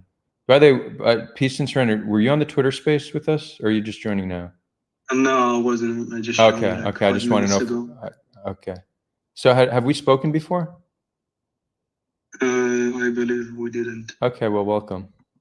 Welcome. Thank you. Do you want to pull up this video and we could stream it? Or yeah, I mean, it's not a video; it's a screenshot. I'll send it to you, but it's in Hebrew. Okay, so I'll just look at it. Yeah, send it to me. We won't review it now just because it's in Hebrew, but good to know. So I see. I wasn't. So Shadow, I know you wanted to speak, and I know I didn't. There's some things here on Discord that I didn't get to yet, so I'll respond to them in the meantime. Where do you want to send it? You could just put it here in chat. Okay. Noah Circus is asking, Adar, it can be true that Israel is committing a genocide and that some of people criticizing it are doing so for anti-Semitic reasons. Yeah, I mean, for sure. I think that is true, right? Some number of anti-Israel people are not pro-Palestine. They're just anti-Israel for whatever other reason, often anti-Semitism. But there's a very legitimate reason to be against Israel's actions, right? If you're not an anti-Semite and you're a humanist, you will be against Israel's actions, right? But yeah, for sure, that's some of the motivation. Let's see, where this was just released tonight. Yeah. Wow. Okay. Well, it's all collapsing. And it's good that it is, because accountability is important. And even more so. Well, I mean, I don't know if those people will be held accountable. I see the people who say, let's get Netanyahu to The Hague and let's get Gallant to The Hague. Personally, even if we get like a Lapid government, I don't see that happening. Like, not even Bennett, a Lapid government. I don't see them letting Netanyahu, I mean, I forgot the word, but basically putting him in trial for the war crimes. Yeah, I mean, it's true that there might not be accountability to the extent that there should be. In fact, it's likely that there won't be. But I guess we'll see. Although in terms of the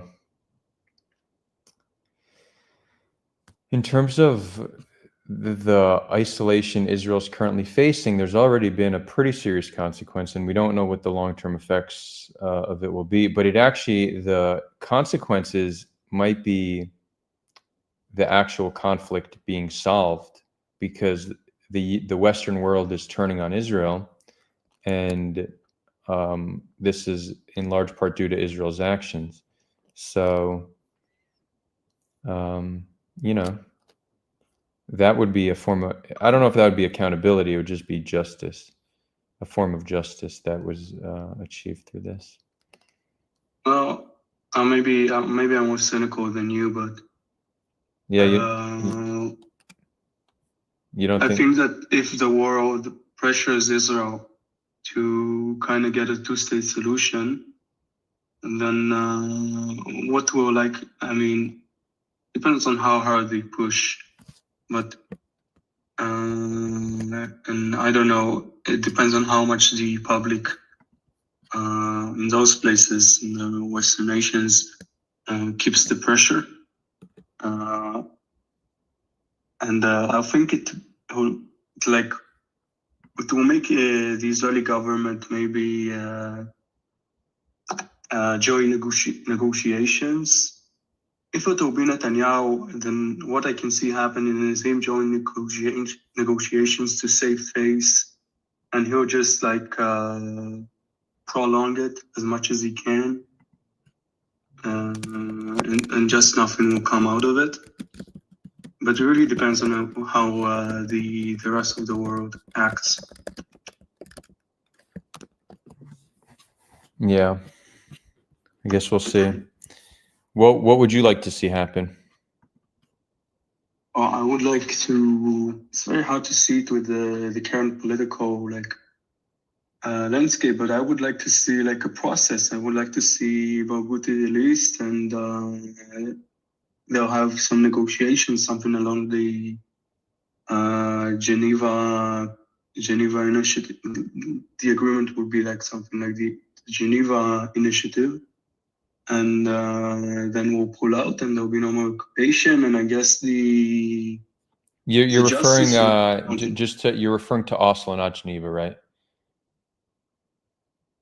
No, I'm referring to Geneva because it's a two-state solution. Israel keeps the settlement blocks, the main settlement blocks, and the Palestinians. The land they lose from the settlement, they gain back in other areas. I'm pretty sure I'm pretty sure you're referring to the Oslo Accords. The Geneva Convention is like a military. No, the Geneva Initiative is not Geneva. Oh. That's the. How am I not aware of this? Okay, maybe that's my ignorance. My bad. How is it different from the Oslo Accords?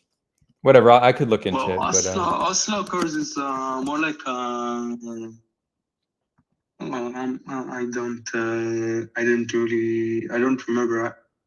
Okay, I pulled it up. Yeah, Oslo is my bad. Not a final peace agreement. Okay, so you're saying Geneva takes it a little bit further. Okay, so you consider yourself like a left-leaning Zionist? Yeah. Okay, cool. Well, the other solution is, of course, one state, one democratic state, and I just cannot see, if it happens, I cannot see that state being a stable place for a long time. If it may be good to support it post two states and post peace, but right now, or even in the next 20 years, if there are no two states and the conflict keeps going, from that to jump to one state, I don't see how that one state would be stable for a long time. Yeah, I agree with you. I think one state in the form of a federation is definitely, if we do one state, it should be a federation, but one state, as it's often perceived, would likely end in disaster in the short to medium term. And it's how federation in the America sense.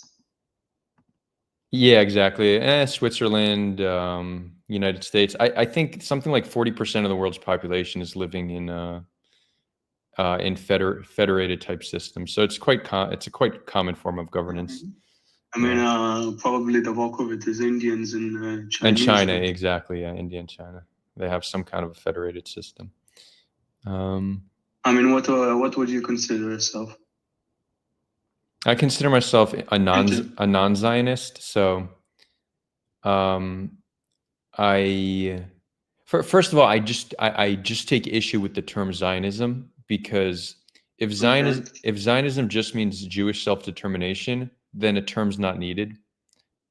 Supporting people's self-determination doesn't require identifying with a unique term.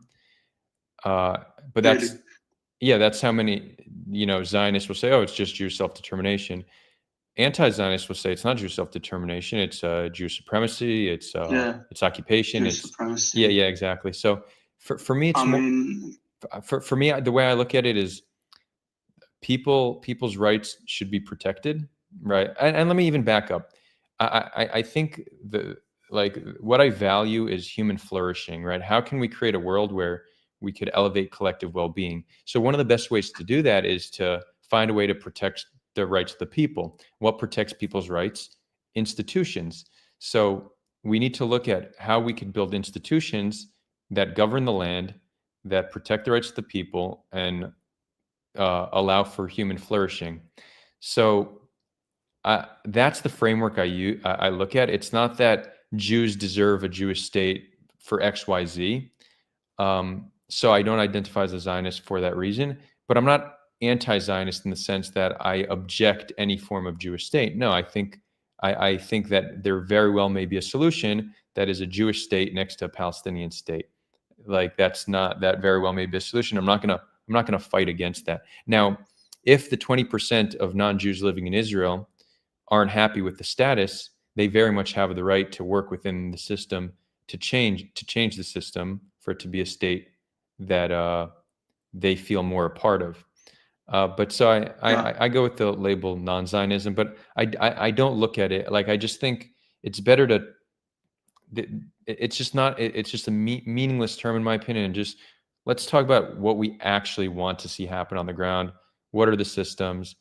Like, what are the institutions in place? How do we implement them? I think these are the more interesting and important conversations. Yeah, I agree with that. I think it's generally just a bad term because it's kind of overused, and right-wing people wouldn't call me. I mean, they would call me an anti-Zionist because I think the occupation is evil. Even if I think there's an occupation, then I'm an anti-Zionist in their eyes. So, and from some people in the really far, they're calling themselves pro-Palestinians, but people who support armed resistance, they would look at someone like Ode or even someone like Mahmoud Abbas, and they would call them a Zionist because they don't support Hamas or they don't support armed resistance. And I think that the conversation should be centered around what we can actually do more than what happened. And I think that what's happened is historically Zionism has led to the oppression and subjugation of Arabs or Palestinians in this land. Yeah. So who do you plan to vote for if elections are tomorrow? Golan. I mean, okay. I'm not his biggest fan, but I relate to his party more than I relate to the Khadash party. Right. Okay, I see that. For me, I would vote for either Khadash or Demokratim, depending on mandates strategically. I would place a strategic vote, but I'm probably in between the two. Yeah, I mean, Sometimes I kind of see Kalash. I mean, I agree with most of what Kalash has to say regarding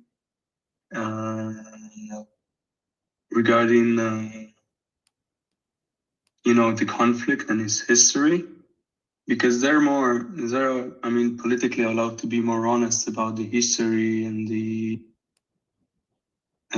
plight of Palestinians. But kind of democratic, I relate more to their messaging, and I would say plans. Even though it's not like 100%, it's more like maybe around the 80% support. And yeah, I think it depends on mandates and what the list looks like. Yeah, exactly. Does anyone else here want to hop on, share some thoughts, ask questions?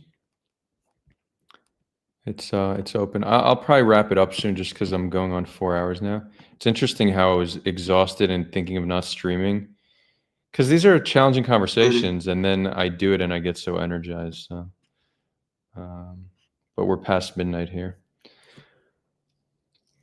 Yeah, there's a lot of adrenaline talking about politics. But and interestingly, it sharpens the mind, because when I started the stream, I did not feel like I was all like brain fogged, and then the second people started coming on with all this like propaganda, my mind cleared real quick. So it's interesting how that works. Mathmo, I see you asked a question here on YouTube. I don't know if you're still around. It was a while ago, but if you're still here, asking what I think about Haviv Retegur. And then somebody else said that I think that I was saying how people, many in the pro-Israel camp have blacklisted me. So Shachar, you said Haviv would probably talk to me. So he's ignored my requests to speak. So no, I don't think so. He seems to also have blacklisted me. What do I think of him? Mathmo asks. Look, I think he is he's intelligent and generally he's good faith. So I don't think he's one of these people who just engages in propaganda and spreads misinformation, at least not intentionally. We have pretty deep, ideological differences. I haven't seen much of his work, but I see him posting stuff, and I probably disagree with most of it. But sometimes I think I appreciate his points. But yeah, it'd be cool. A lot of people have requested we speak. It's a shame that he doesn't want to. But all good. Have I reached out to Noam Dorman? He just posted this today. Yeah, I actually spoke to him briefly on Twitter. I forgot to get back to him.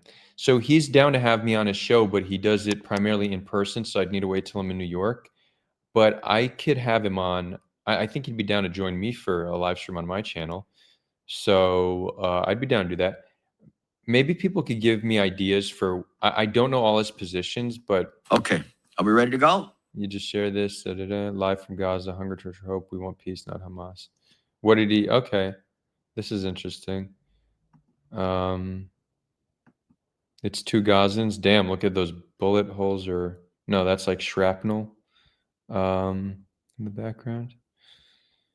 We'll find a time to talk. I'll speak to him eventually.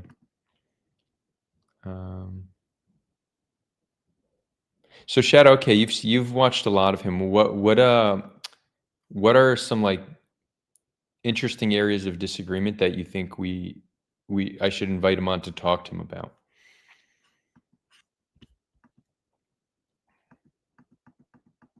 I do see that he pushes the narrative that the Ministry of Health numbers are inflated.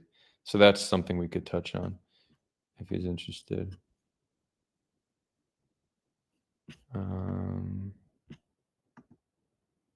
Yeah.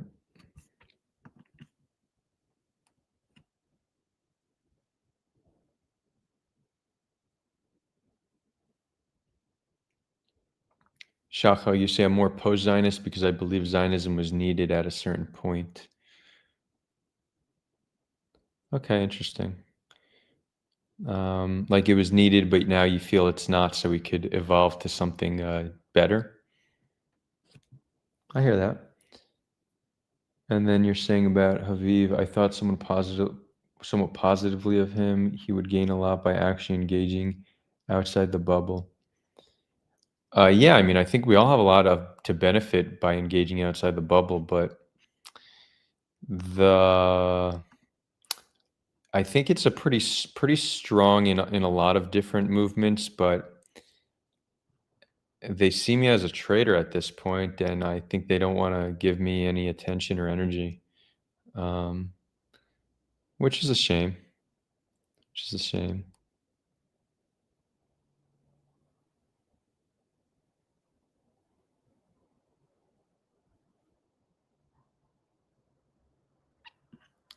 But the solution, I think, is to just grow the channel, right? If you're big enough, then you're unavoidable and undeniable. So maybe that's the solution. Like Yishai Fleischer is somebody I've had on the channel on a few occasions, and he was meant to be on the channel tonight, and we planned for it, and then he said, "Look, Adar, I'm very busy. I'm trying to preserve my energy," and he said, "And also, you've said some stuff that have been hard for me to stomach." And I want to give him credit for being honest, right, and expressing like that he's not comfortable being on my channel. But I mean, I'd prefer that he come on and tell me what I said that he disagreed with, and let's talk about it. But yeah, so he's not agreeing. And then Rudy, I think Rudy's in a similar camp, but Rudy hasn't explicitly said it. He just always finds a reason to say no. And also, Rudy came up earlier, and I want to make sure I described him fairly, because I said I don't think he's a moral person, and I don't know if I actually agree with that statement. I think he is a moral person in most areas of life. I think he is just very wrong when it comes to Gaza and participating in Gaza and then doing content in support of it. That, I think, is a very wrong moral position. But generally speaking, he's the kind of person that is otherwise kind and compassionate to Jews and Palestinians, right? He's not somebody who has any interest in harming Palestinians. If he saw a Palestinian in need, he would help them. So it's more complicated than that. So he's completely wrong on Gaza and some other issues, in my opinion. But I don't think he's a bad person. But if you support bad things, there should be some amount of backlash, right? We need to create incentives to have better ideas and better actions. So I would say that is my fair assessment on Rudy. But he's also somebody who won't do content with me anymore. Yeah, just a question. Like, when we think about like refusal, whether it be a refusal to serve or refusal to serve specifically in Gaza, like I heard this point where if you refuse to serve like categorically, then you kind of let the military environment become more right-wing and let the right-wing voices take over without like internal resistance. And like refusal wouldn't actually not refusing and being like left-wing or pro-Palestinian in the army would be better for the Palestinians. Would be better for the Palestinians not serving at all.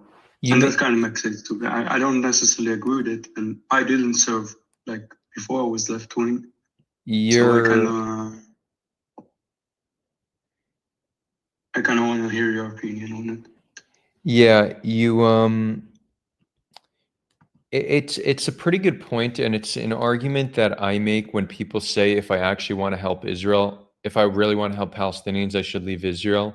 And I say, what would that achieve? That would just mean one less activist on the land and a more right-wing demographic. So you're making a similar argument for the army, but at a certain point, you know, I think it's probably better to reject serving in an institution that is abusing the rights of the people. So if there's mass refusal, I think that serves a greater purpose than if there's mass enlistment of compassionate people. I mean, can you make the case that you have, if the right people move up the ranks, you could change the structure of the army? Perhaps, but I don't actually think that's how it plays out, because it's not just merit you get to the top. It's you need to be ideologically a certain way to get to the top ranks. I don't know. I look, there's the case could be made. I'm not entirely in disagreement with what you're saying. So yeah. But I like if somebody tells me they're joining the IDF because they want to do good and change it, I'm not going to object to them doing that. But I think that mass refusal probably would be a more effective way to do it. Well, look, one of the reasons I'm bringing it up, because one of the what divides or what divided in a certain point the left-wing camp in Israel between the Zionists, not the Zionists and the non-Zionists, that the non-Zionists are, I mean, even the anti-Zionists would say, look, you're here, you're protesting every day or every week against Netanyahu, and you're calling for the war to end. So why are you enlisting? And then the Zionists would say, would reiterate my the argument that I said before. So it's kind of interesting. I think it really depends on if the person himself is willing to push back against the command that someone else has given. And if not, then it's kind of useless.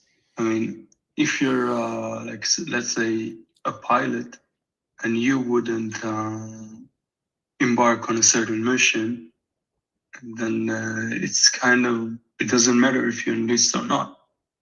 Because if you're not affecting others to take a certain action, then I guess it doesn't really matter. Wait, if you're not what? I missed. If you're not doing something to take another action? If you're not affecting the environment, like let's say the more other people, to not do stuff that are either immoral, illegal, etc. If you're not affecting other people, if you don't have that power, let's say, if you don't have that capability, then I mean, there's no point in not refusing. Right. Yeah. I mean, let me take like an extreme example, but I think it's important to maybe push things to the extreme to understand,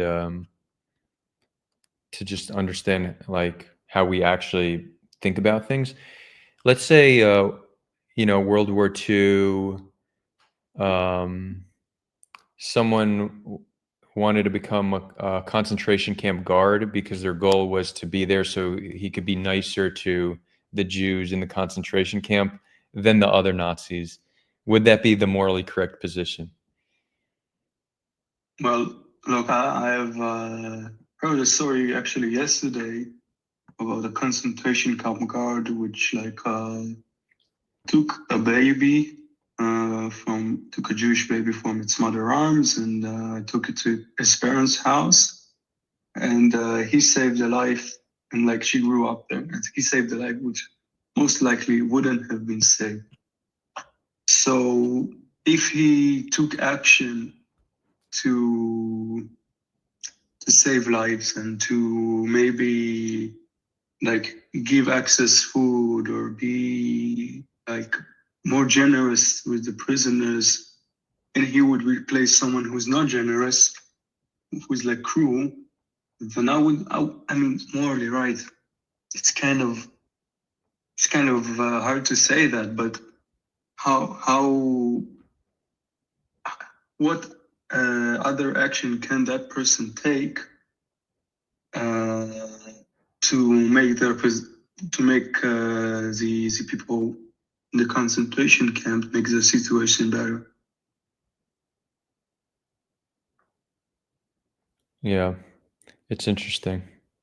Now, I'm also one that believes that I don't think like everybody who served in I don't think every Nazi was just a bad person who did horrible things. Most of them were people who were well, how do I want to frame this? So people rarely believe they're doing something wrong, right? They believe what they're doing is righteous and often important for their self-preservation.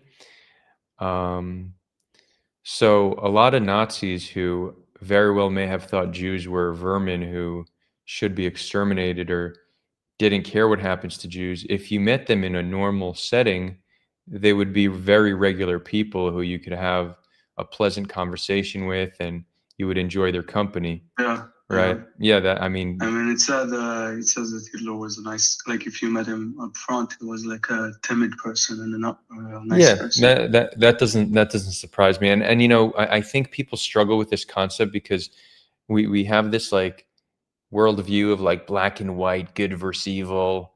And that's just not how people are. Like, I do think someone like, you could have a sadistic psychopath, maybe they're evil, like Jeffrey Dahmer.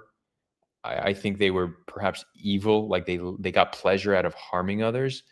But most people who engage in acts of evil or support acts of evil, they're supporting those acts of evil against their outgroup because they believe that outgroup actually poses a threat to them. And that's really how we're wired, right? We're wired for deep compassion and kindness for our in-group and the ability to exterminate our outgroup if we perceive them as a threat. And most acts of evil seem to be in that paradigm. Now, that doesn't mean it's okay, but I think it's better to just understand humans for who they are rather than just have this caricature of them as, oh, they're evil and we're good. It's just not that simple, you know? It's it's a more comfortable worldview perhaps, but it's not as simple, you know? Yeah. I think that's one of the main things that like made me change my position from like the typical Israeli position, which is more like right wing, and it's very hard to kind of make peace with them. I try to think like what's actually causing them to behave like this, and what would I have been doing if I were born a Palestinian? I mean, that's good on you for having that reflection. That's part of where my shift came from as well. And I mean, what happened? Like you enlisted when you were 18, and after that. Well, yeah, I made Aliyah in order to enlist, right? I didn't have to, so I was a special case. But it was from a young age. It was put in my mind that that's what I'm going to do. My dad, from the time I was a little boy, it was very much, you're going to join the IDF. It'll turn you into a man. That's what it means to be a Zionist. I was in Golani, and interestingly, the small shift started on base when I was looking at a poster of it showed different Hamas training techniques, and there was a Hamas soldier crawling through sand. And I'd been doing crawls that same day, and I looked at this Hamasnik, and I saw myself in him, and I'm like, wait a minute, if I was born in Gaza, could that be me? Does his family view him as a hero and me as a terrorist? Is that possible? And this didn't change my views overnight.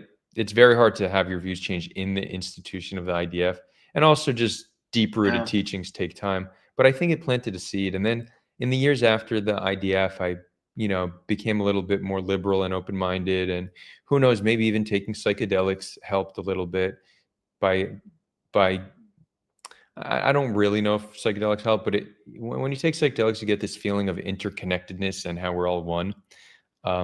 So maybe that helped create fertile soil for the seed to grow.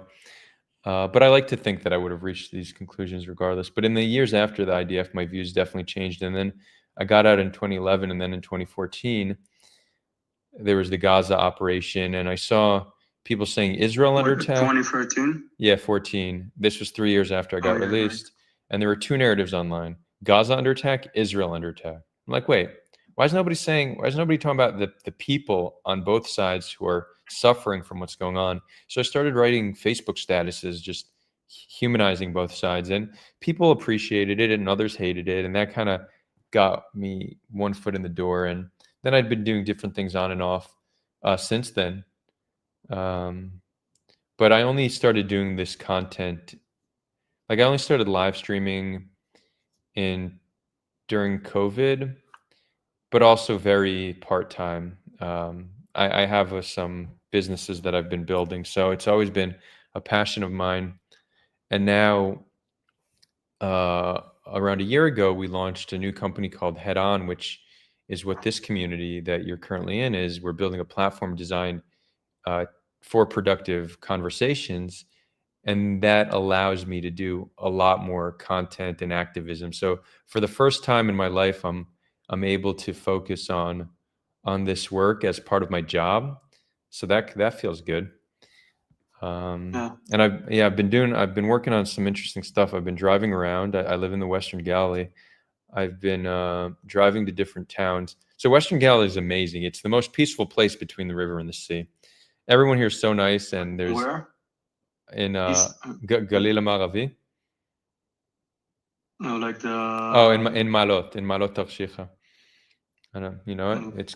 It's like 20 minutes from Nariya. You live there right now? Yeah, that's where I'm now. Wait, you said Eastern? No, Western Galilee. Oh, Western. Okay, more of like kind of close to the sea. But also in the Mediterranean. Also in the Galilee. The Mediterranean. No, I'm in the south. I'm in Beersheba. Okay. Oh, so quite far. You have a different very different scenery when you look out the window. Yeah, definitely. And different people. It's nicer where you are. Yeah, and I was talking to this Muslim Israeli the other day, and he doesn't identify as Palestinian. He's like, no, I'm Israeli. I like being Israeli. But he was saying, he's like, the more south you go, the worse the people are, both the Jews and the Arabs.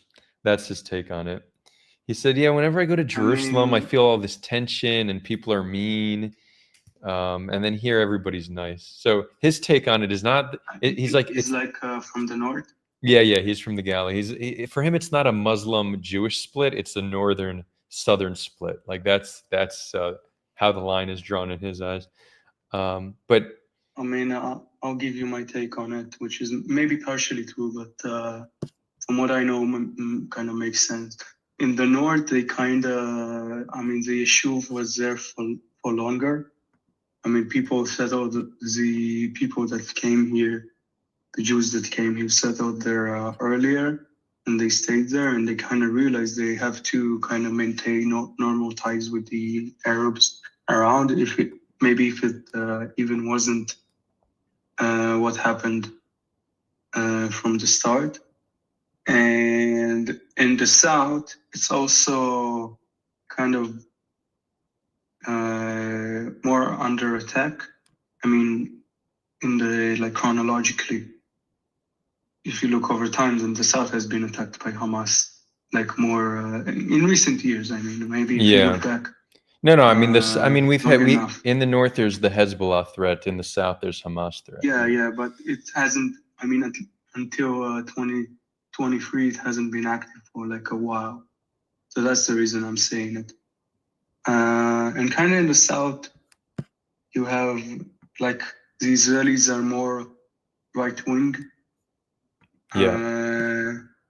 Because you kind of have the whole Ma'abarot, and the people there have been less fortunate, and they have been historically allied with right wing and maybe some of them had like traumatic memories of being kicked out of like Arab areas, so Arab countries. So they kind of have this type of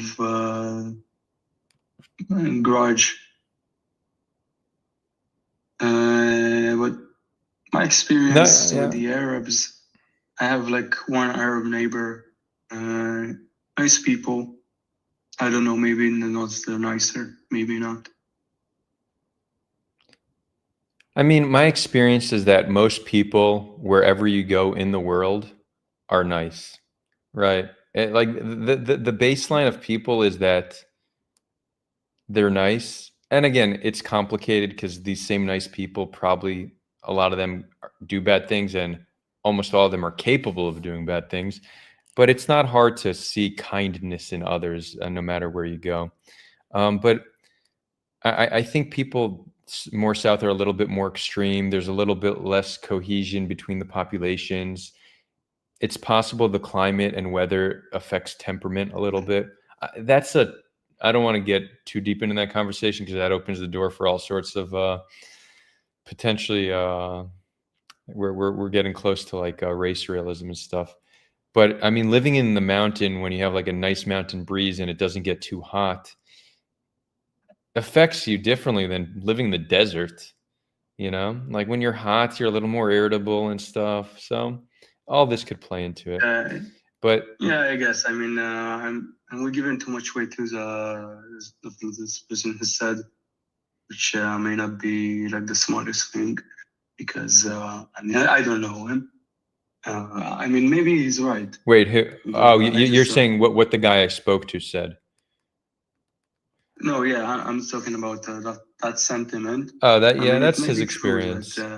I will say this though, the coexistence here. So the Galilee is only around 50% Jewish, right? So yeah, it's more predominantly Arab. Yeah, there's the other 50% are Christians, Muslims, and Druze, and then you have some Circassians in the area and Bnei Menashe, which are Indian Jews. But we all get along very, very well. You know, and it's not that we're like intermarrying and stuff like that. You know, there's still cliques and communities, but you could go to any town here and you'll be welcome with open arms. So something I've been doing lately, I haven't released any of it yet, but once a week I drive to a random town here with the goal of speaking to people until I get invited for coffee. And it doesn't take long till they invite me in for coffee. Nice. So I did last week. I did Arab al Ramshe, which is a Bedouin town on the Lebanese border, and then today I did Yanuch Jat, which is a Druze town nearby. So I'm going to keep doing this, and soon we'll release like a series of these little adventures in these different towns and interviewing the people and their different perspectives. So yeah, that should be interesting. So yeah, those here, stay tuned for some interesting content. Yeah, and I had like a thought about like people who, well, let's say are committed to like Palestinian activism. So like in your experience, because you had like more interactions with these people probably than me, like what do you think is the like price they pay usually, like in terms of opportunities? I mean, mainly job opportunities. I would imagine it kind of cost them, even if people don't say it up front. But also, I mean, depends on how old these people are and what environments they're in. But I would imagine that if you're kind of the people that go and do the protective like service in the West Bank, and if you like go and protest in front of the Gaza border and with like the genocide signs, then I mean, not only you're putting yourself in risk, not only of jail, but to kind of socially kind of putting yourself in a social bubble, which may be very hard to leave. Yeah, I mean, I've done all that stuff, by the way, so I'm in that category. Like I got detained marching to Gaza, and I did protective presence now on 2 occasions, and I'm going back Saturday.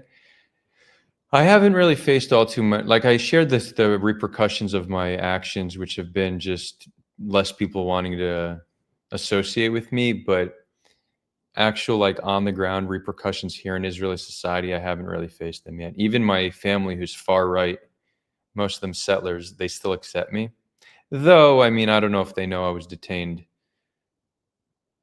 you know, marching to Gaza, and I don't know if they know I'm doing protective presence, but they know I do peace and reconciliation work. And I do have some of my cousins follow me on my social media platforms. So they accept, and so it just goes to show, you know, I'm always humanizing extremists because I have a family of extremists and they're great people, you know. Like some of the best people I know are extremists in terms of how like kind and compassionate they are. Like my aunt and my uncle, settlers, they have 10 kids. After the 9th, they decided to adopt a 10th one with Down syndrome. Like that's very clearly just amazingly good people that want to do good for the world. Yeah. I mean, you can be very good, like what you said about you can be very nice towards your in-group. Yeah, exactly. Your out-group. Yeah. You kind of have generally like a problem. I mean, and it comes down to you have a lot of negative biases around them. Because if you're taught from a young age that you can't trust Arabs, exactly. Even if you come across like an Arab you can trust, it becomes very hard to overcome that. Yeah, especially when you've been victimized. You know, like we've all lost people to the conflict. So, you know, my uncle used to hire Arabs for work, and then he saw that there was someone he knew was killed by an Arab who he hired, and you know, at that moment he loses trust. He's like, you know, how can I trust hiring them if they could turn on me, you know? So it was real experience that got him to lose trust, and since then he doesn't hire any Arabs or Palestinians, you know. So it's tricky. It's tricky. Yeah, definitely. Yeah.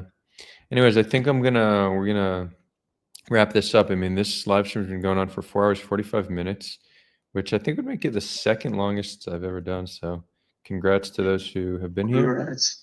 We'll just, to whoever here on Discord, Shadow, you'll message me about. No, I'm cool. Thank you. Wait, hold on, Nick. Yes, high levels of oxytocin is correlated with animosity toward outgroups. Apparently, what? You'd think it'd be opposite, right? Like oxytocin is what you get when you like hug and cuddle and get physical touch. Why would that give? Well, what did it say? High levels of oxytocin is correlated with animosity towards outgroups. I mean, I could try to speculate on this. So the goal of oxytocin is actually to build ties with your in-group. The oxytocin is a hormone that's meant to strengthen like in-group ties. So maybe that's the correlation. It's like the stronger in-group ties, yeah, okay, cool, Nick. Yes, you're confirming what I'm saying. There we go. Okay. Interesting. Next time I'm having a good cuddle session, I need to see how I feel about people I don't like. I'll get back to you. I mean, it kind of made me correlated with how protective you are. Because when you're close to other people, you kind of you want to make sure you're more protective towards them. Yeah, that's interesting. And maybe that kind of makes you more suspicious. Huh. Okay. Anyways, goodbye. Thank you for. Yeah. But by the way, how should I refer to you? Should I just call you Peace and Serenity, or do you have a? Yeah, call me Peace for right now. I want to say like anonymous. Okay. For now. Sounds good. I'm also going to give you. I'm going to give you access to some of the text channels here, so you could type in some of the text channels if you want. But welcome to the community, man. Okay. It was great talking. And for those who want to go, just hop in the chill room. for whoever wants to continue the conversation. Thanks for the good convo. Good night. Yeah, good night, man. And live stream, with that, we're going to sign it off. I'll just get these last full questions. Shachar. No, I've actually never reached out to Rashid Khalidi. I'd definitely be interested in talking to him. Yeah, he might be down for that. And Shachar, you're saying there's more Nakba in the south and center. Is that right? You know, I actually heard from, I think it was Altoids, who's a member of the community as well. He said that the Galilee historically was always a place with more coexistence than other places of the land. So it's almost like a historic thing. Now, is it more peaceful now because historically it was more peaceful and it's just passed from generation to generation? Or is it really connected to like the environment? Like it really could be that living in like a nice mountain area is more conducive to peace and coexistence. The reason why it's a challenging conversation is because the second you attribute environment to behavior, then there's some countries and populations that people are going to start reaching conclusions about. And then that opens the door to like group generalizations and stuff like that. So I'm careful about this conversation, but acknowledge that there very well might be truth to it. Anyways, come visit the Galilee. And for any viewers here who are living between the river and the sea, this Saturday, we're going back to the West Bank to do protective presence and pick olives with Palestinians. So if you want to join, just message me. You could find my contact information wherever, type in my name on Instagram or Twitter and reach out to me or message me on Discord, link in bio. And if you're watching this and want to join our community, also link in description to Discord. The next live stream, well, I'm going to stream from the protective presence if my service is good. So that will be Saturday. And the next week I'm going to be in Cyprus for the week. I'll try to do a stream from there depending on my internet connection. So I can't tell you when yet, but stay tuned for that. And with that, signing off from the beautiful land of Israel and Palestine. Much love, my friends.